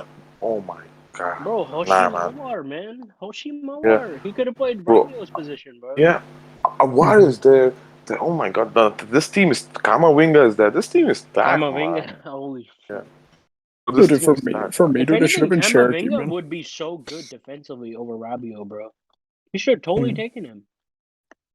No, but Awar is more of a finesse kind of player, which doesn't suit his Mm-hmm. profile, because he already Yeah, has Paul he Pogba in doesn't that suit this midfield. team, yeah. Yeah, Yeah. yeah, he already has Paul Pogba. So this fraud doesn't want to take him, bro. He wants Paul Yeah, Pogba to be more of a Awar would clearly yeah, not play above Pogba because yeah, that's what his role would be. Yeah, yeah. And Okay. Awar will be more advanced midfielder than this bomb, bro. exactly, Mhm. You know. exactly. But still, I mean, bro, have you seen Pogba for fucking France, man? Look at the game against Belgium. Unreal. Oh man, bro, low key, this guy looks the best in the world, man. For when he And plays for best in the France, man. world, bro. He's world class. That's like he's People like forget top it. three, dude. Bro, just watch the highlights He against might be the Wales best, and bro. He Bulgaria. might be the I know it's best. Wales and Bulgaria. I know that it's a very shit team to the standards of France. But I'm saying individual performance of Pogba was insane. But actually, Man, now we look. know. No, now we Mhm. know. The game depends on two people. It Mhm. depends on Paul Pogba and whoever Kai Havertz for me, or Joshua Kimmich actually. You know what? For me, Joshua Kimmich, man. You know why? Yeah. Because Mhm. the area where he's playing is the most sensitive area, man. Not Mm-hmm. gonna lie, Mhm. man. Because one or two mistakes can kill the game, bro. I'm Mhm. telling you, Yeah, man, you're because Germany yeah. will be on the front foot, man. Germany will be on the front foot. And when Germany plays on the front foot, man, Joshua Kimmich position will be on the most sensitive area, man, for Yeah, them. Yeah, yeah. dude, And he has how to much play like how he played against us, dude, in 2018. Like he has to yeah, do something like that, man, because he was very good yeah, in that game actually. But yeah, yeah. the point is both of those players need to play well if either of the teams are coming out with a result. Especially Yeah, Pogba. man. If Pogba doesn't Yeah. do shit, then France aren't doing shit, really. Mhm. Yeah. And I cannot see even France, man, because these motherfuckers, if they want to start fast, they will press, man. But I don't think so. They will start Yeah. pressing immediately. No, He will not start press immediately, man. Because Dude, that's what I'm saying, dude. Germany will try to score inside the first 10 minutes, dude. Like, oh god, man. The only problem for me when it comes to Germany, other than defending, is, you know what I mean? Who is outright goal scorer? Havertz? it has to Or it has to be Gnabry? like Gnabry is the main goal scorer, but Yeah, Havertz is playing Gnabry the is role of the usually the striker. main goal scorer. Yeah, Well, I I think would so. I agree think with so. that. The pressure is on Havertz, man, when it comes to scoring, man. Yeah, the But now pressure it's is gonna on be Havertz Muller. actually. Yeah. Because Gnabry have to do more of a technical work, man. I think so. And Gnabry has to give a work rate as well, man, for Germany. Not gonna lie, man. No, I don't Yeah, think has the to. pressure's on Havertz because Havertz is gonna. I've seen the way Havertz played in that Latvia game. He played more as a creator. They didn't want him to be like the last man in Chelsea, right? He wants to be on the ball. He wants to drop into midfield, be the extra guy, And get the ball, and make the last play, make the last like killer ball. So I you know think the what, main Mutad? outlet. It all depends on Gnabry. You guys were right from the beginning. Bro, Mutad, you know what, dude? Like the thing is, like I think Gosens is gonna go on Pavard, but the thing is, like I think Gnabry has to go on Conte, bro. As weird as that sounds, because like they need somebody who's gonna follow Conte. Like Goretzka's probably Yeah. gonna try and control Pogba, dude. Cruz has to be the free man because he's the guy who has to like play the ball, but like Bro, Gnabry has to try and Cruz, Mm-hmm. go on Conte, bro, dude. bro, I'm not gonna lie, man. Tony Cruz, man, you don't He's have to take that important, much man. risky pass, man. Because sometimes Tony Cruz, the way risky pass he takes, man, against like, come on, Germany will be open, man. Yeah, he needs to I don't think so. favor He can take keeping risky. possession over Yeah, making that man. killer I don't ball. think Tony Yeah, Cruz can play I risky pass agree. now Dude, you know in what this game. Cruz has to do, dude? He has to keep like once the ball goes to him in recirculation, dude. He has to keep switching the play, like flank to flank, Yeah, dude. He has yeah, to keep switching the play. But yeah, you know yeah. what, dude? Don't he shouldn't go for the through balls, man. He shouldn't go for the through balls. He should just go for like the long, like switching the play. Mm. I mean that's. Let's Yeah, see, because man. Can Havertz is gonna do the killer bro, ball. bro. But for me, the Watch him. worrying part is, Gusans will be man marked by Griezmann, man. I can see that, bro. Mm. Mm, If mm. Grosens goes up, bro, he's man marked by Griezmann. I'm Dude, this telling is you, that's happening, straight terrorism, man. I'm not gonna lie. Yeah, bro. yeah, yeah, for real. Oh god, man, this is funny as well. Let's see, man, bro. You know what? I want Benzema as well in this game, bro, because you prove yourself Mm-hmm. now as well. Because you Mm-hmm. talk too loud as well against this guy, man. What's his name? Giroud, This fraud. Yeah, yeah. Giroud. No, no, not yeah, Giroud and this guy as well. What's his name? The manager. Oh, Deschamps, right? Deschamps. Yeah, Yeah. yeah, yeah. So you talk the loud as well. So let's prove your worth as well now, Mm-hmm. because this is the time if you're fit. Mm-hmm. There's no more mercy, man. There's no more mercy. Sorry, man. There's no more immune. Like, you're not any more immune now. Okay, from criticism. Simple as that. Mm-hmm. Prove yourself, otherwise you consider fraud, man. Mm-hmm. France, 100%. Like, so that's my thinking, man. Like, oh god. Anyways, bro, I think so. We're done, right? With this thinking. Yeah, yeah, yeah. Let's wrap it up, dude. So, like, Yeah. I think that's all from us. Oh, and by the way, like right before we like wrap up, like for next time, I think like we ran out of time, but next time the topic is gonna be like the legacy of Messi, Ronaldo, and Neymar and how it stacks up against previous legends. And I think that should be a conversation all on its own because Mm-hmm. this one got too in depth. Yeah. Yeah. Sneaking Neymar in there, bro. Don't try to sneak in Neymar No, in but there, man. it's not Neymar's. It's not that Neymar's in there, dude. But the thing is, Neymar has to make his legacy. You know what I mean? Oh, I mean, we got to talk about Neymar's failed legacy at PSG Yes. in terms That of that'll come up No, but inevitably in that the conversation. two hundred yeah, yeah, million yeah. dollar Has move. to, has to. All right, good Yeah. night, and thank you for Yeah. listening, Good night, boys. everyone. Take Yeah. care. Thank you. Yeah. Peace. Hang Allah out. Madrid. Peace. Peace. Take care, guys.